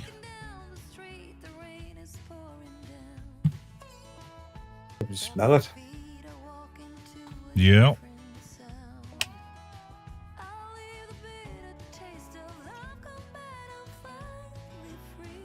I mean, even though, like I said, that's like a smoked glass type effect tank, where you can still see a liquid level, which is quite good. Most of them you can't. You know, like some of them are too dark. You can't see jack shit. Yep. I do like that. See how much juice you've got in. And the thing is, I have to switch cameras so you can see. It's full the whole way. Yeah. The air is only right at the bubble portion at the top. Yeah, you can see it.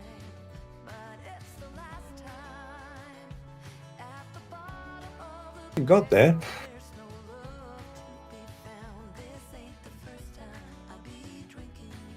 So she was already on.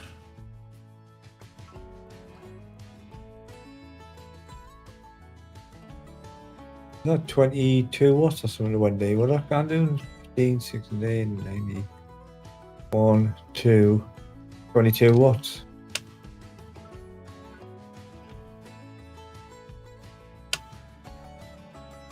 So it's not adjusting the wattage. So it's manually set.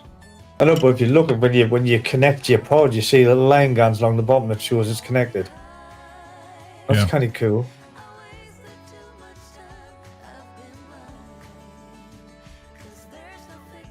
Watch. Bang, there's your line. I like that. That's a kind of little feature.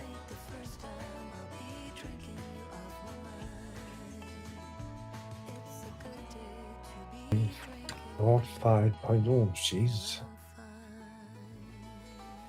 So 0.8 ohms. 5 to 30 watts for the device. Excuse me.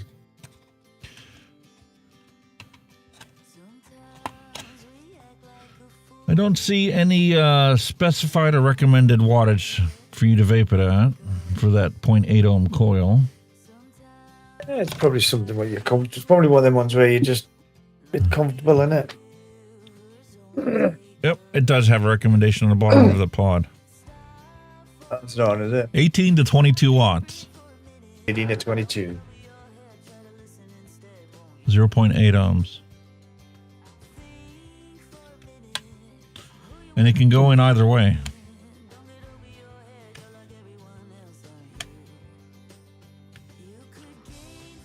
It looks like the contacts are in the middle, aren't they?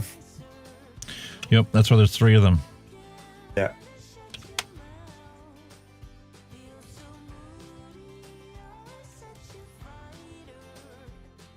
$18 watts.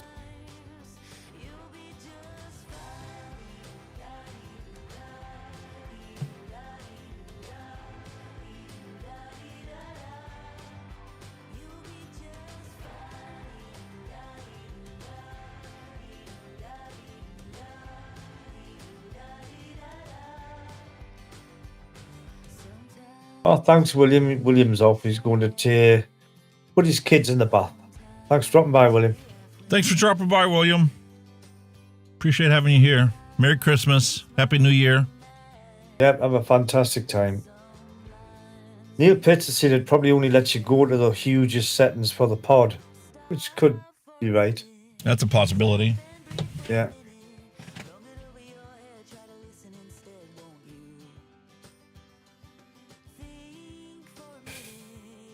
Auto draw activation.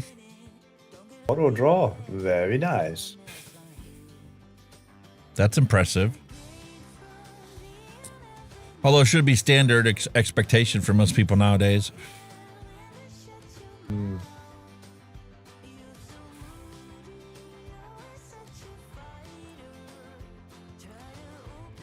I'm impressed by the sweetness out of this juice. Despite it just being a little pod style setup. Yeah.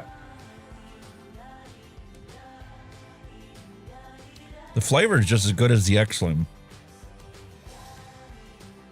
Sweetness is there.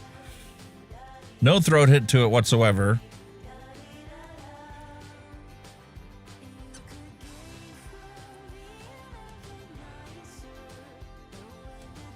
Who's that's already one? Like a nice smooth vape. And it's simple. I like how they didn't overdo the display. You Yeah. got a battery meter Color. that's clearly seen for somebody our age. You've got the wattage set that's on there. Plus, there's a Because color once you display set as it, well. you're not going to mess with it. Why would you want to? Like I say, plus the fact it's got a nice color display as well, so that helps. Initial impression, I really like it. I got to figure out the filling system on here. I get the impression like, you know, you're just supposed to shove it all the way through, because if you look inside there, who was it that used to do that? They would have a silicone right around the fill port, and there was a hole just big enough for these little drip tips that come on these things. If you push it all the way through there, stops it coming back out. They have an internal valve that lets the air bleed out of it. I'll have to figure that out, because it may be set so that you could force it to fill it at an angle to totally get rid of all the air in there and completely fill it. Yeah. Or maybe they want a little bit of air inside there so you don't build up any pressure. So it's designed once it hits a certain point that it automatically starts injecting it. I'll play with it some more. And I'll verify that this actually is going to give you the amount that they're claiming. But I've always been so impressed by those X-Slim coils and the pods that they have. They just last and last and last. Last time I did a review on them, I was switching them back and forth and reached 1,500 in both pods before I finally says, you know what? The flavor is just as good as it was the first day. I'm just uploading this.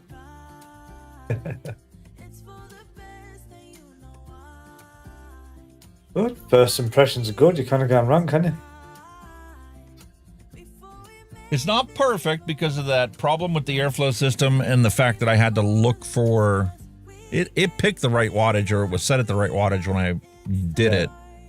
It was me messing with it that caused it. But I know a lot of people start playing with the buttons when they first get it. Well, And then you got to do, find don't you? what wattage it was set at because you don't remember what you had it.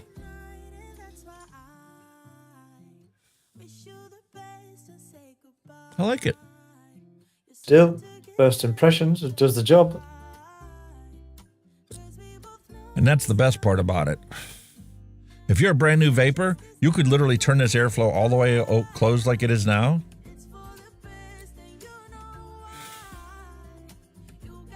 And it's a true mouth to lung experience. So what is the airflow tight on it when it's fully open, or is it, you know? It's direct to lung when it's fully open. Really? But it's restricted. Yeah.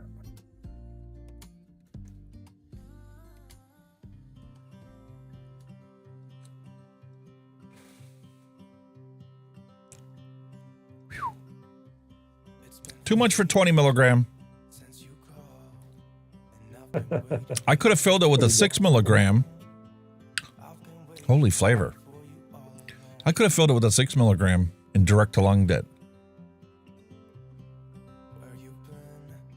But if I were to take this and use this as like a backup device, just keep it in my pocket in case the battery dies on my mod or the tank is empty and I don't want to fill it while I'm driving. That's just perfect, isn't it? Yeah, because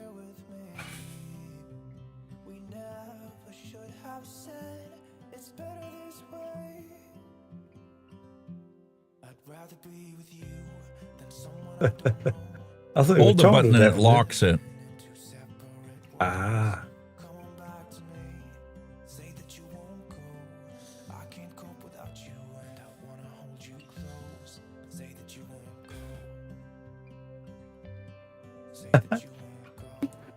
Ugh.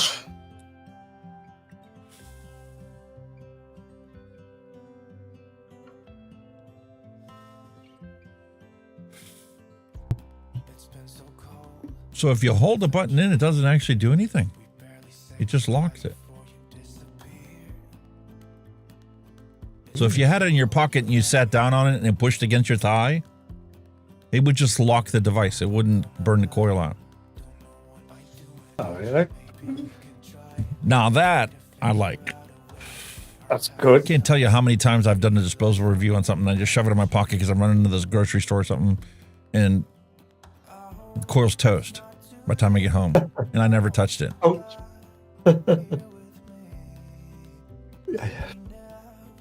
One of those things, isn't it? Wow. Well, that's why I like that juice is really flavorful. That's why I like the draw activated ones, because there's no buttons to fuck on with, so it's never going to do anything in your pocket anyway. Yeah. The good thing about them. Good safety aspect. All right, time for a random recipe. Oh. I got the hiccups. Too much, Nick. That's the thing with the salt, Nick. You can't tell when you've had too much until you feel it. Oh, no I love throat salt. hits. Great. Exactly. It's brilliant, isn't it? It's great. I like my And free you get base. that- and you get that little batty buzz, like, oh shit, bit too much. Ooh. All right, random recipe.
Alrighty, what can we make today? Last chance for anything you might want thrown into your box.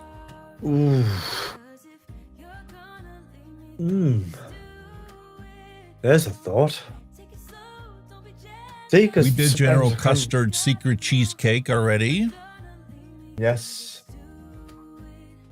Unicorn Blood V3 WS23. You're not an icy person, are you? Did you do that? Did you do that No. one? No, just see. Go back. I remember when you've done it. I've just seen it. Go back. Back. The coconut and almond cheesecake. I remember having a drool over that one. I did. Because I like the almond and the coconut.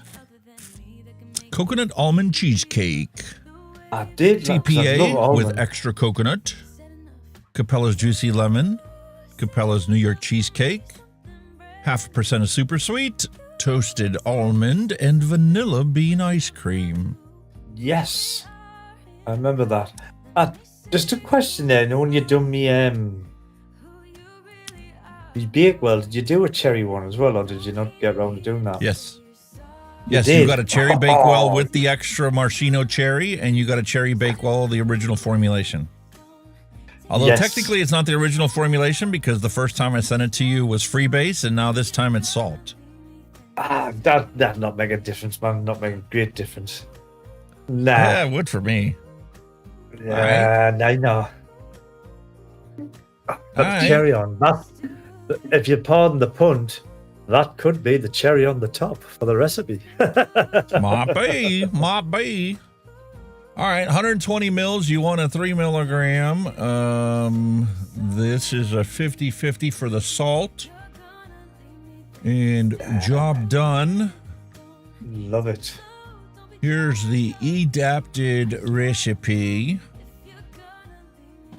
Oh, I like coconut. I love coconut. See that lemon, coconut and lemon. Ooh, that does appeal. The lemon in it does appeal. It's going to give it that zest. If you pardon the punt.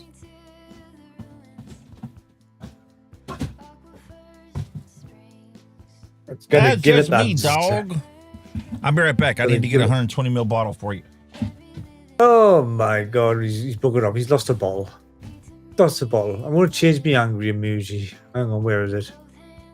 I'm going to put that one on. Oh, when I do it. There you go. There you go. He's disappeared again, folks. Again. Yeah, free ride of but I know what you mean. A nice cheesecake. No, it was something. I don't know if it's because I never really found a good, a commercial cheesecake. Because obviously when I first started, I mean, I still do buy a lot of commercial juice. But some of the commercial cheesecakes that you never tasted the cheesecake, you just tasted the biscuit base. So it just tasted like a fruity biscuit. Say like, excuse me, say like you bought a lemon cheesecake. You couldn't taste the actual cheesecake at all. It just tastes like a lemon biscuit. And it was like, you know, some of them were really poor. But then Alex came along and he makes them bloody good. So he does. Had to go get more bottles. Wow. I must be depleting your stocks. Yeah, I'm depleting your stocks, am I? That's all right. It's all right. All right, so I need TPA's toasted almond and coconut extra. Oh. Well, I'm just gonna have to say it just looks amazing. Coconut extra. I'm gonna be spoiled for choice this Christmas, aren't I? Yeah, man. True, mate. Honestly, you do. When you get the commercial ones, you don't taste down the cheesecake. It's just all biscuit. It's just a flavoured biscuit. Which is a shame. It is a shame. These are Ain't that a new shame? flavorings for me. I haven't used coconut extra yet. Oh. Well, there we go. Toasted almond I have used once.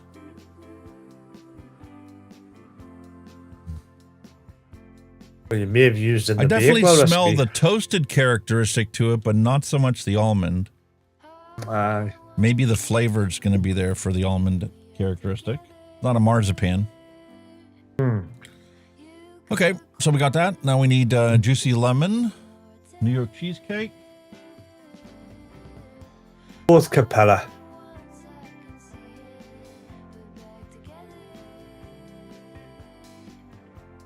By the wonderful Capella. And vanilla bean ice cream. That just sounds nice on its own, doesn't it? Vanilla bean. Damn.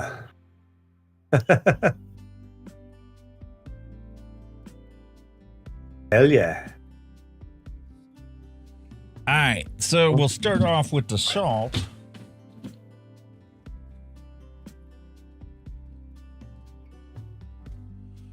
I have on the ground. FE.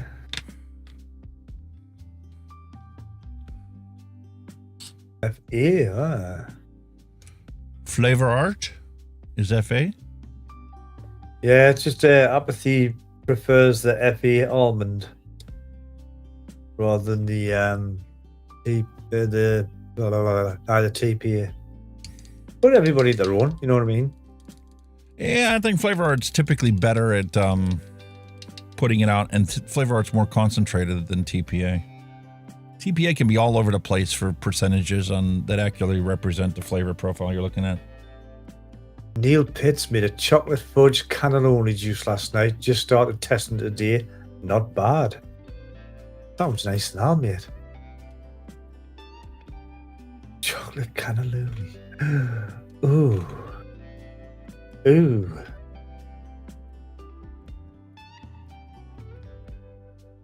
Ooh. I had this thing in ounces and pounds. Ounces and pounds. Yeah, because I was measuring your package stuff. Kilograms are the way to go, sir. Kilograms. Not in the States, mate. That's odd. But it's like touched on. I mean, I do get it. Like sometimes size does matter. If you'll pardon the pun, you know, like if it's a big box or it's a little box. But when you're going off the weight and that, sometimes you think, well, if it's a small package, do you really need the dimensions? You know, that's its weight. You know what I mean? What people don't understand is the reason they ask you to measure and weigh and identify each thing in there isn't just because of your VAT tax calculation. It's to verify that you didn't put more in the package than what is there. So if they know the weight of everything that's in the package, that added up together should equal the weight of your package. That's right, yeah. Oh, God, I do get where they're coming from, like, definitely. So that's why they do it. That's why they force you to list each thing and how much each thing weighs. Like, I can put in there 4 bottles of fog juice. Total weight is this for all 4 of them. Although some customs forms require you to list the weight per bottle. So what I do is I take the weight of all 8 of them together, and then I divide that by 8. Because you've also got a bag that it's got to sit in. Anytime you send a liquid, it has to be in a separate bag. Yeah. So like for your soda, I needed to get some Ziploc bags to put the sodas in. God, yeah. Well, it's for leakage, I suppose, and all that kind of stuff. That's the other characteristic they're looking for. If it does happen to leak on its own, it's within a plastic bag. Yeah. Well, you never got fuck all like that in my package. I just sent it. Nope. And everything arrived safely. Yeah. Well, that was pretty quick, because what was it? Was it last week? I said it was sitting at Stansted Airport. Now it's there. Within a week. That's pretty quick, that. Well, the flight is overnight, and then it only spent 1 day at the customs house, and it must not have gotten inspected or nothing, so it just continued on its way. I'm quite impressed at how quick it got there. I thought it would have been pushing it for Christmas, to be honest with you, but there you go. I kind of grumble. Oh, my legs are black. My package to you might be held up not because the shipping won't get it to you by Monday, but because once customs gets it, they need to reach out to you so you pay your VAT. Yeah, the bastards. And I don't know how Something's long all they're wrong. delivering on Tuesday. If I were to ship it Monday, it would have gotten to you Friday. Yeah. But UPS doesn't work over the weekend, so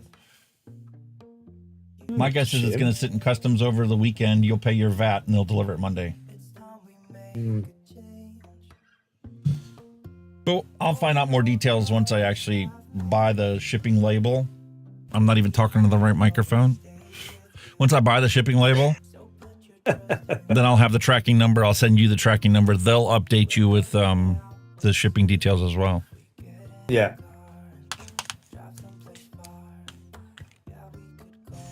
Holy coconut. Now I know why they call this coconut extra. I'm getting shaved coconut, and there's some sweetness to this as well. Oh. Like the coconut you would find in an Almond Joy if you stripped the nut and the chocolate off of it. I don't mean to sound greedy or nothing, but that coconut just reminds me of another one. I can't remember if you made it or not. The Bounty bar one? Or what? You know, it's not what you call a bounty bar over there, was it? Did you make that? I can't remember if you did or not. I don't know if I made you a Snickers or not. I That did was end the up finding bounty a one? missing flavor. It was a bounty bar one. You know, like the sweet coconut chocolate bar. That's right. I made it with a different substitute. Ah, that's right. Yes. We'll taste that today and see what it's like. It's here. All right. So coconut extra 1%, 1.23. Capella's juicy lemon. See, I'm gonna like that so much. That's how much It I'm gonna smells love like it. lemon zest. That's how much I'm going to love this. I'm going to send in all the love.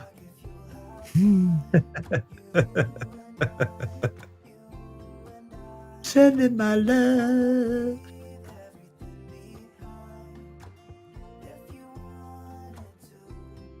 I had a play like the other day. I was like piss farting about, making sure everything was still working and spot on. And I found that by accident. Did you Oh, we'll have update some of that. OBS yet to 31? Yes. You know what it is? I don't know what it is, but the last two versions of OBS I've updated to haven't got an exe file in. You've got to physically go in and change it from an application to an exe file. I don't know why. I don't know. Mine worked normal. Mine automatically updated. OBS popped up and said there's a newer version available. Go ahead and install it.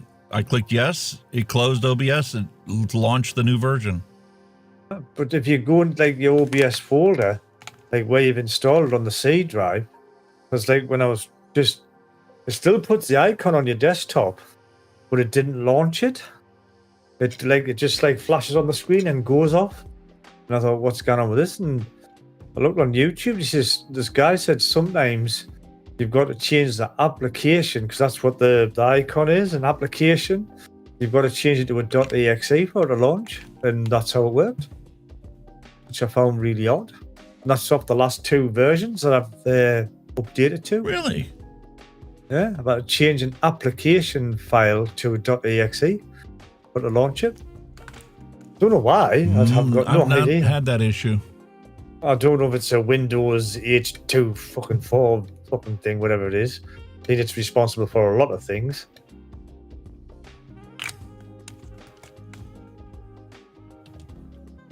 But yeah, that's what I do, and it's been very weird. What does the custom fee cost normally? I think I paid about 30 quid last year, Neil. I'm sure it was round about that mark. Round about the £30 mark. You'll be paying more this year, mate. Well, because you know what? Last year you also got the graphics card. That was a $100 value, so yeah, you probably end up with the same as what you did last time. Yeah, but most of the stuff I'm getting from the US has been about a third. But I don't think I'm just wondering if it is a standard rate because I've ordered other stuff from the US, big and small, and they've all been around the 30 quid mark tax. I think it's just an import tax or whatever. I don't think it's got anything to do with value. Oh man, this may end up being a really good recipe.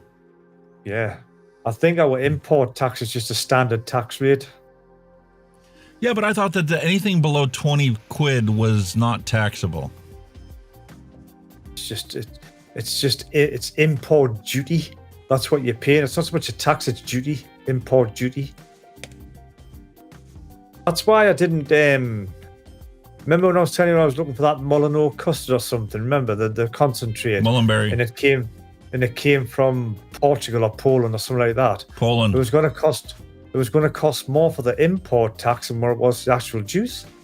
That's why I didn't bother. It's import duty. We call it duty, import duty.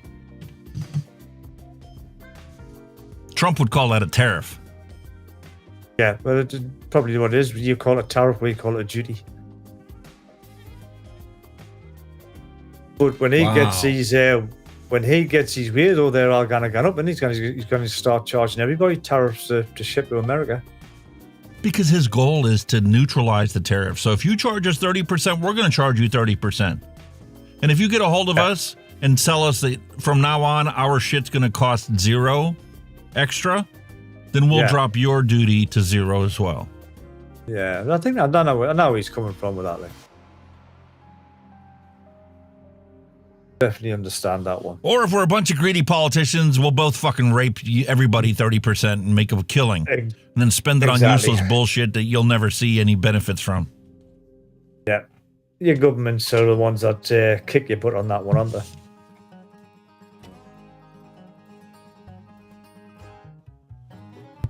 All right, 23 grams of Pagey. Taxes on everything, man. It's ridiculous. And yet worse. You know, we're bringing public services and everything, and buildings and infrastructures are falling apart. Crazy.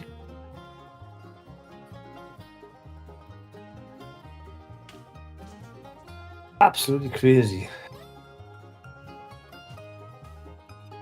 I don't know if I've got a quick picture of that bridge. I wonder if I can show you it. Where is it? I'll see if it comes up. Damn, this has got an awful lot of potential to be exactly what it says on the tin. Ooh. Coconut's the first primary scent that I get here.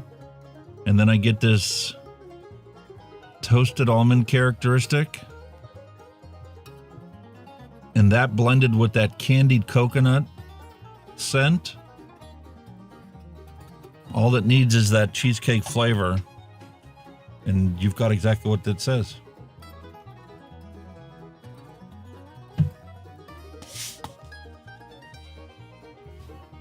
Okay. What images?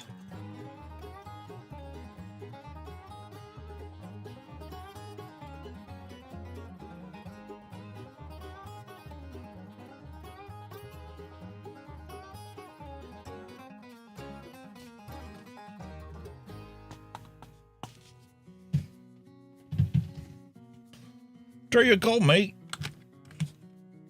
Brilliant.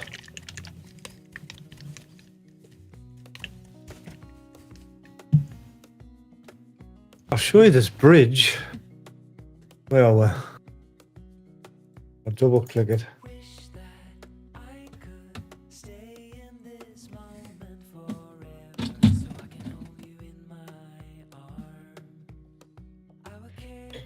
I think the wife's going to be chuffed to bits and get a new sweatshirt.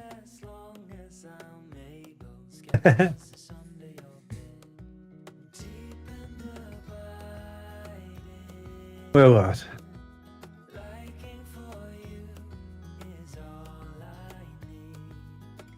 All right, coconut almond cheesecake. There's that bridge. All this concrete here is shot. It's crumbling away to fucking shit. Big bridge, main bridge. There's a road under here, there's a road underneath, and that's like, it's what we call a flyover goes, but all this concrete here, there's chunks falling off here, and these pillars here that are holding the rope are decaying. So that bridge is now shut indefinitely for the time being. And the gritty shit it's causing is... Hang on a minute. Get rid of that. Oh man, no. Fuck off. Where are you loading or are you not? Come on. Come on. Come to daddy. No. Fuck it. It's not having it. Yeah, it's that's one of the main bridges into a major city. Just like, say, I don't know, a big city where you live and they shut the main highway going into it. That's the kind of effect it's got. But the bridge is shut to shit. It's goosed. And that's what we've got. We've got like road ahead closed all the time, and the traffic congestion is unbelievable, mate. It's crazy. It's just like 6 lanes of traffic, 6 lanes moving slow. It's bad. It is bad. Absolutely bad. There you go, mate. Voila! Love it. 6 ounce weight. 6 ounce. Got the weight on. 196 grams. You can tell he's been doing his research, boys and girls, can't you? No, I'm in the process of actually measuring and doing it. So I got 3 of the boxes completely sealed up, taped up with the weight written on the individual box. Yeah. And then I've got 3 more boxes I need to do. 2 of them are going to be easy because it's just a matter of, bagging it, the Ziploc bag for the sodas. And then I take my bubble wrappy, wrap it, layer it. And then once it's all filled to the gill, I close the lid and seal it. No shaky, no nothing. I'm freaking moving it all. And then just slap it in the bigger box. Yeah, man. I like it. I like your style. I like your style. It's going to be very securely packed, so it should get no damage, should it? Because you know what they're like, don't they? They're just fragile. Nah, chuck it on. I'd be willing to bet there's at least 6 ounces, if not 12 ounces of air in the freaking box from the bubble wrap. Possibly. Oh, God, of course there is. All got weight to them.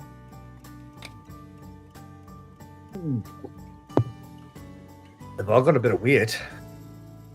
I was actually tempted to do that. Actually, I mean, when they were asking to list, I was going to say bubble wrap, 0.10 grams.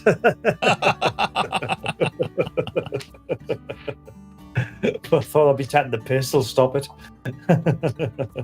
I could technically do that, though, because I've legit measured each individual component that goes into it. And then I measure the box with all the bubble wrap and stuff in it. And that's what's going on the outer portion of the box. And then I need to fudge the content weights, round up like, 1 pound, 3 ounces. Now becomes 1 pound, 5 ounces to compensate for the amount of bubble wrap that's required in that box. I mean, I kind of rounded mine up a bit. I mean, in my box, I think the actual weight was about 4.3 kilograms actual weight, but I just put 4.5 down just to cover any discrepancies. And that was the thing that surprised me when I was playing around with the numbers and the box size and the weight. I'm like, okay, let me say if we use the big box, how much is it? It's 133, whatever it was. And then that was for 31 pounds. I'm like, all right, let me go to 34 pounds, same price. 35 pounds, same price. 35 pounds, 1 ounce, goes up $5. $5 an ounce. So goes up $5 for another 5 pounds. Sounds like a good drug deal, isn't it? £5 for an ounce. I'll take that. I got another 4 pounds I could put in this box to maximize my value for the shipping cost. What else can I throw in there? Then you sent the wife shopping. I don't need to, man. We got a rawhide downstairs. Did your dog really like that rawhide that I sent you, the thin ones? Yeah. You got 2 of those in the box already. He buried them. Yeah, he loved it. Buried it. Didn't last 2 minutes. We've got a big one. Somebody gave us a big one the one time. None of my dogs want to have anything to do with it. They don't give a shit. It's too big for them. They're not interested. But with him being a staffer, you know they've got powerful jaws, so he would just have a field day with that. He would demolish it in 5 minutes. Chunk. When I tear out that box to put the Christmas cookie in it, I'll see if there's enough room next to it to put the big rawhide. Well, if the fucking dog doesn't like it, I'll have it. I don't know what you use it for, man. I'd eat the I'm afraid if I send it to you, the old lady will pick it up and start clubbing you over the head with it. I told you to take the trash out. There's that as well, isn't there? But I'm a fast runner. From my age, I can run. Mate, I love doing the show with you every single week. I love us hanging out and everything, and it don't bother me that it's 5-6 hours long sometimes. But I am really looking forward to the next 2 weeks not doing this because of the holidays being, Christmas Eve and New Year's Eve is on the day we do the show.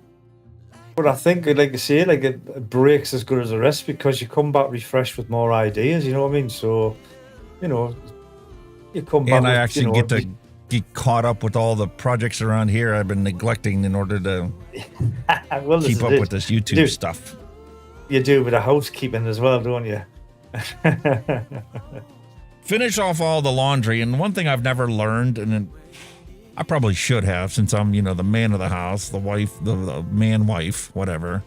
I always do the laundry, and I fold the laundry, and I stack it up, sorted on the bed for the wife to put away.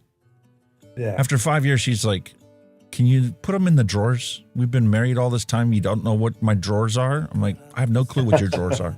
I don't. I know where your underwear is because that goes and gets put away right away. I know where your under tops are, where your sports bras and stuff go, and your socks. But your shirts, I don't know what you separate out as a work shirt and what you separate out as a nice shirt and what you separate out as a junk shirt to wear around the house. Yeah, I know that feeling. I don't know where you put your pajamas. Or if you did put it away where you thought was the correct place, you would have the wife going, where did you put this? Where did you put that? Where did you put that? In that drawer. It doesn't go in that drawer. It goes in this drawer. Well, sorry, dear. You just get all the grief, so you just say, kitchen. You do it. That's the way the kitchen is, mate. I don't mind running the dishwasher and putting the stuff away. But if it's baking sheets or colanders or mixing bowls, that one doesn't go in that drawer. It goes in this drawer. I didn't know. That's not where I always put it. I kind of know where everything goes. I kind of know where everything goes in the kitchen. Pots and pans is easy. There's one big cupboard for all of it. Yeah. Cookie sheets are thrown in the oven. Yeah. I kind of know where everything is. You know what she was so happy for this year? I picked up a couple weeks ago. She's been really into making bread this year from scratch. Oh, she has, you were saying. It only takes me 30 minutes to whip up a bread while I'm making dinner. I just throw it in the mixer and turn the thing on. I go about, prepping the rest of the stuff and starting dinner. That's done. I take it out, dump it on the thing, cover it up, let it rise for an hour. 20 minutes in the oven, done. Fresh bread. She makes fresh naan bread when she has chicken masala. She makes fresh dinner rolls. She makes fresh loaves of bread, sandwich buns, hoagie buns. and I bought her the stainless steel spiral for the KitchenAid. There's no plate on the top. Like the regular dough hook that they have has a big flat plate on the top. And the dough rises up on that thing until it hits that thing, and then it's just like all wadded up. This new spiral one I bought, it was stainless steel. It cost like $25 for the attachment for the KitchenAid. She loves it because it keeps the dough on the bottom of the bowl, and it just beats the shit out of it. Yeah, I know the ones you mean, yeah. Like the bread, it's like a proper bread beating attachment, isn't it? I know the ones you mean, yeah. I know the ones you mean. And the thing was, when we first got it, I'm like, listen, you might have to adjust I'll adjust the angle of that thing when it sits down. She's like, no, it's the perfect height. Because somebody left a review on there. This is shit because it beat the crap out of my bowl. Well, your bowl was never set to the right height then. Mm-hmm. It's true, yeah.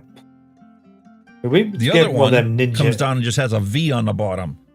And people used to lower it to the point where it was almost touching the bowl. You can't do that. Just rattle the shit.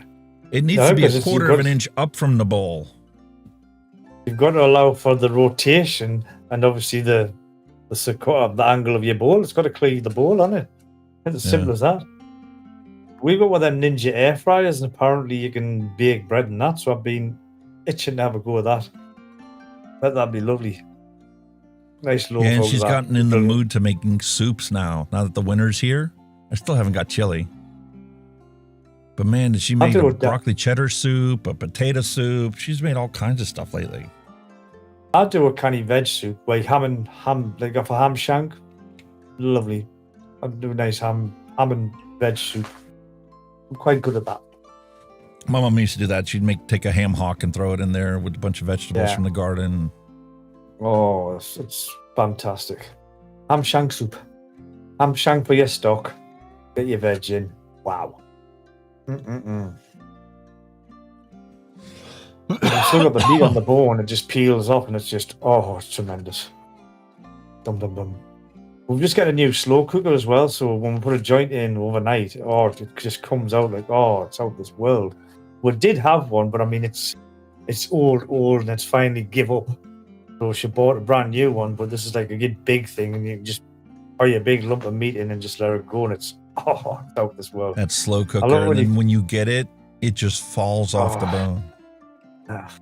Especially when you get up next morning, the house just smells of it. It's just, oh God, have some of that. I'm straight in. Ooh, it's done. It's done. I'm done. She's like, get your hand out of that bowl. It's not time yet to eat yet. Who's at all this? Not me. It was the dog. I love it. I love it. A little bit of good old.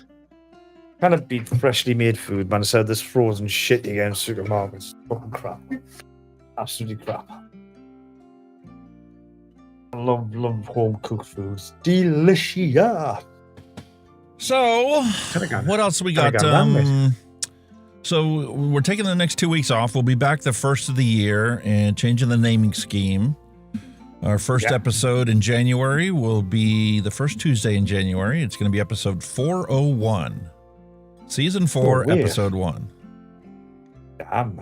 4 seasons. Jesus. I've been wasting all this. You got a 0 dot, season number dot, episode number. Yeah, I need those 3 characters for other stuff. Try and chase the algorithm a little bit better and search engine optimize it. Of course.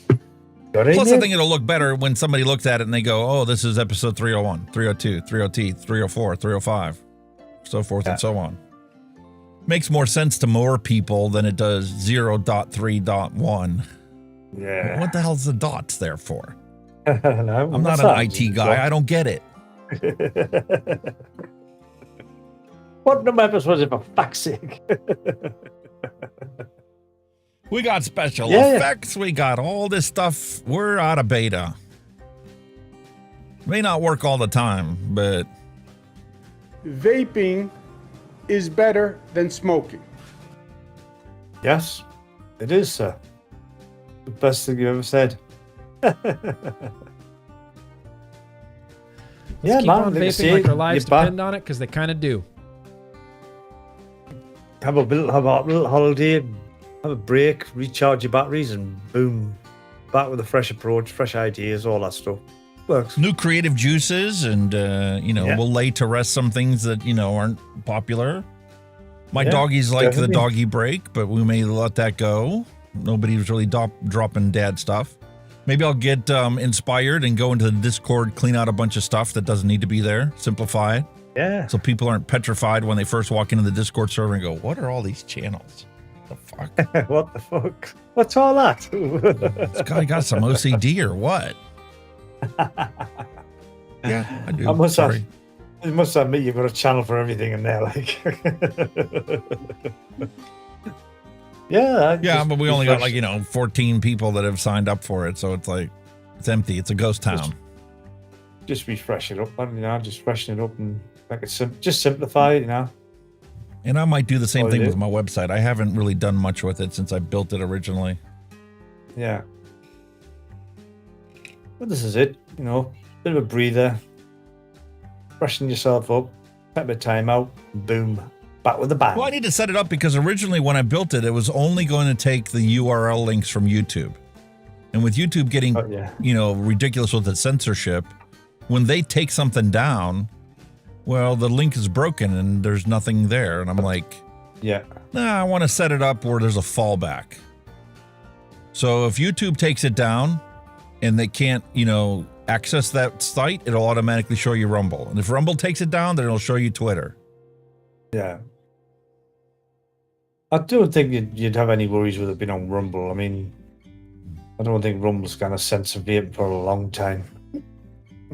No, Not and in a million knock on years. wood, after January 20th, I'm curious to see how YouTube changes their position on stuff too.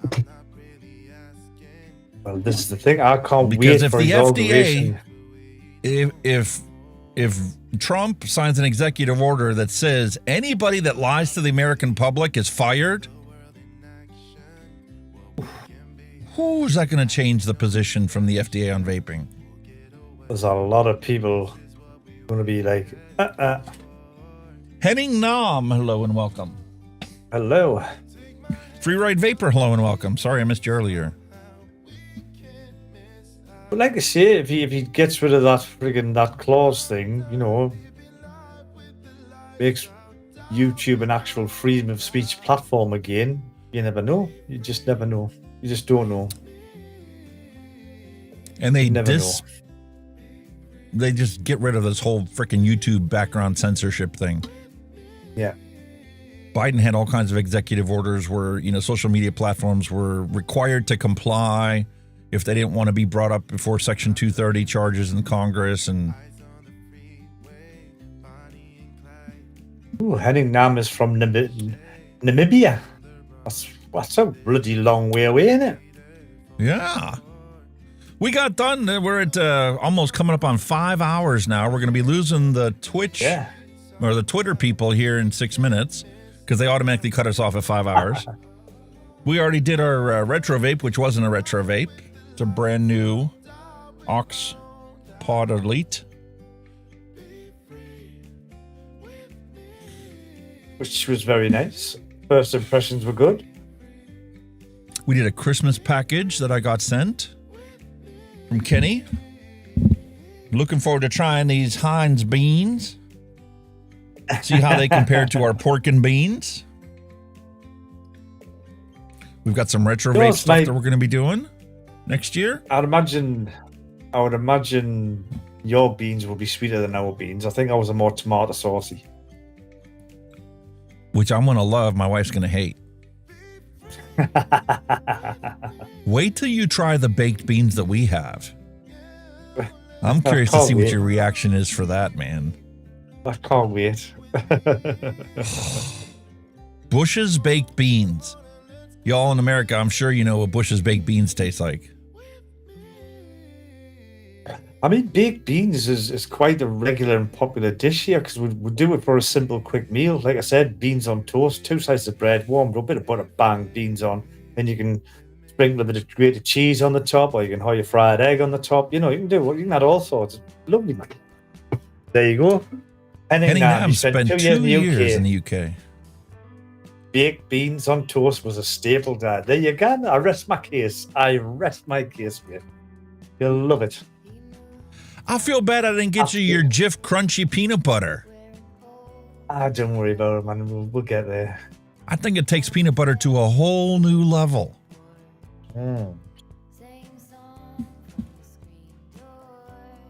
Yeah, I mean, I've never had actual American peanut butter. Just like the sun pat stuff what we get over here. Never had like a proper American peanut butter. Because like I said, I don't know if there is a massive taste difference because now like how you have peanut butter jelly, which is basically peanut butter with jam. But over here, our peanut butter just doesn't sound nice. Yeah, well, when they're both equally sweet, you'll understand why they pair up so equally well and why people do peanut butter and marshmallow fluff. I've seen that. They have a spreadable marshmallow fluff in a jar, and people make peanut butter, marshmallow fluff, and banana sandwiches.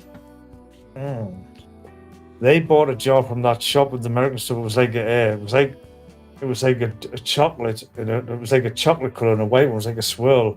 It was like a marshmallowy type spread, and I was like, oh dear.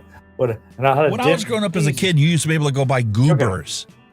Goobers legit had 3 stacks of peanut butter in it and 3 stacks of jelly in it. So you didn't even need to open 2 jars. You opened 1 jar, you took your knife or your spoon in there, and you spread that on your sandwich, and it was all peanut butter jelly. Oh, God. I don't know. It just didn't appeal to this for some reason. I'll probably try it now one day and love it. Ooh, we're all rainy here. We're actually quite warm, actually, for the time of year. We're not going to get no snow. It's too warm for snow. Temperature's the same where you're at, where I'm at today. Yeah. The UK will get very little snow now because it's too warm. It's mostly rain. Cool. You come to my part of the world, mate. You know what cool is. When we have a cold winter, you'll definitely know what cool is. Oh, I love it. Further north. Or further north in Scotland. Oh, it's even colder. Oh, you miss. I actually turned the air conditioner on yesterday when we were laying in bed. I'm like, holy cow, it's like 70 degrees in here. Turn that air on.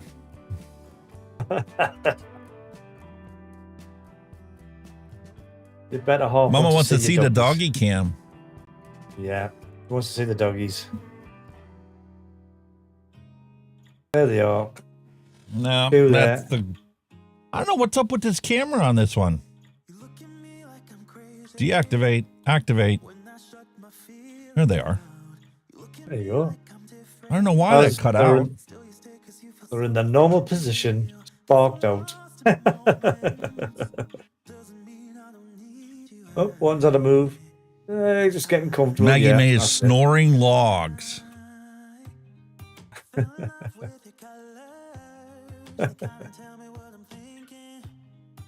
How's she fit in that bed? That bed looks a bit small and she's still got in it. She normally tries to scarf it from the bigger dogs. She's the smallest of them. What's funny is watching Jester curl up inside that little bed, and he actually fits in it better than she does. Really? Yeah. Holy shit. They're funny little buggers. Oh. Look at them. I'm just getting comfortable. Swines. Sitting there. You know what it is? It's true what they're saying. It is a dog's life, isn't it? Fucking hell. I'm curious to see what Mrs. Hunky Vape thinks of these tandoori nuts. Ooh.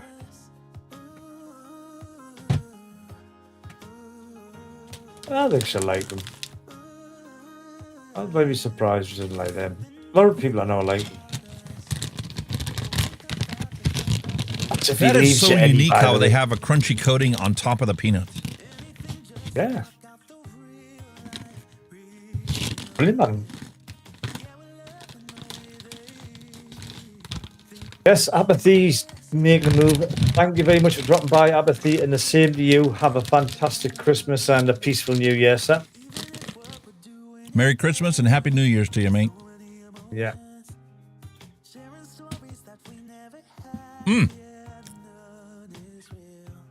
Now you know why I just sit and eat them every week. They're just so addictive. Yes, they are. I'm doing everything I can not to scarf it up. He's not going to leave any for you, Mrs. Vape. Mrs. Vape. She's like, I just showed everybody at work my little poochies. Thank you. Oh, bless. I don't know. I want to thank my wife for all that she puts up with throughout the course of the year for me to be able to do this stream week after week after week. Well, they say behind every great man is a great woman. Yes. So true. Very true. Executive producer. I'm director. Yes, yes, yes. Gotta be, man. It's the way it's gotta be. But that's something I'm looking forward to next year. I am going to be putting myself on a schedule because there's been too many weeks where I found myself in here 7 days a week. Yeah. Especially when she has to pick up extra days at work.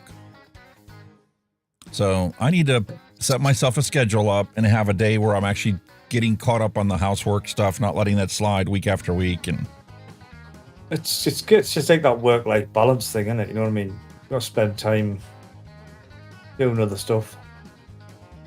I learned that a long time ago. You just gotta keep it even keel. That's sometimes and when why you're I so don't. passionate about something, it's easy to get lost in this. I could get on here and, be tweeting all day long. And even when she gets home and she starts cooking, I'll go downstairs so I can, hang out around her while she's cooking and coming back and forth and hanging out with her dogs.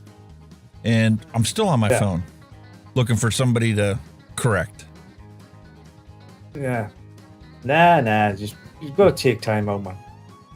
All work and no play, mate, does you no good. Plus, instead of dedicating everything into just this vaping stuff, I'm also going to have those other channels, and I'm going to start throwing stuff up on there. I do want to get healthy next year, and I do want to be able to do that. And I think it's going to be more along the lines of not trying to grow a health channel, but if I go and do a live there once a week, that'll force me once a week to not put and come up with an excuse to not get on the exercise bike or not, do something for my health. Like I said, it doesn't have to be massive. Nice walk, nice stroll. Or if you've got And like I'm a going to little, teach people how to set up their audio chain the right way.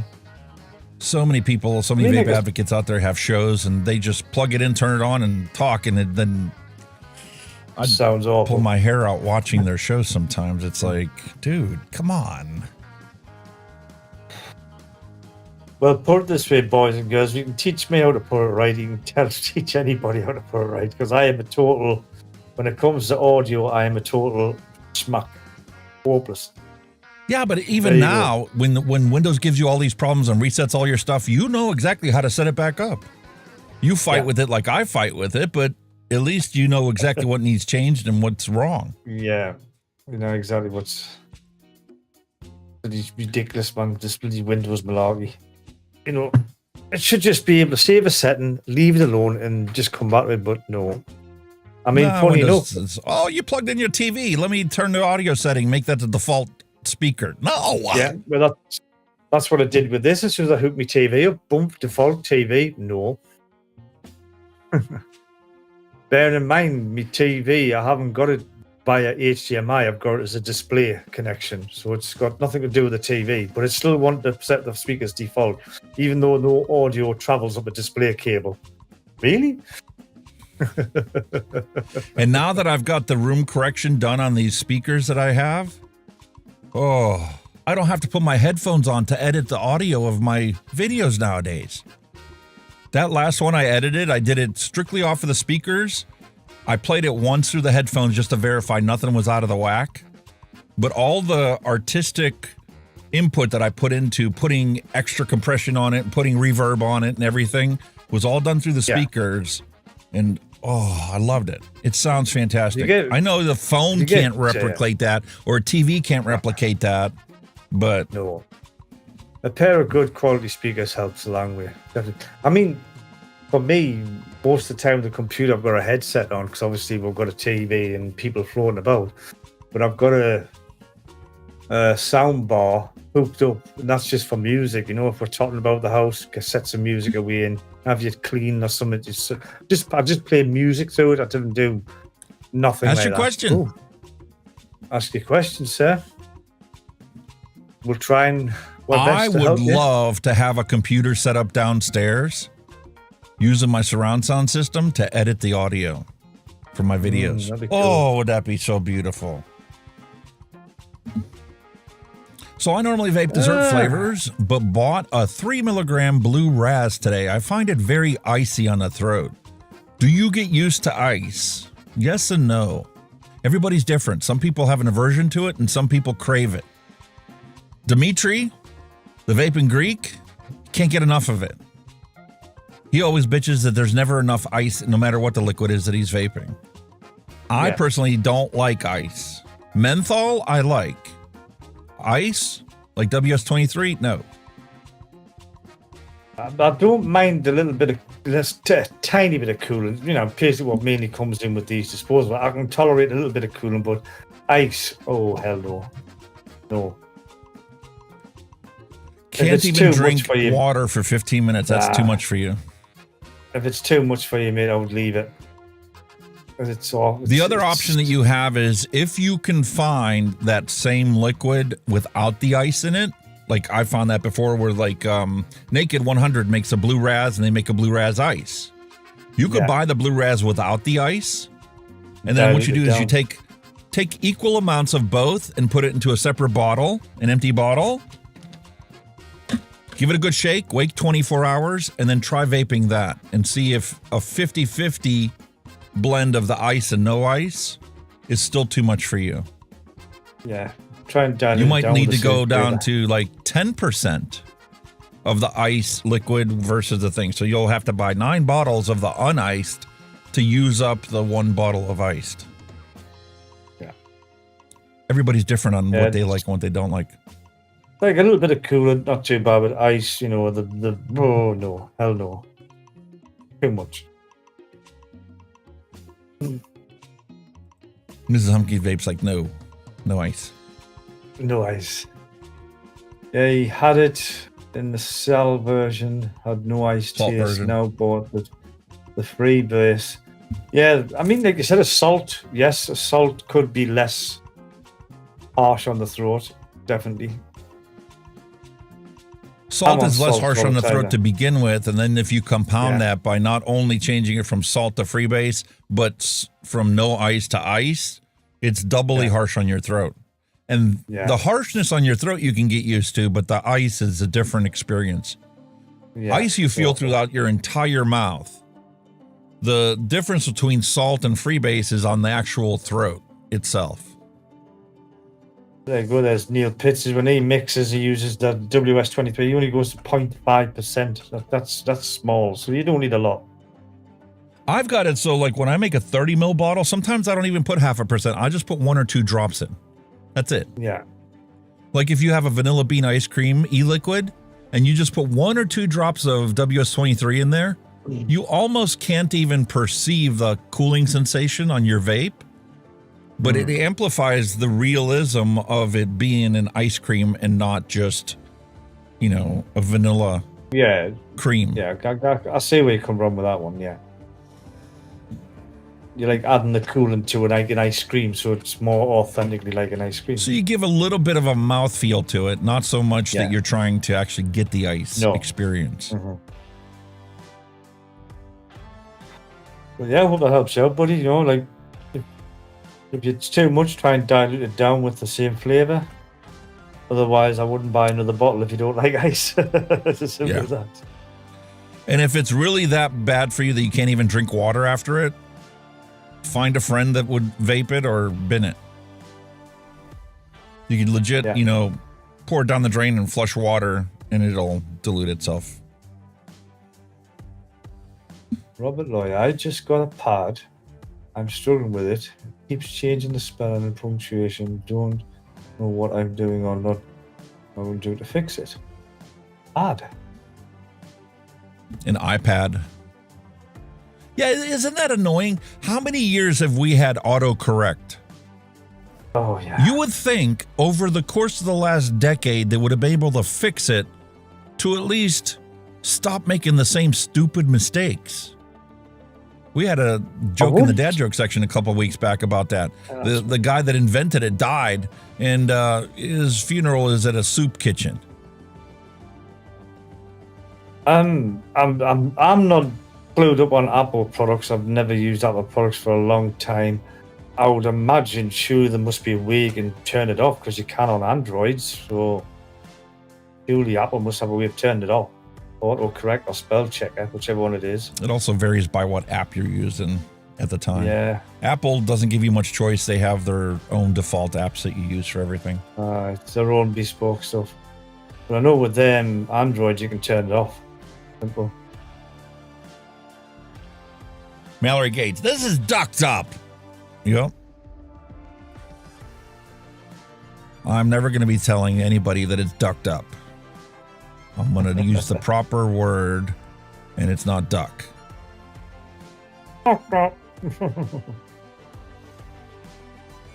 Yeah, some people like say, some people like ice, some people don't.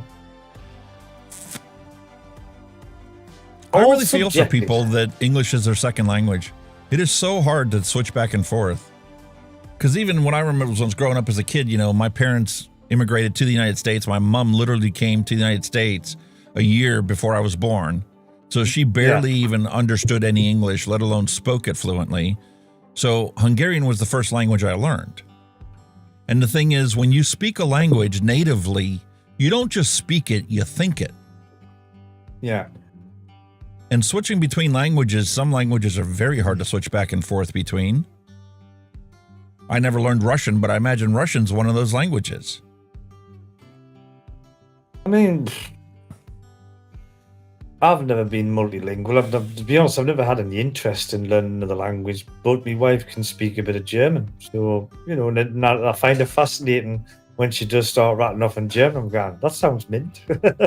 My only regret in high school was not actually learning another language.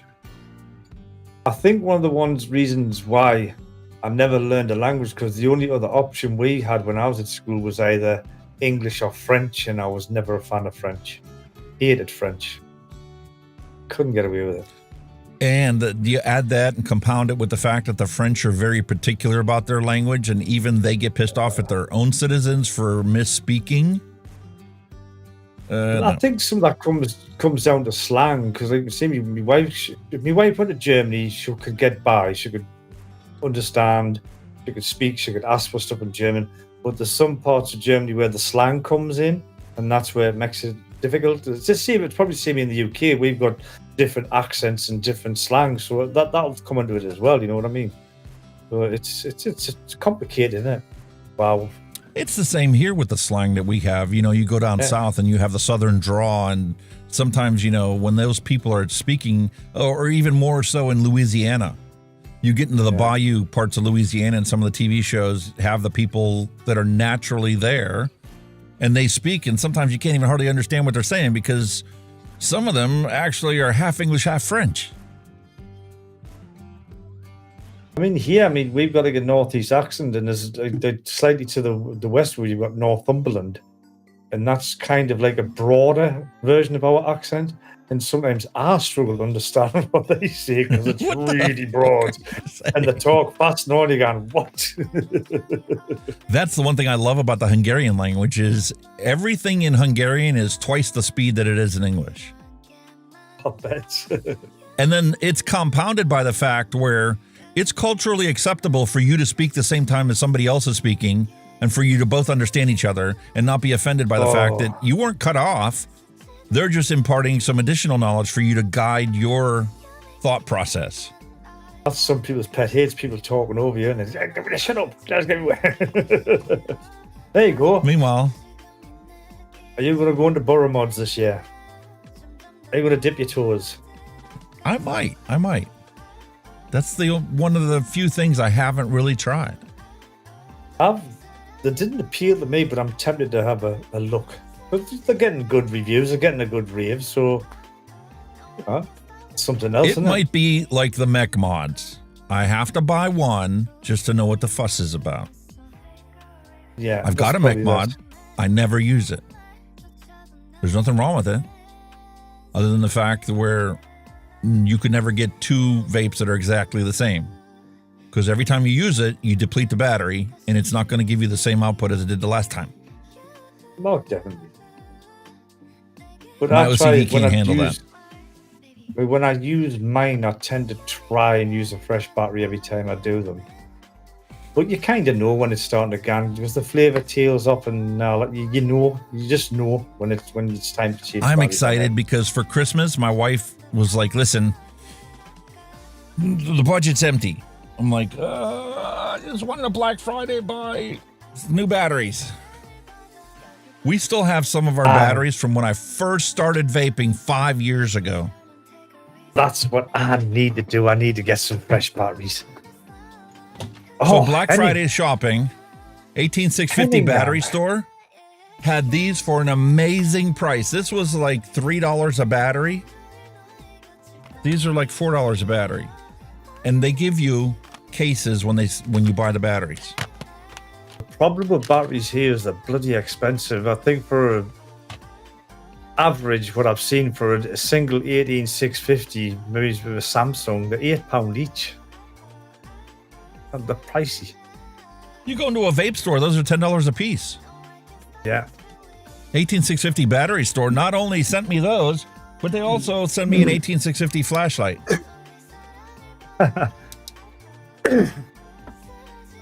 No charge. Henningham City wants to buy the Blaze Max. Well, he's hit the right fucking note with that, hasn't he? My mate in the UK just sent me one. And I have it here. I'll tell you what it is, mate. Buy it. Awesome. Awesome tank. Awesome bit of kit. Really nice. And Thunderhead Creations just sent me one. There'll be a review on the Cloud Chucker. It's a Cloud Chucker, and the flavor of it is really good as well. For a big tank, the flavor is really good. It's absolutely it's just divine. I haven't got a window open, so I better calm down as the old alarm will be going off.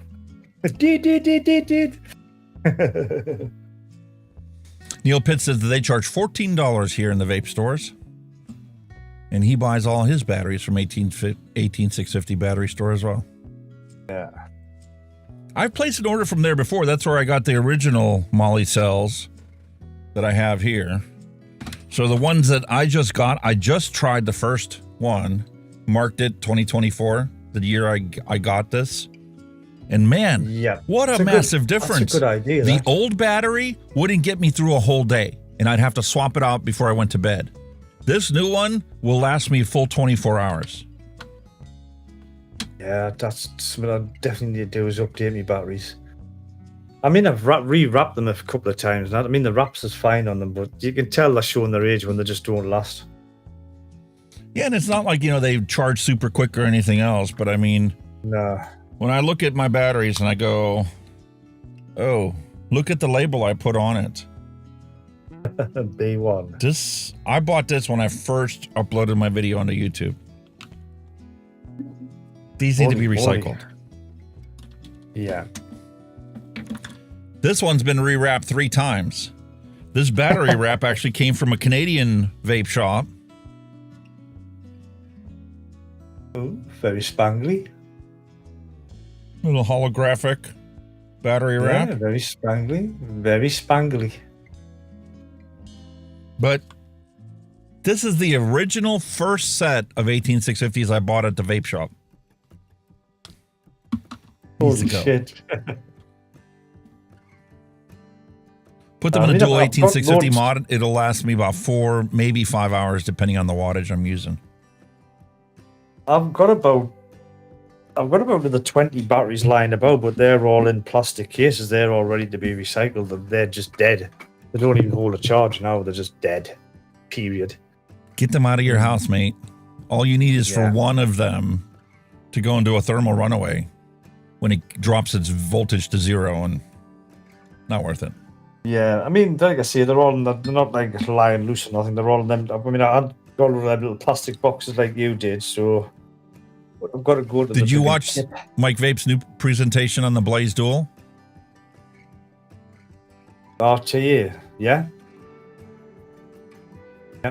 That's the one I was telling you about before when he's just done his presentation video, doing an RTA, and they look really nice. So it's no longer Thunderhead Creations; it's Thundercloud. Yeah, looks nice. I think it's still. I don't think the design of the deck has changed a great deal, but you know, it's still part of his Blaze line, isn't it?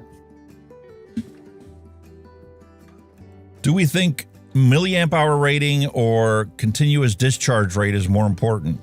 Well, first off, you have to have a continuous discharge rate high enough for the load that you're putting on it. And in most of these regulated mods, you really don't have to worry about it. Anything over 20 amps is going to be more than sufficient because the voltage is upregulated inside of it. No show next week, Mitchell Smith. We're taking off until New Year's. After New Year's. 2 weeks.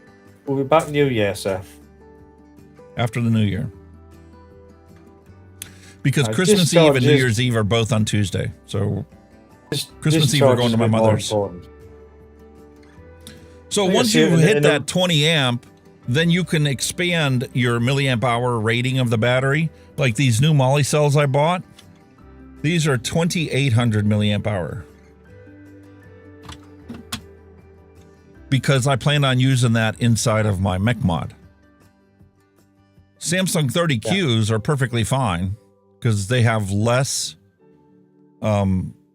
discharge rating, and they compensate by giving you 3000 milliamp hour battery capacity.